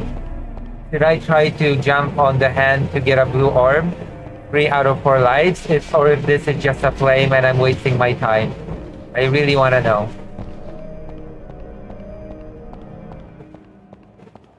Socialist, you tell me. You have played this game. I can feel it in my blood.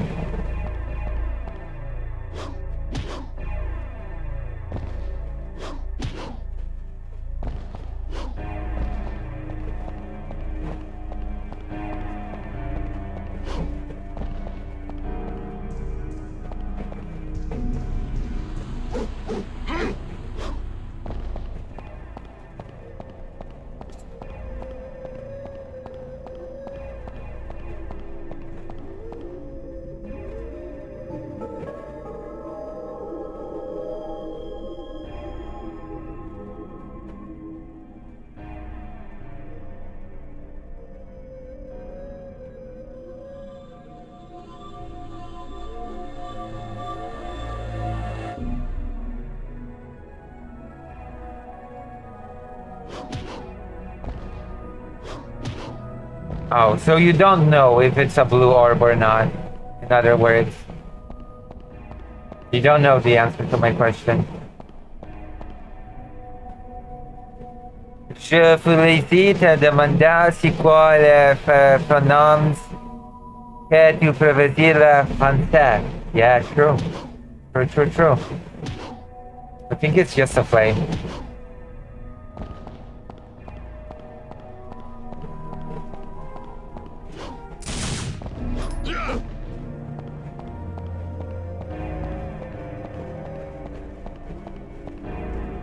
Lupa Gahan. I guess I feel late. I have an appointment tomorrow and I have no idea what I'm going to say to my new therapist. Oh, I want to get better, if that makes sense, but I don't know how someone helps me with the mindset. Yeah, I get it. Sorry, what's up, asleep? In the statue, is the blue flame just a flame or is it an actual blue orb? Over here. With this statue. Is this blue thing just a flame in the hand, or is it a blue orb that I can get and be closer to upgrading my life?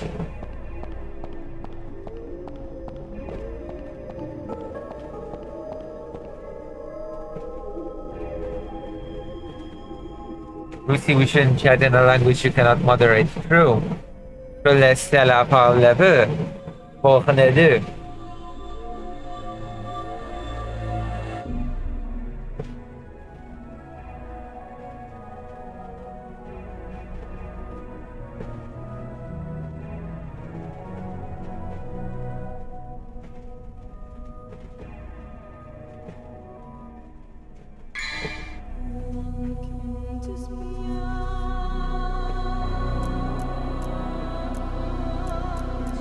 Oh.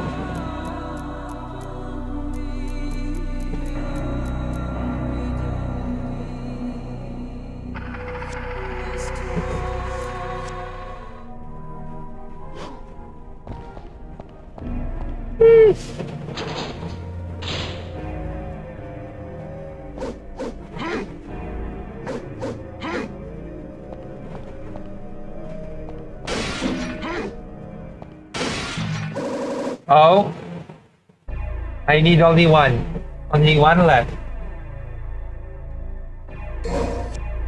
I have 3. And I have, after I get one more, I'll have 4. That makes sense, right?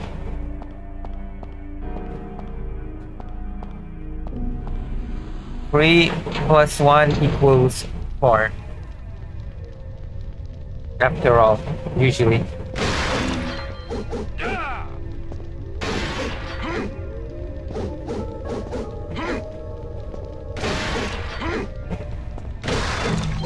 I'm gonna destroy everything.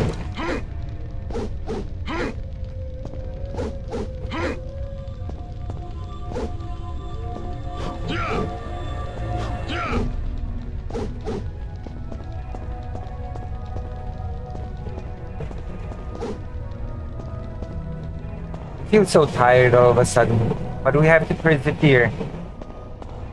So much work to do. So little time. You know what I mean?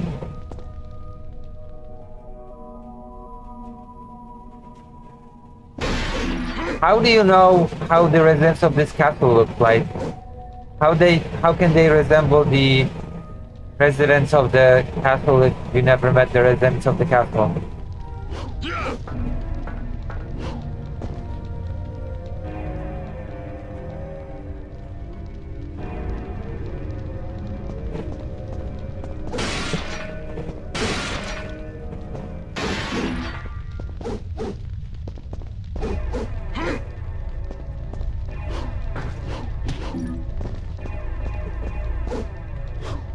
Culture like me feel rigid.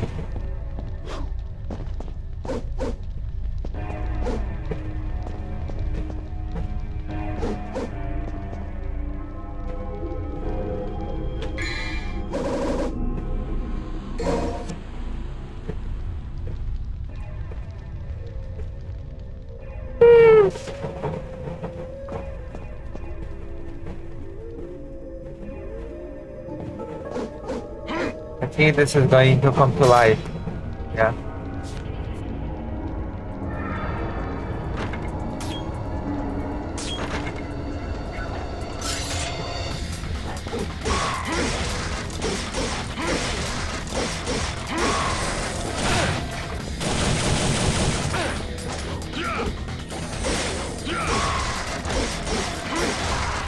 I don't remember how to uppercut the enemies into the air to hit them with the gun.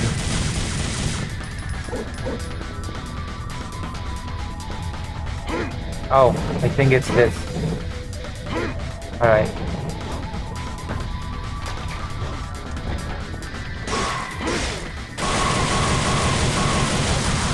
Alright.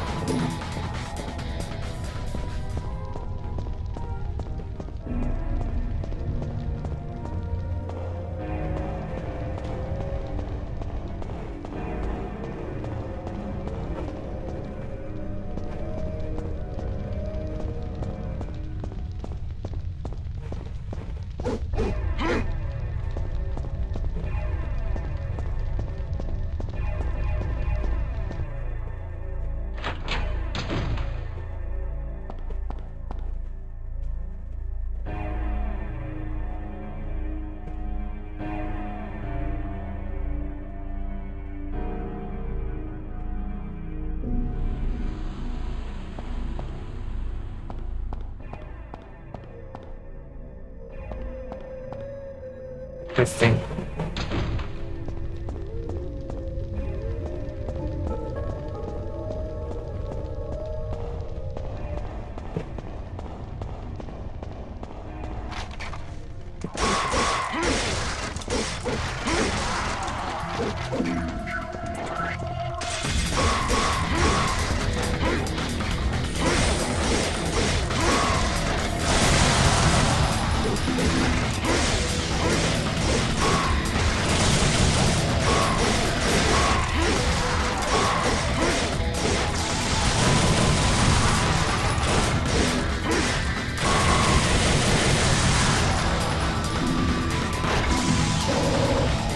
Take it stone that revitalizes the synergy as soon as you get it.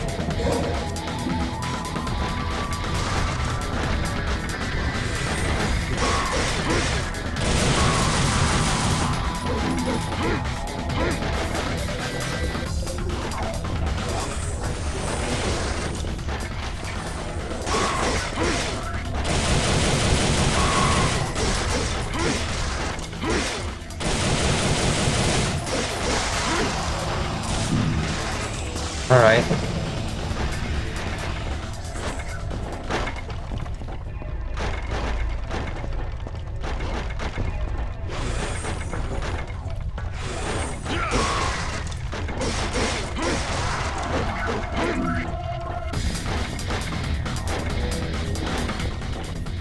Guess I made a mistake.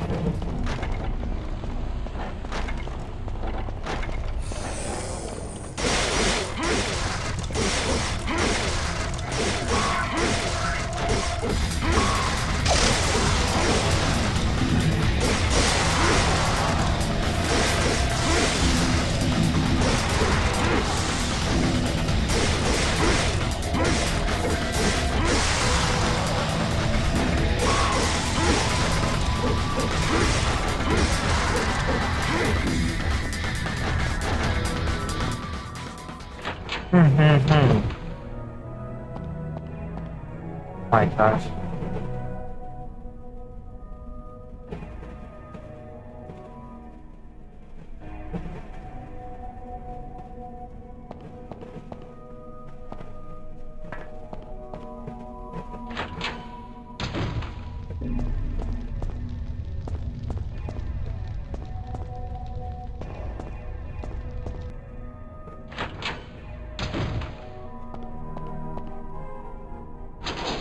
Alright.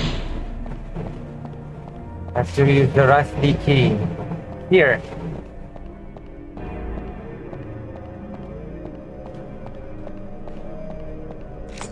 Use the rusty key. Should have told me that I don't need it anymore, but inventory management is not a thing in this game, so Doesn't matter.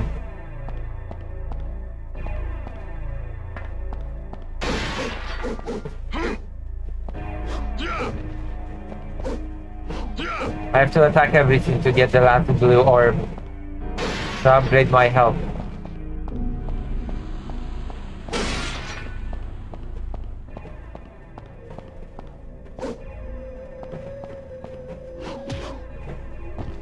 I see it.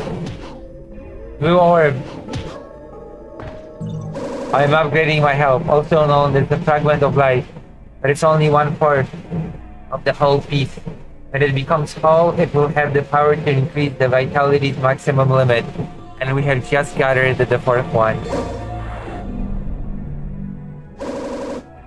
Blue orb. The fragments have combined to make one whole blue orb. The vitality's maximum limit will be increased.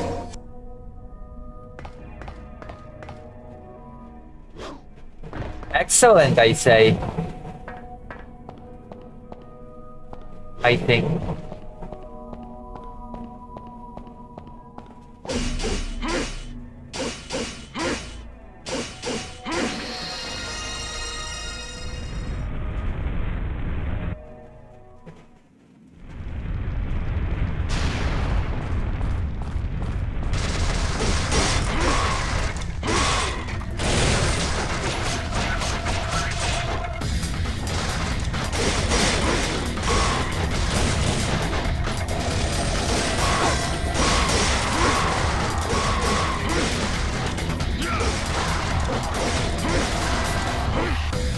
No.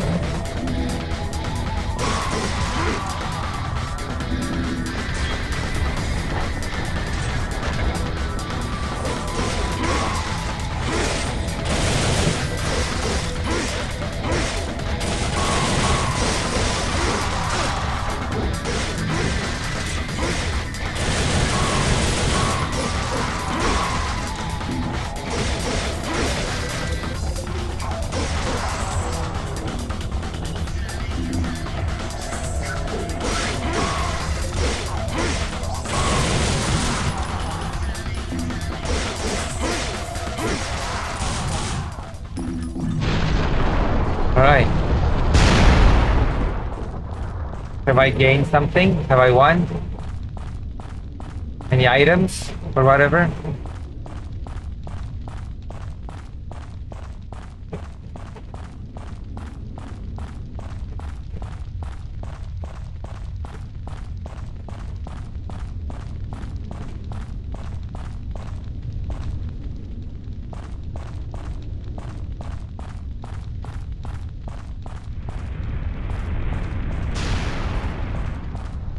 Is there anything that you should have gotten here? Is there absolutely nothing here for me? Ugh. Oh.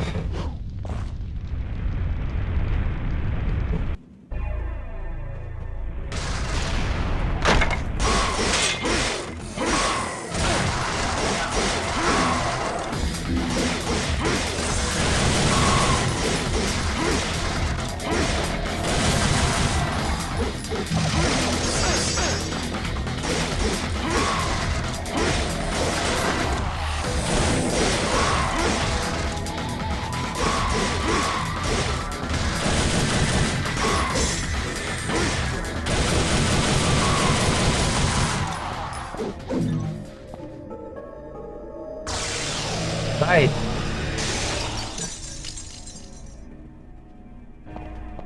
$162.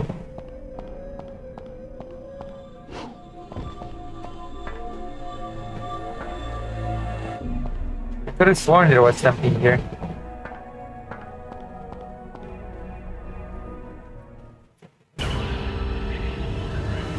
Oh, mission clear.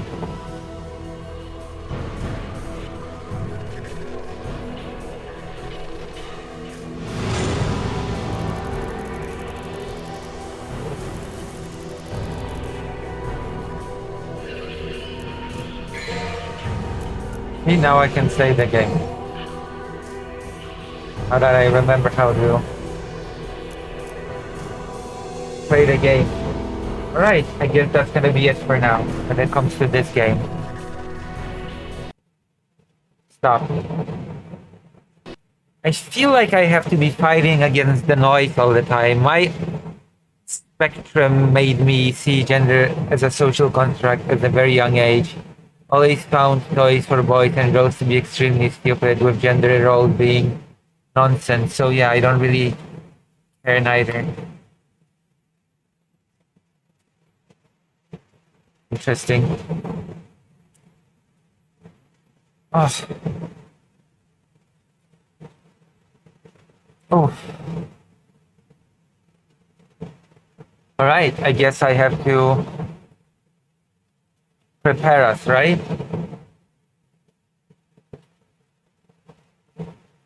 One moment. People wanted me to cover the riot thing, so I will oblige.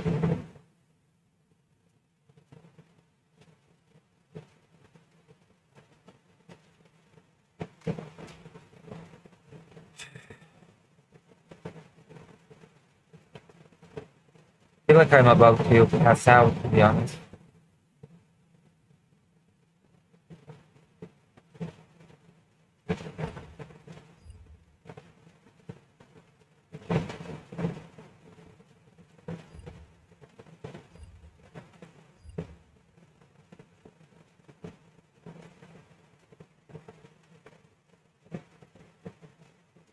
Shameful debates alongside a white nationalist. Is LA destroyed? Wait, really? Simple debate? Tecto knows of my video. He is scared. Food shot. My god, what is happening on YouTube right now? Let me check.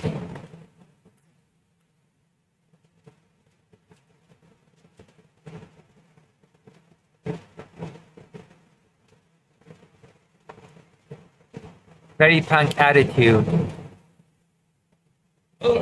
I wish I had a punk attitude, but I cannot.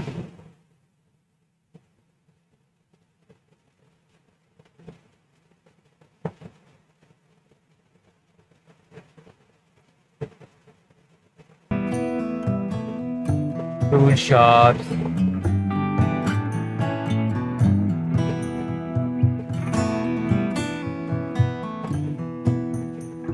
Went after Asmongold, a vendetta. Thank you, Fox of Fate. Thank you, Van Briggs. I appreciate the honesty. Well, we're gonna be jumping into the LA thing. Anybody here from LA, by the way? Anybody here from Los Angeles?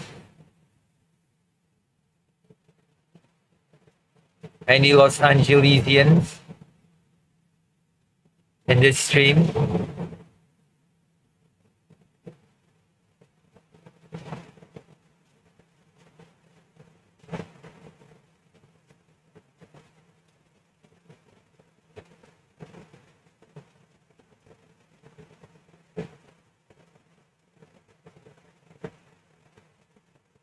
I'm from the best province in the Confederation instead. There's only one best state in the US, okay? And that state is Maryland. Just so you know. Okay. Global chat.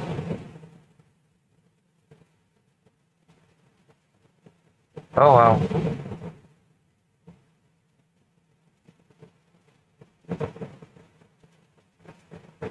Oh.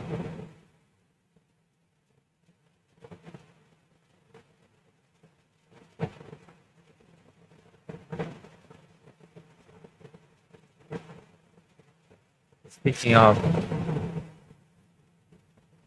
2 hours still.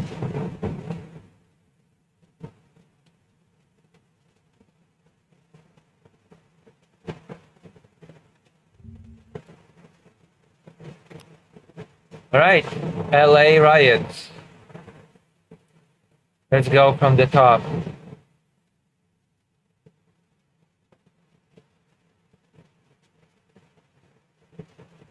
Okay, this is interesting, but that's not what I'm looking for.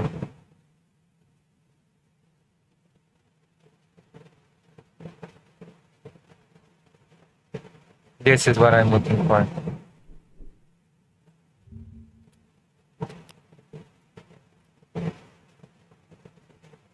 ICE raids rock Los Angeles, prompt panic at schools and outrage in Latino communities. But that's also not what I was looking for.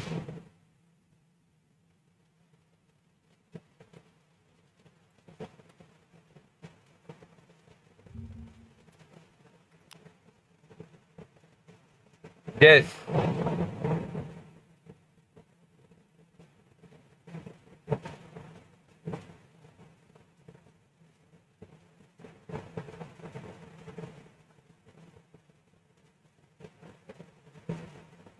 Wow.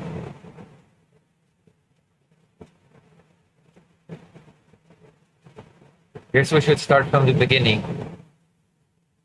Oh god, there's so much.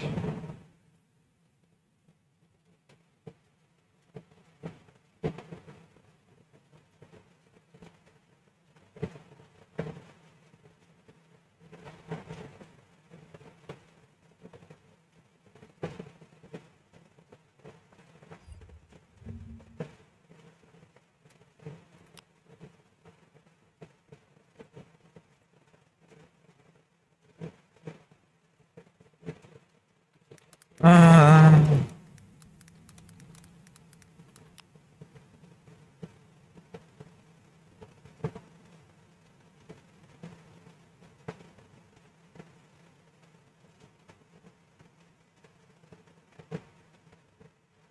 All right, Guardian. Los Angeles riot. Los Angeles protests. A visual guide to what happened on the streets.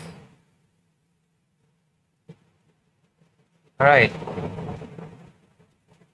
There we go. This is our entry point to the coverage.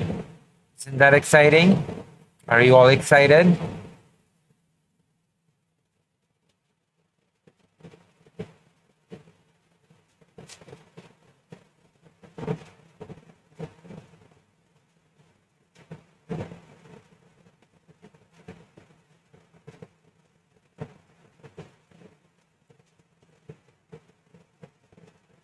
Very excited. Wow.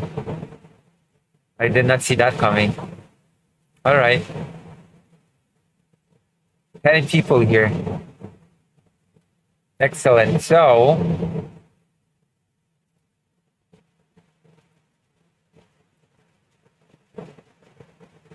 the Trump administration's immigration raids in the California city prompted mostly peaceful protests, which escalated when the president sent in the National Guard. So basically, the United States are going to hell. Basically, people are being deprived of their rights. I guess the right to due process is being slowly but surely done away with. I have heard several content creators specializing in giving advice as to what to do when you are either approached by an ICE agent, or what to do when you see someone get approached by an ICE agent, how to protect yourself, how to protect others, how to do this sort of civil disobedience without getting too much into trouble. What a fascinating time we're living in, when people can just be grabbed off the street and pushed into the deportation process. And also there's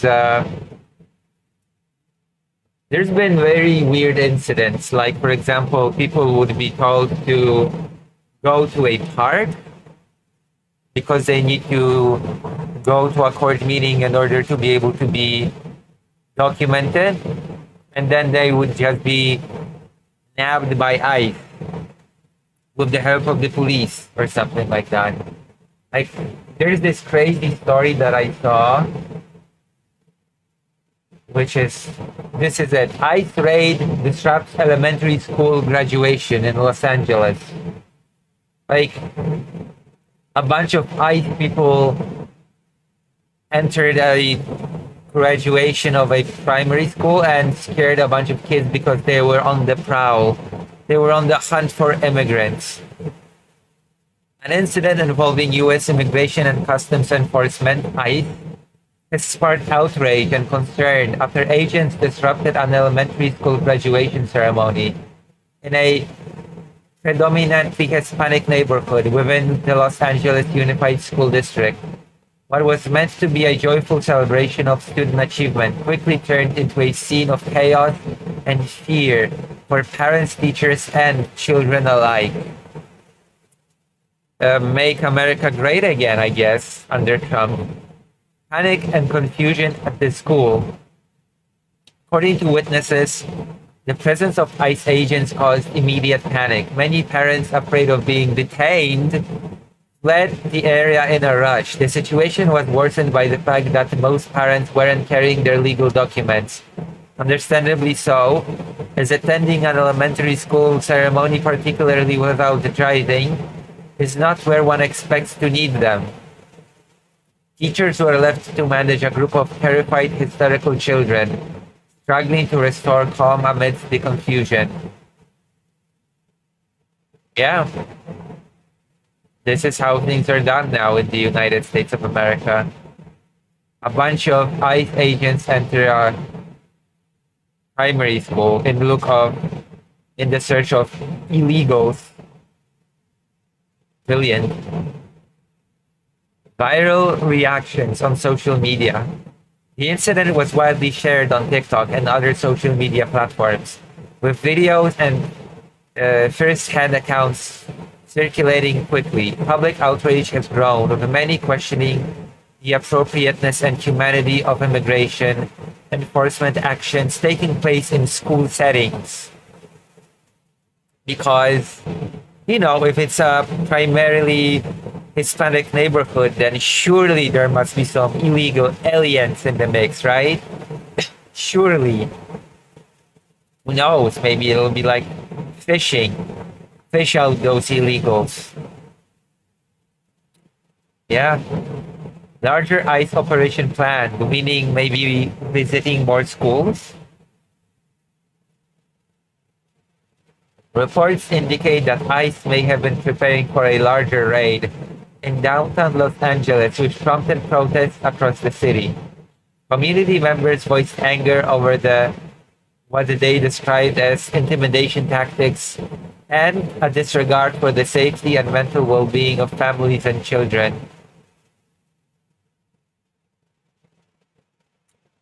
That is fair. I remember a line from the Diary of Anne Frank that basically described what was happening in LA. Yeah. This is just insane. This is crazy what's happening. That Make America Great Again means that no one's safe, and especially, I don't know, nobody's safe, I guess. I assume that most of the people attending that school meeting were citizens. But the situation has become so bad that I've heard from many people that are citizens that they are actually afraid that they will be harassed by ICE whenever they will go out from their house. So that's also a thing to consider. That I know people from the US that are people of color, and they're like, oh yeah, I'm very much nervous about being out of the house because ICE might go after me because of how I look. And at that point, I'm like, wow, yeah, that sounds pretty horrifying. People being dragged out of their home and kidnapped children coming back from school to find that no one was there, etc. It is the modern Gestapo. I never expected these sort of things to be happening in the United States, but it just shows you how fragile democracy is. It could happen here. Do not be indifferent. School officials respond. So the Los Angeles School Police Department, LASPD, reiterated that their priority is maintaining a safe environment for all students. Yeah, I can see that.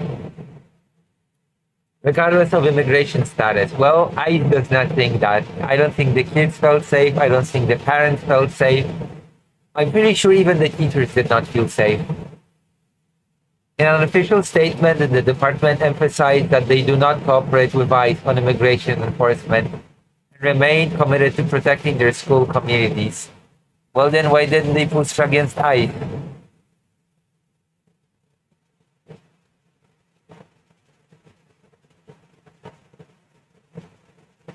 Also, the morale of ICE agents is very low according to some public and publications, and that's record high according to Trump. Yeah, record high. Get rid of those illegals.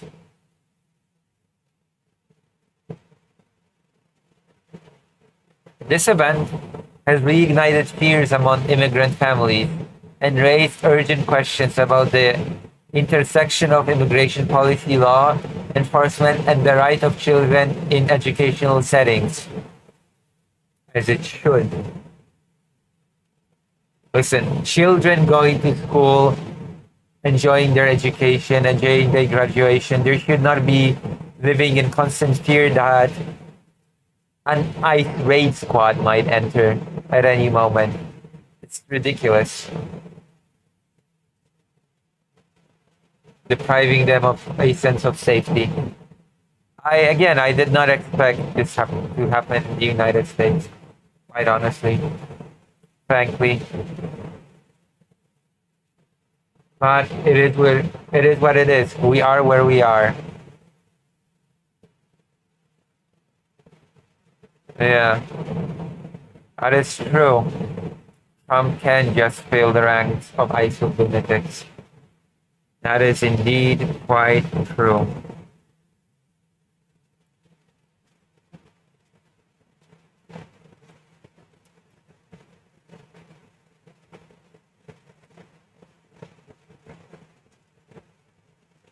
Everything is migrant now, also illegal. Oh yeah.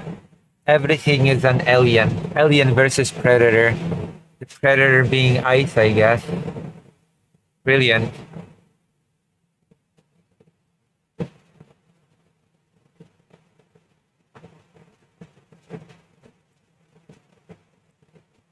Been streaming for almost 5 hours. I guess I'll conclude this topic and then we'll finish.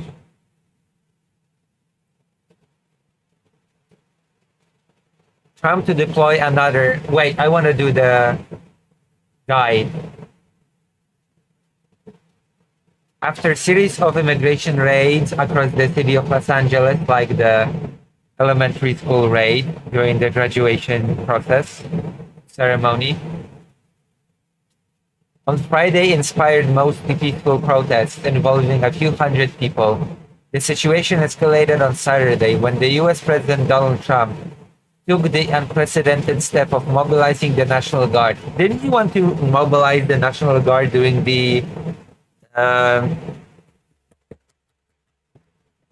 those other riots during his first term when that person was killed? Can you remind me the name of the person that was killed? Why am I drawing a blank? There was such a high-profile case.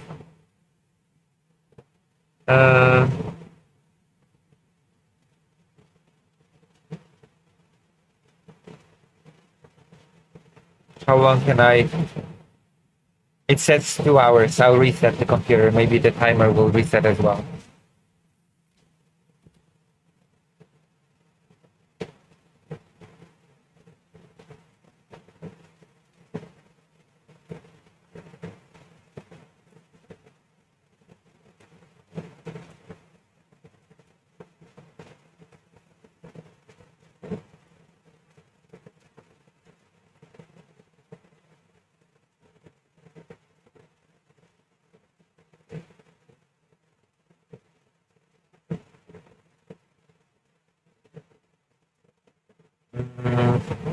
What was the name?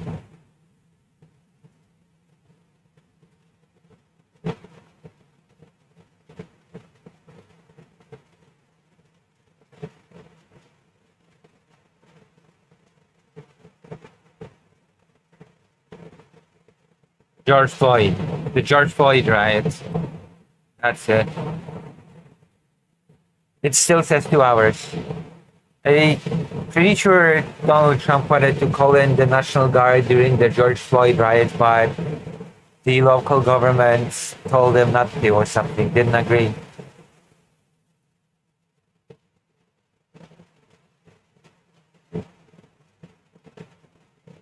I think there was something about Donald Trump wanting to call in the National Guard.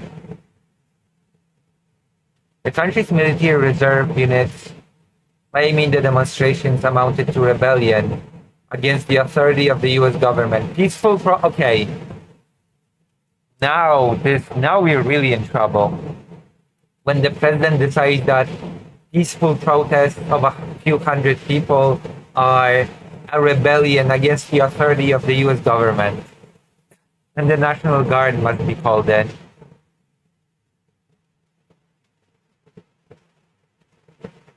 I mean, California is filing a lawsuit against Trump for violating the state's autonomy. This is crazy. This is like really, really crazy. Rebellion. Things are getting out of hand. The democracy is, I would say, jeopardized. People were saying, oh yeah, is this election about democracy? Is Trump getting elected a possible danger to democracy? Is democracy going to get eroded? Well, to all those who said absolutely not, here are the results of your vote. Because usually when those who said that Trump would not be a threat to democracy, they would usually vote for him.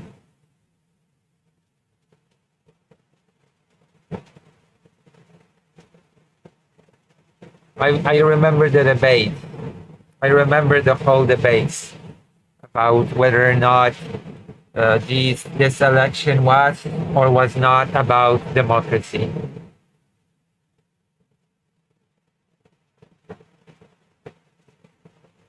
The governor of California, Gavin Newsom, called the decision purposefully inflammatory.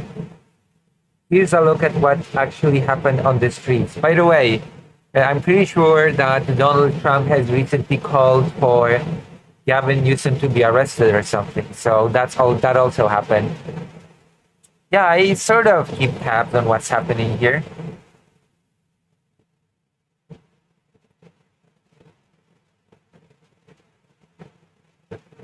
Most of the events took place in downtown Los Angeles, in a fairly localized area. The vast majority of the gigantic metropolis was not affected. Friday, 6th June morning, federal immigration officers raid multiple locations across Los Angeles, including a Home Depot in Westlake, centers where day laborers gather looking for work, and the Ambience clothing store in the Fashion District. The Coalition of Humane Immigrant Rights says there are raids at 7 sites. Wow. But that is just brilliant.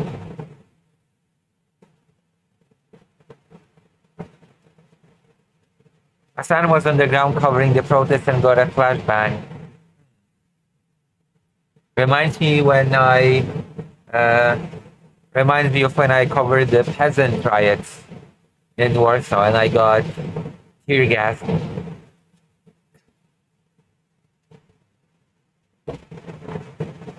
Got all days. May not like him much, but he is doing good work right now. Yeah, if he's covering the riots on the ground, then yeah, he is doing good work. Yes. It's crazy.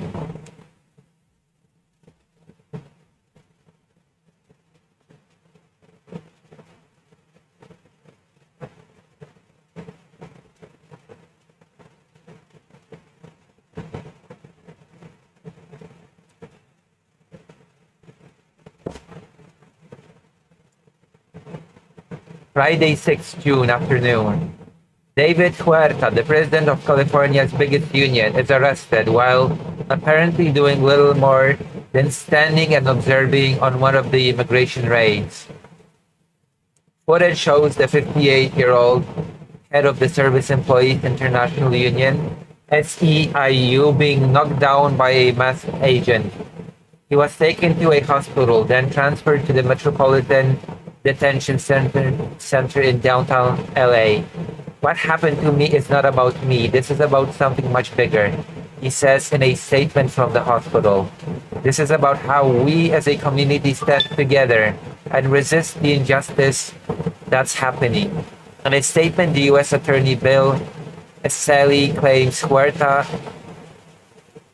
deliberately obstructed their access by blocking their vehicle and says he was arrested on suspicion of interfering with federal officers.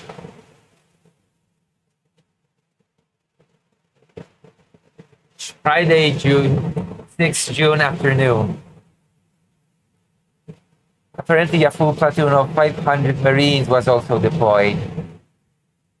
Yeah, so Lucy, fascism in America is going to be wacky. Only if Silicon Valley's folks are going to be involved, you know? Trump is just playing kindergarten games. Damn. Demonstrators gather outside of the Federal Detention Center in downtown Los Angeles, where Huerta and others are being held. There is a tense but largely non-violent standoff with police. By the way, the police on the peasant riots was very, very patient. 7 p.m. The LAPD declares unlawful assembly in the area and deploys tear gas to break up the crowd. 8:20 p.m. The police force declares a citywide tactical alert.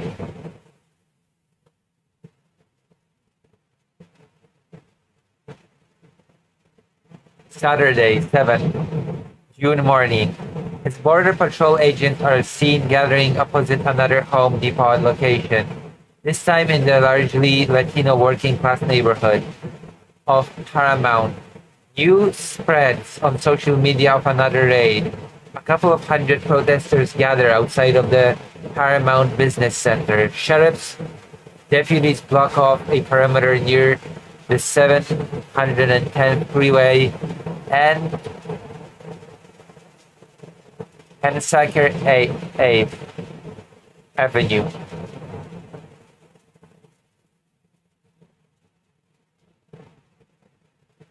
Lucy, can I ask a question? The internet says this means something. Daisuki, I love you very much. Daisuki in Japanese.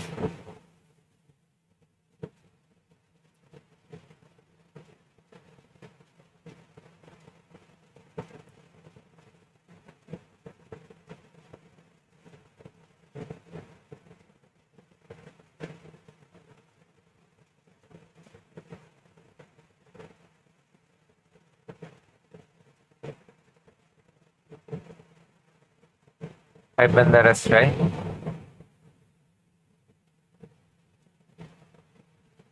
Twelve p.m.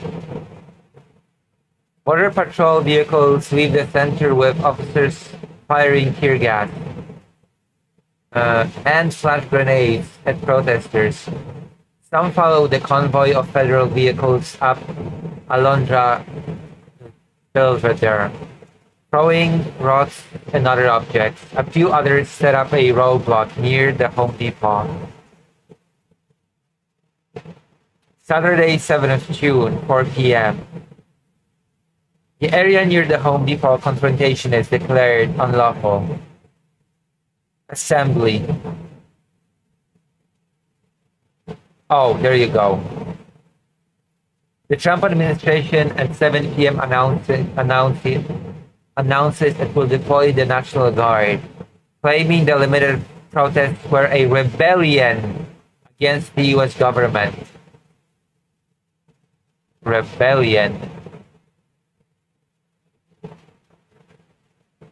The California Governor Gavin Newsom immediately denounces the move. The first time a U.S. president has mobilized U.S. military forces in a domestic political situation without the request of the state's governor since 1965. The U.S. Defense Secretary Pete Hegseth also announces that 500 Marines at Camp Pendleton in California have been placed on high alert. Wow. Yeah. So we got a confirmation. Saturday, 7th June evening, federal agents emerged in a phalanx from inside the Metropolitan Detention Center to confront approximately 100 protesters, firing tear gas and less lethal weapons at them. 9:30 p.m.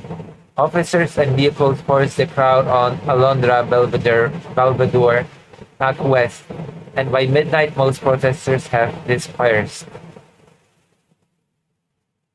So what happened? What happened then? Saturday, 8th June morning. After curfews are declared across LA County overnight from 6 p.m. to 6 a.m. by Sunday morning, about 300 National Guard troops are deployed to the city. 24 appeared to news crews outside the federal complex as though intent only on posing for photographs. I'm pretty sure a journalist was attacked, was shot in the leg. 10:30 a.m. Protesters began congregating near the Metropolitan Detention Center. Hello, Mira. It has been a long time indeed. How are you?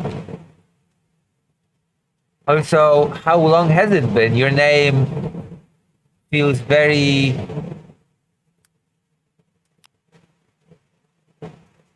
I don't know. You have to remind me because you've not been here for a while.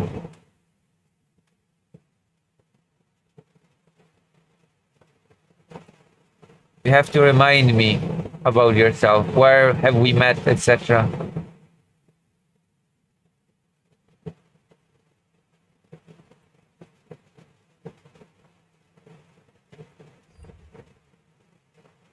It has been a while.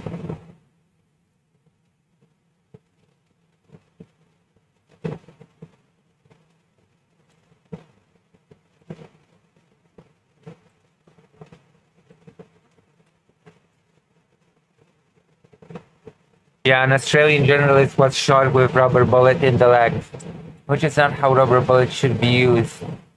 They should be shot at the ground and bounce at the target to be safer, not like cops care about our safety. True. Unreal.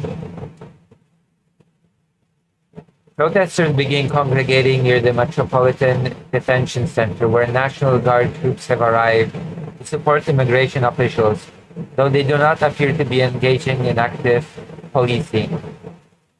Thousands of protesters gathered in downtown LA. Oh, so it escalated. It just escalated from a couple of hundred to thousands. Crazy.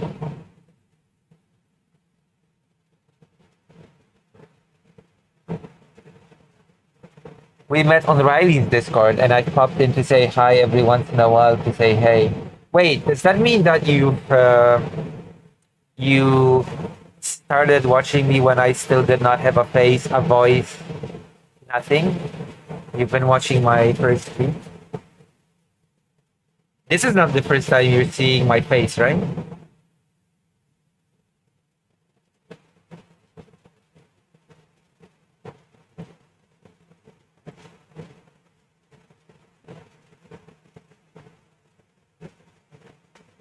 It is? Oh my gosh. See how much has changed? Oh my gosh, how much has changed ever since the Riley Grace Rochon times. Everything's different. Now I have a face. I have a voice. I used to not have a voice.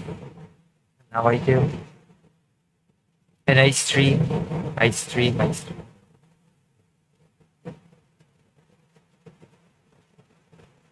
Am I how you imagine or totally different? Is Lucy has that completely different than you, what you imagine? You're so much more confident and I love to see it. Okay. Did I used to be much less confident in the past? Interesting.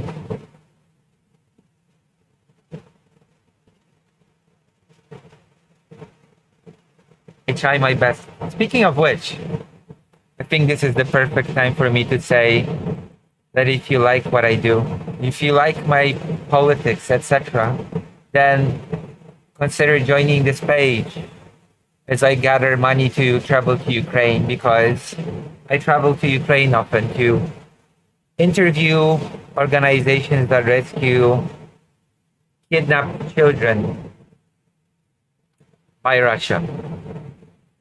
So that's a thing that I do. I've written an article about it and I'm still waiting for an outlet to take it and publish it for me.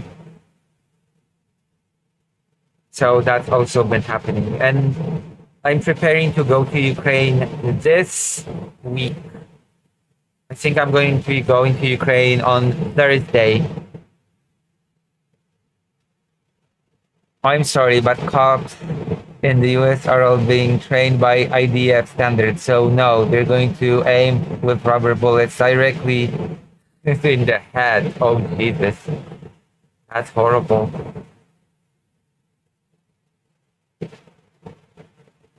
But yes, I'm going to be going to Ukraine this week. I have a certain amount of money sort of set aside for that, but any amount will help because unexpected expenses happen a lot.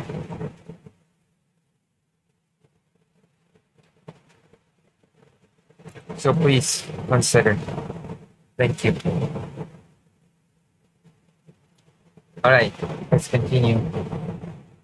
Let us continue this.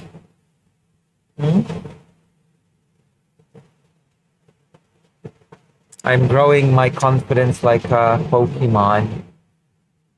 Also, if you're wondering what this noise is, I was flooded. I was flooded not long ago, and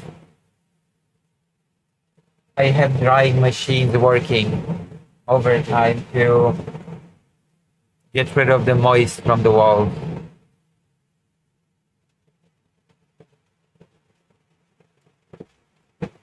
And I also have to combat the noise, so I have to be louder.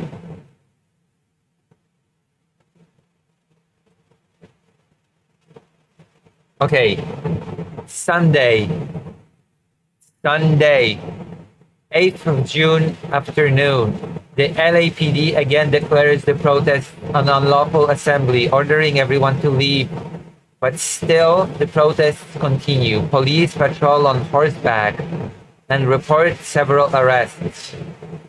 Journalists and protesters are reportedly struck by projectiles. Yeah, the Australian one, for example.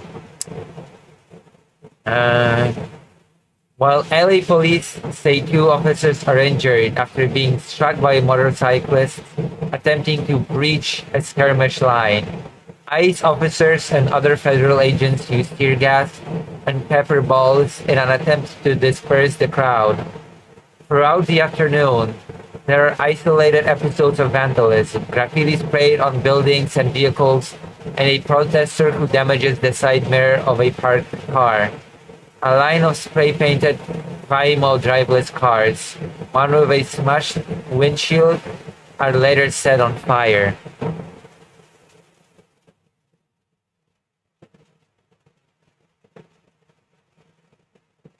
Friendly reminder, the person who ratted out Luigi never saw a dime of the bounty prize. Wait, really?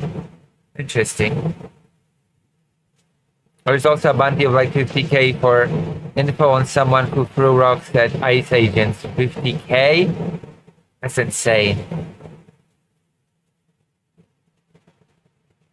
They didn't pay on a technicality. What was the technicality, if I may ask? It's okay for me to ask what the technicality was. It sounds wild. absolutely wild. Or should I say that it sounds absolutely typical at this point of the game?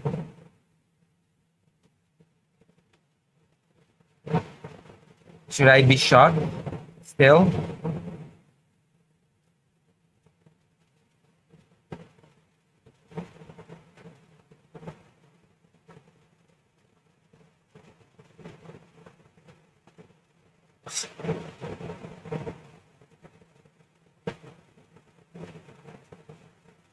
Huh.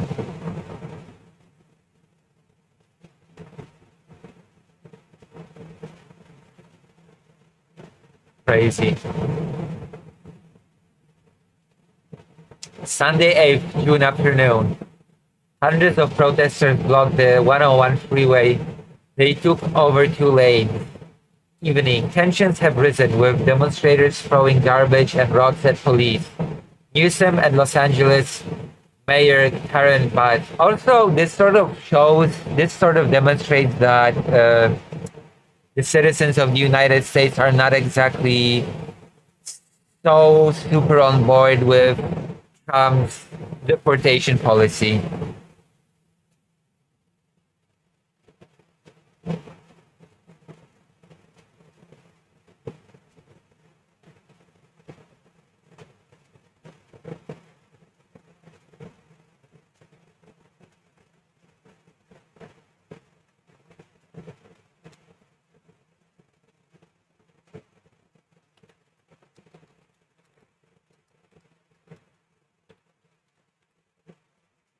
Oh my goodness. Hold on. Oh my gosh. I have to check something. 20 seconds. Hold on. I have to Google something. Because it seems like... My God.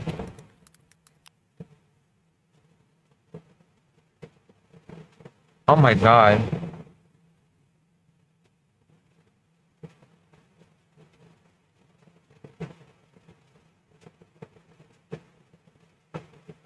Wow.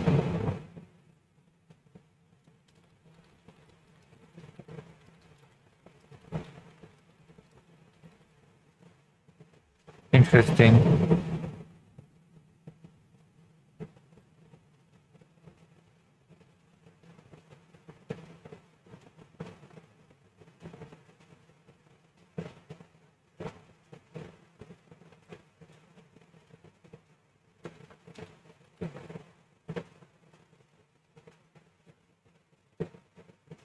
Wow. What a crazy coincidence.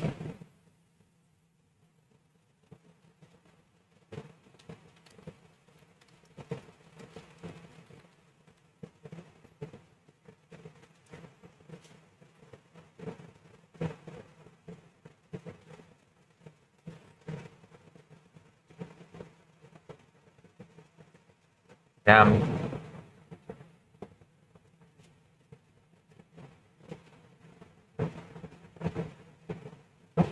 So yeah, that's basically it. And now we go to the live feed. Police push protesters down the street away from the federal building.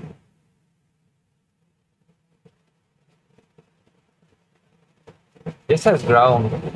LA mayor says city is being used for an experiment on what federal government can do. I agree with this assessment.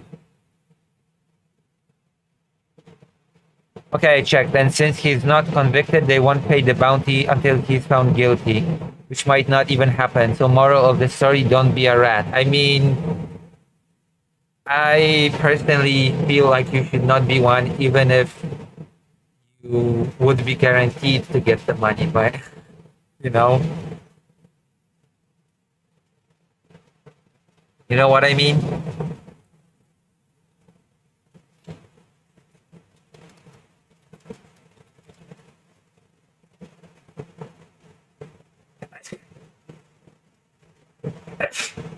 Ah.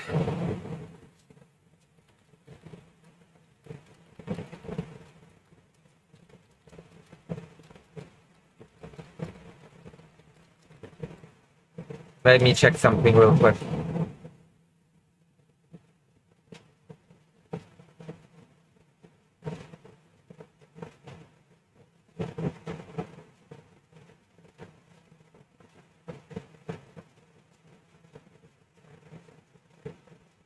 Ooh.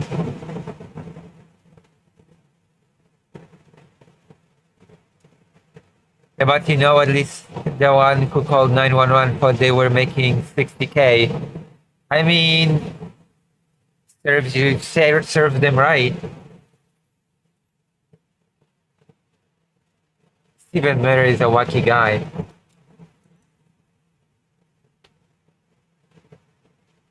Los Angeles Mayor Karen Bass says the city is being used for an experiment by the federal government as they bring in National Guard and Marines to counter immigration protests. Which again, to me, that just indicates that the population at large is not as on board with Trump's agenda as you might think. Sending in the Marines is insane. Just saying. Sending the army against the population. Oh yeah, the land of the free. The land of the free indeed.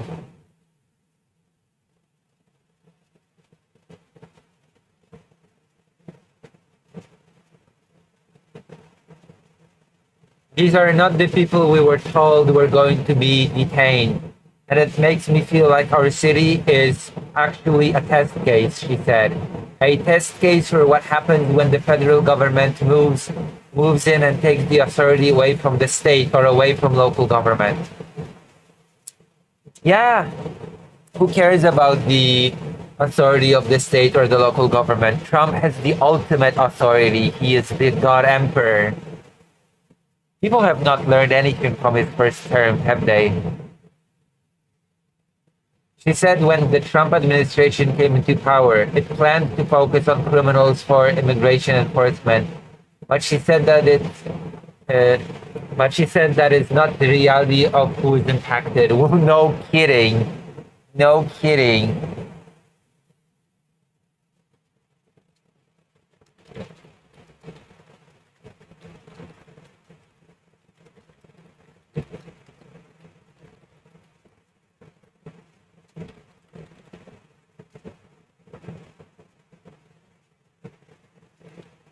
Oh.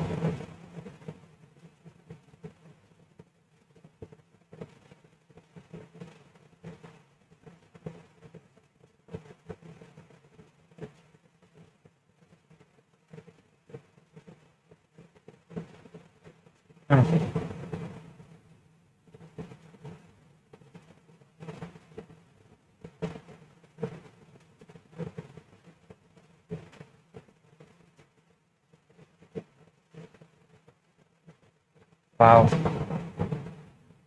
Oh my gosh.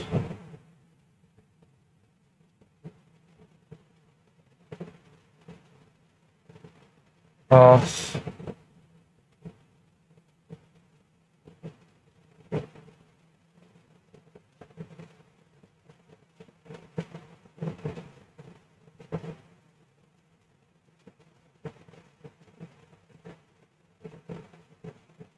My goodness.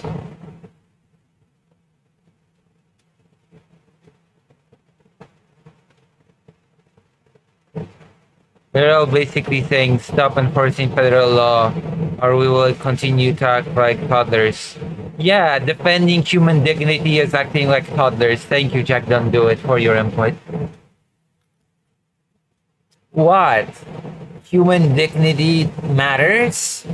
People should not just be snatched off the street into the deportation camps? Stop acting like a toddler. Oh, wait. ICE raid disrupts elementary school graduation in Los Angeles? You bunch of toddlers. You pussies.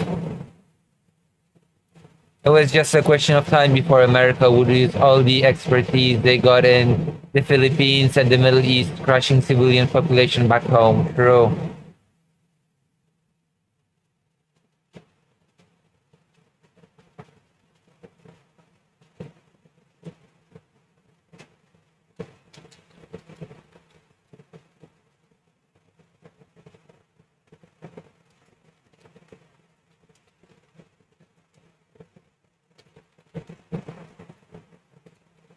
Hmm. Interesting.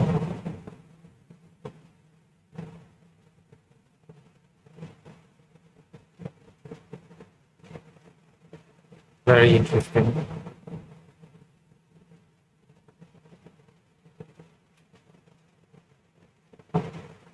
Should have followed the law and came in the right way like everyone else. Except the people that came the right way are also impacted by this, okay? What do you mean? What does a primary school graduation ceremony have to do with coming in the right or not the right way?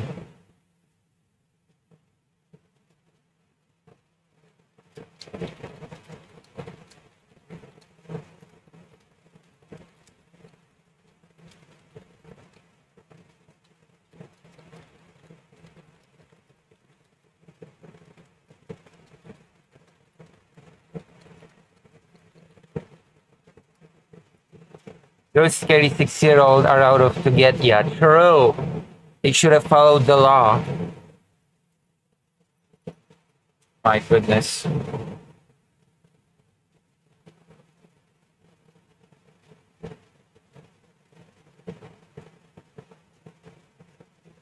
After the news conference, Buzz posted on social media, "Don't buy into Trump's chaos. Rise to the moment," Mayor wrote on X. "This is about protecting our immigrant communities, not destruction of our city." Crazy. Mayor Bass pushes back on language depicting Los Angeles as being invaded by illegal aliens.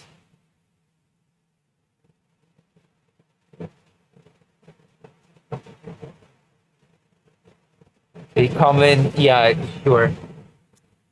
Of course, Jack, don't do it.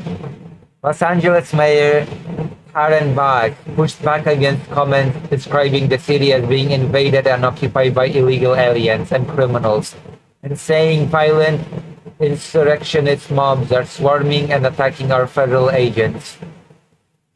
I don't know if anybody has seen that happen, but I've not seen that happen. Bass said, "This is a despicable description of our city. Our city needs to come together now and not accept this, not allow us to be divided. We are a city of immigrants, and we have always embraced that." I think I'm beginning to see what's happening here. And Jack Don't Do It is just buying it. Or just trolling me. Take your pick.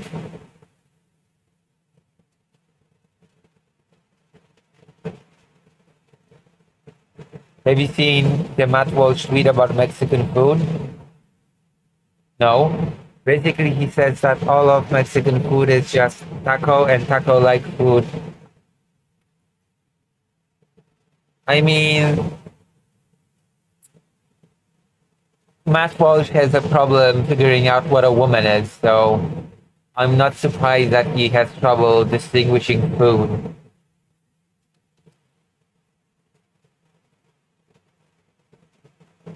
Oh my gosh, throwing rocks? Throwing bricks? No way. Who escalated again? Jack Don't Do It? I'm pretty sure this started as a non-violent protest. Who escalated? Can I hear who escalated?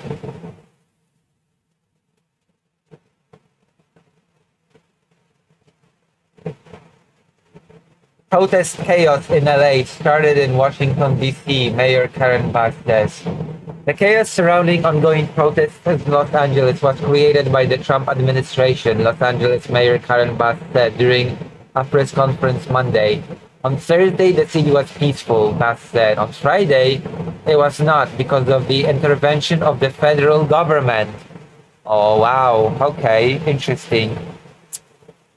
Protests in and around Los Angeles erupted on Friday after federal immigration agents arrested at least 44 people. The arrests come amid Trump's crackdown on immigration, which has involved waves of raids and deportations across the country. So, yeah. People are living in fear and terror, which are for the course for the Trump administration, I suppose. Los Angeles Mayor Karen Bass said the city is terrified and as they worry of where ICE will strike next. I cannot emphasize enough the level of fear and terror that is in Angelinos right now. Not knowing if tomorrow or tonight it might be where they live. It might be their workplace. Should you send your kids to school? Should you go to work? She said during news conference Monday. Huh. Oh, there you go. Another federal judge in Texas says Trump's use of Alien Enemies Act is unlawful. A federal judge in Texas ruled Monday, Texas, a pretty red state, by the way. All in all. A federal judge in Texas ruled Monday that President Donald Trump unlawfully invoked the Alien Enemies Act earlier this year, becoming the latest jurist to block him from using the sweeping wartime authority to quickly deport alleged members of a Venezuelan gang.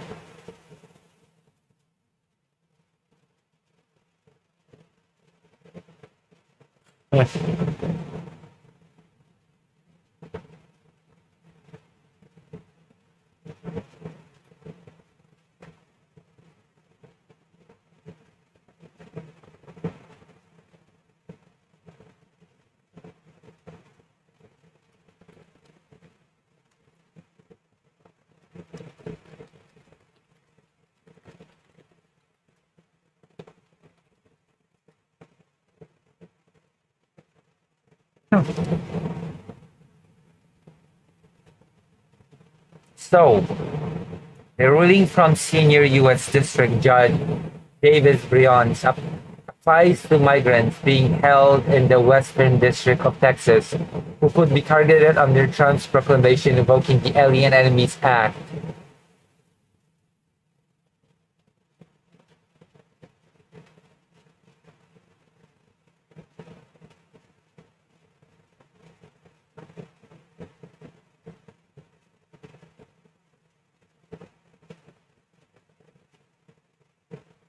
The appointee of former President Bill Clinton said Trump had improperly invoked the 18th century law to target alleged members of the Venezuelan gang, Tren de Aragua, in an attempt to remove the migrants without due process. Yeah, due process is just going away from the land of the free.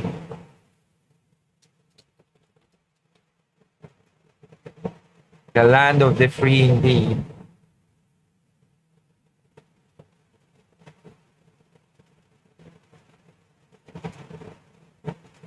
In an attempt to remove the migrants without due process. The government, quote unquote, the judge wrote in a lengthy opinion, must follow the law when effectuating removals from the United States. So people that are to be removed have to go through a process, okay, a due process.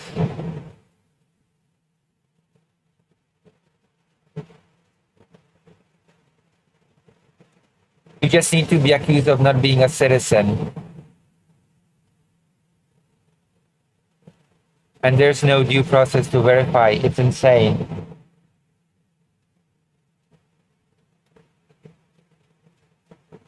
Mass illegal immigration or criminal activities plainly do not fall within the AEA's statutory boundaries. Briones wrote, the AEA was clearly not meant to be all-encompassing. As such, this court declines to stretch the AEA's meaning so broadly that mass migration or criminal activities by some members of a particular nationality would qualify as an invasion. Yeah, I've always felt that the use of the word invasion when talking about immigrants is just crazy. That's the word. That's the word that I'm gonna use. And virtually any group hailing from virtually any country could be deemed alien enemies. True. But the judge said that if Trump still wished to use the Alien Enemies Act to remove migrants being held in his district, officials must give them at least 30-day notice so that they have sufficient time to mount legal challenges to their designation under the act. Other judges around the country, including in Texas, have similarly ruled that federal officials cannot summarily remove migrants under the act, but that they must instead give individuals targeted under it several weeks' notice to allow for potential court proceedings. You don't understand, Lucy. Everyone who's going to be caught by ICE is a rapist and also illegal. True. True, and must be deported without a trial. God. Arab Spring levels of mass protest. Huh. Other judges around the country will read this. The Supreme Court has also temporarily blocked. Even the Supreme Court has also temporarily blocked Trump from moving forward with deportations under the 1798.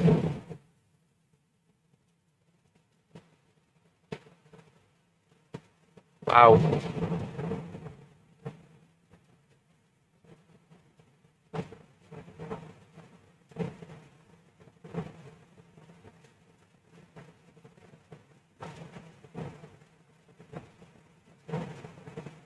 The Supreme Court has also temporarily blocked Trump from moving forward with deportations under the 1798 Act for a group of immigrants in northern Texas, while an appeals court considers the underlying questions in the case. Even the Trump-backed Supreme Court has not backed him on this. I think this is worth noting. So I'm gonna check it out. Jack, don't do it.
So basically, she did not really admit to being undocumented. She admitted to arriving in the country as an undocumented immigrant. Because if she's a politician, then she definitely is at this point documented.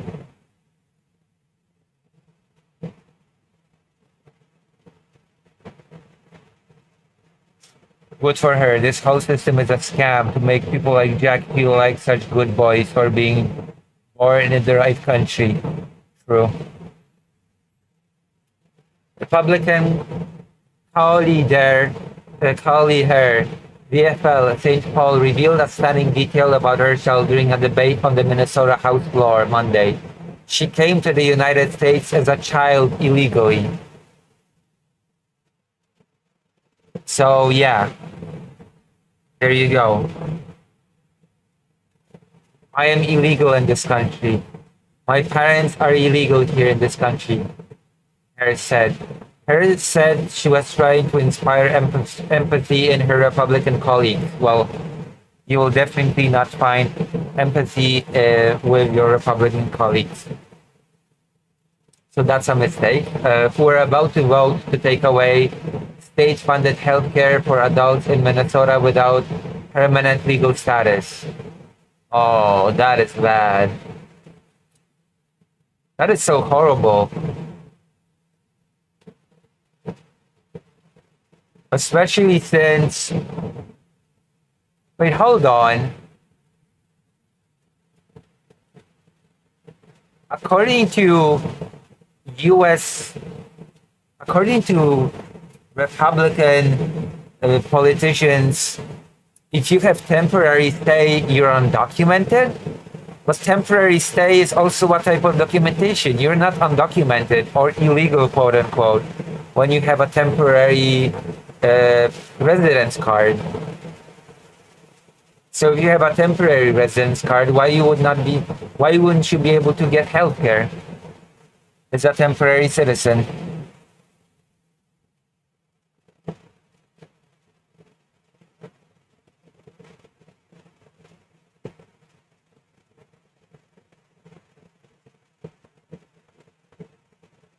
I mean, it's not like I harass Native American because they don't look American enough. True.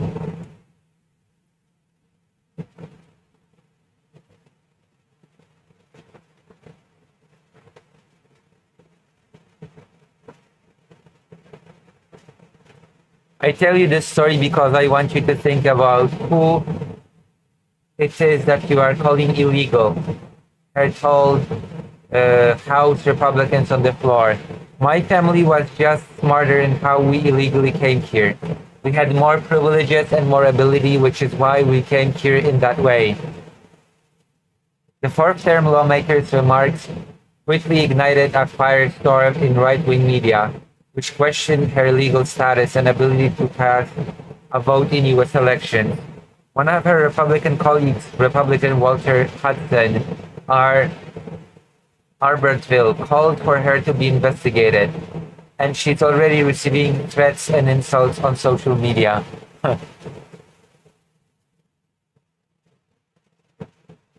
I know. Elon Musk should be deported.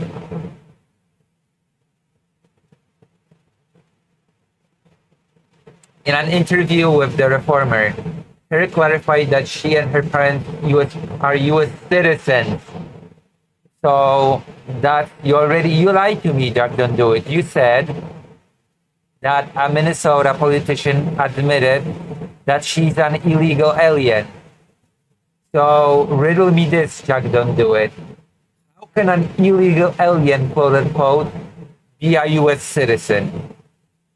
Okay, now I'm not moving forward with this segment until Jack don't do it answers these two questions.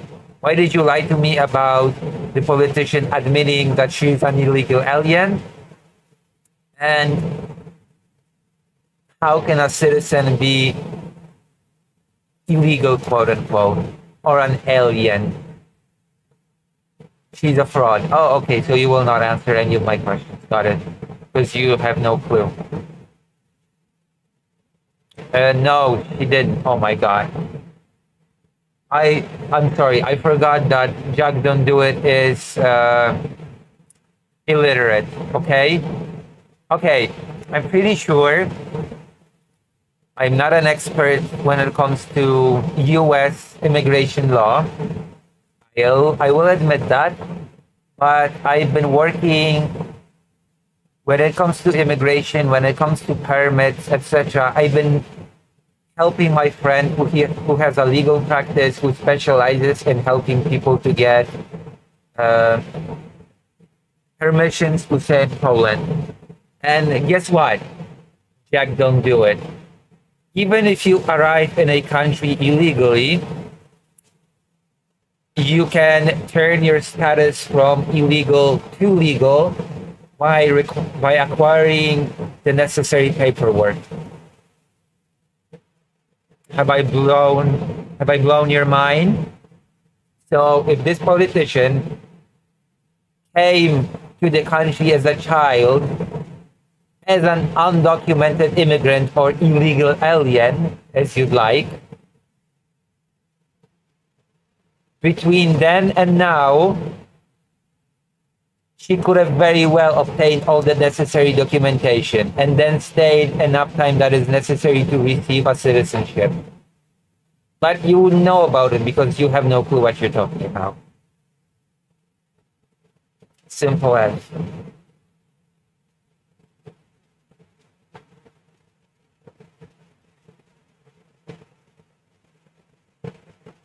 My God.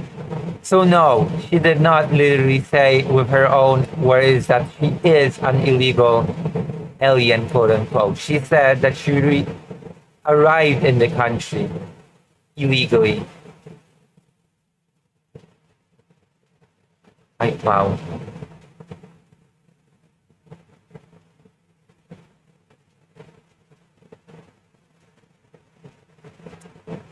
Jack Don't Do It sends me a facepalm, literally as in an interview with the Reformer, her clarified that she and her parents are US citizens.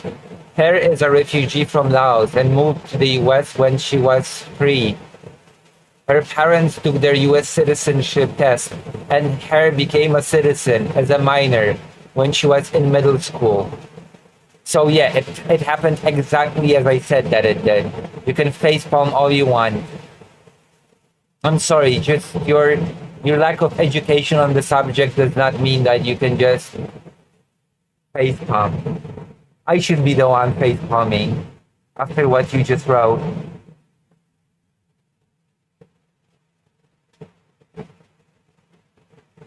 Jesus Christ. At least educate yourself on the topic before you start talking. Unbelievable.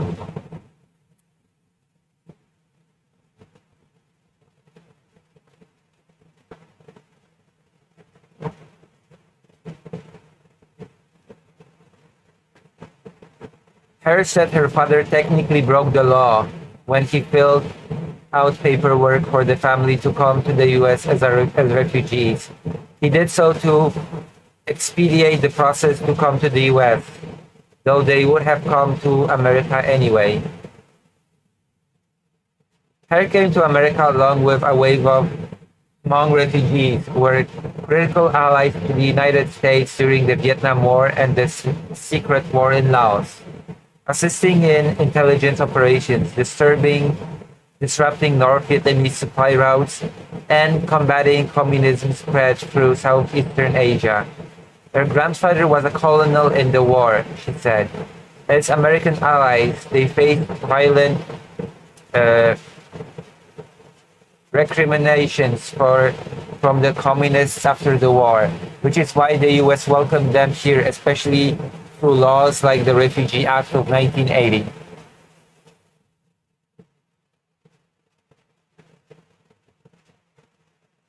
Right. Statute of limitation for crossing the border illegally is 2 years anyway, so she's fine. Her father worked at the US consulate and he processed their family's paperwork in a way to expedite their timeline to immigrate to the US as refugees. People who were set to come to the US as refugees could do so quicker if they had family connections to the military, CIA, or USA. Oh no. Jack Don't Do It is gonna complain about USA now, I bet. Harris said her family didn't qualify for those pipelines, but an uncle in the among familial sense of the word, i.e. a family friend, worked for USAID. When Harris' father processed the refugee paperwork, he claimed familiar connection to the friend that worked for USAID, which wasn't accurate. Technically, you would say my father broke the law, right? But we would have come anyway, Harris said. Minnesota House Republicans alongside EFL House Caucus leader Melissa Horstman voted Monday to strip Minnesota care from undocumented adults. The Senate later voted to do the same. Harris said she wishes she would have been more clear about her citizenship status on the House floor, but she doesn't regret telling her story. The truth is, until people see a face with somebody in a situation, it is really easy for us to other each other, she said, using other as a verb. And as somebody who's been marginalized because of who I am, my whole life, I never want to do that to somebody else, Harris said. Oh, good for her. Good for her. Sorry, people just don't have a clue about immigration, how it works,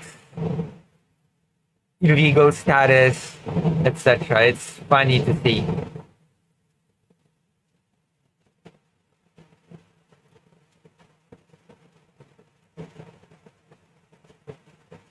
Very disappointing. All right. I guess we streamed for.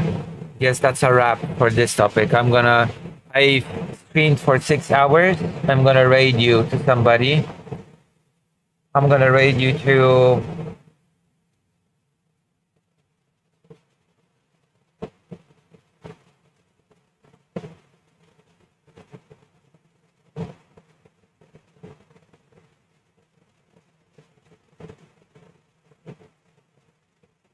Food shops. No, I'm not gonna raid you to food shops. I'm gonna raid you to Vegcom. Okay? Alright. See you. Bye bye bye bye bye bye bye bye. Bye bye bye bye bye. Good night.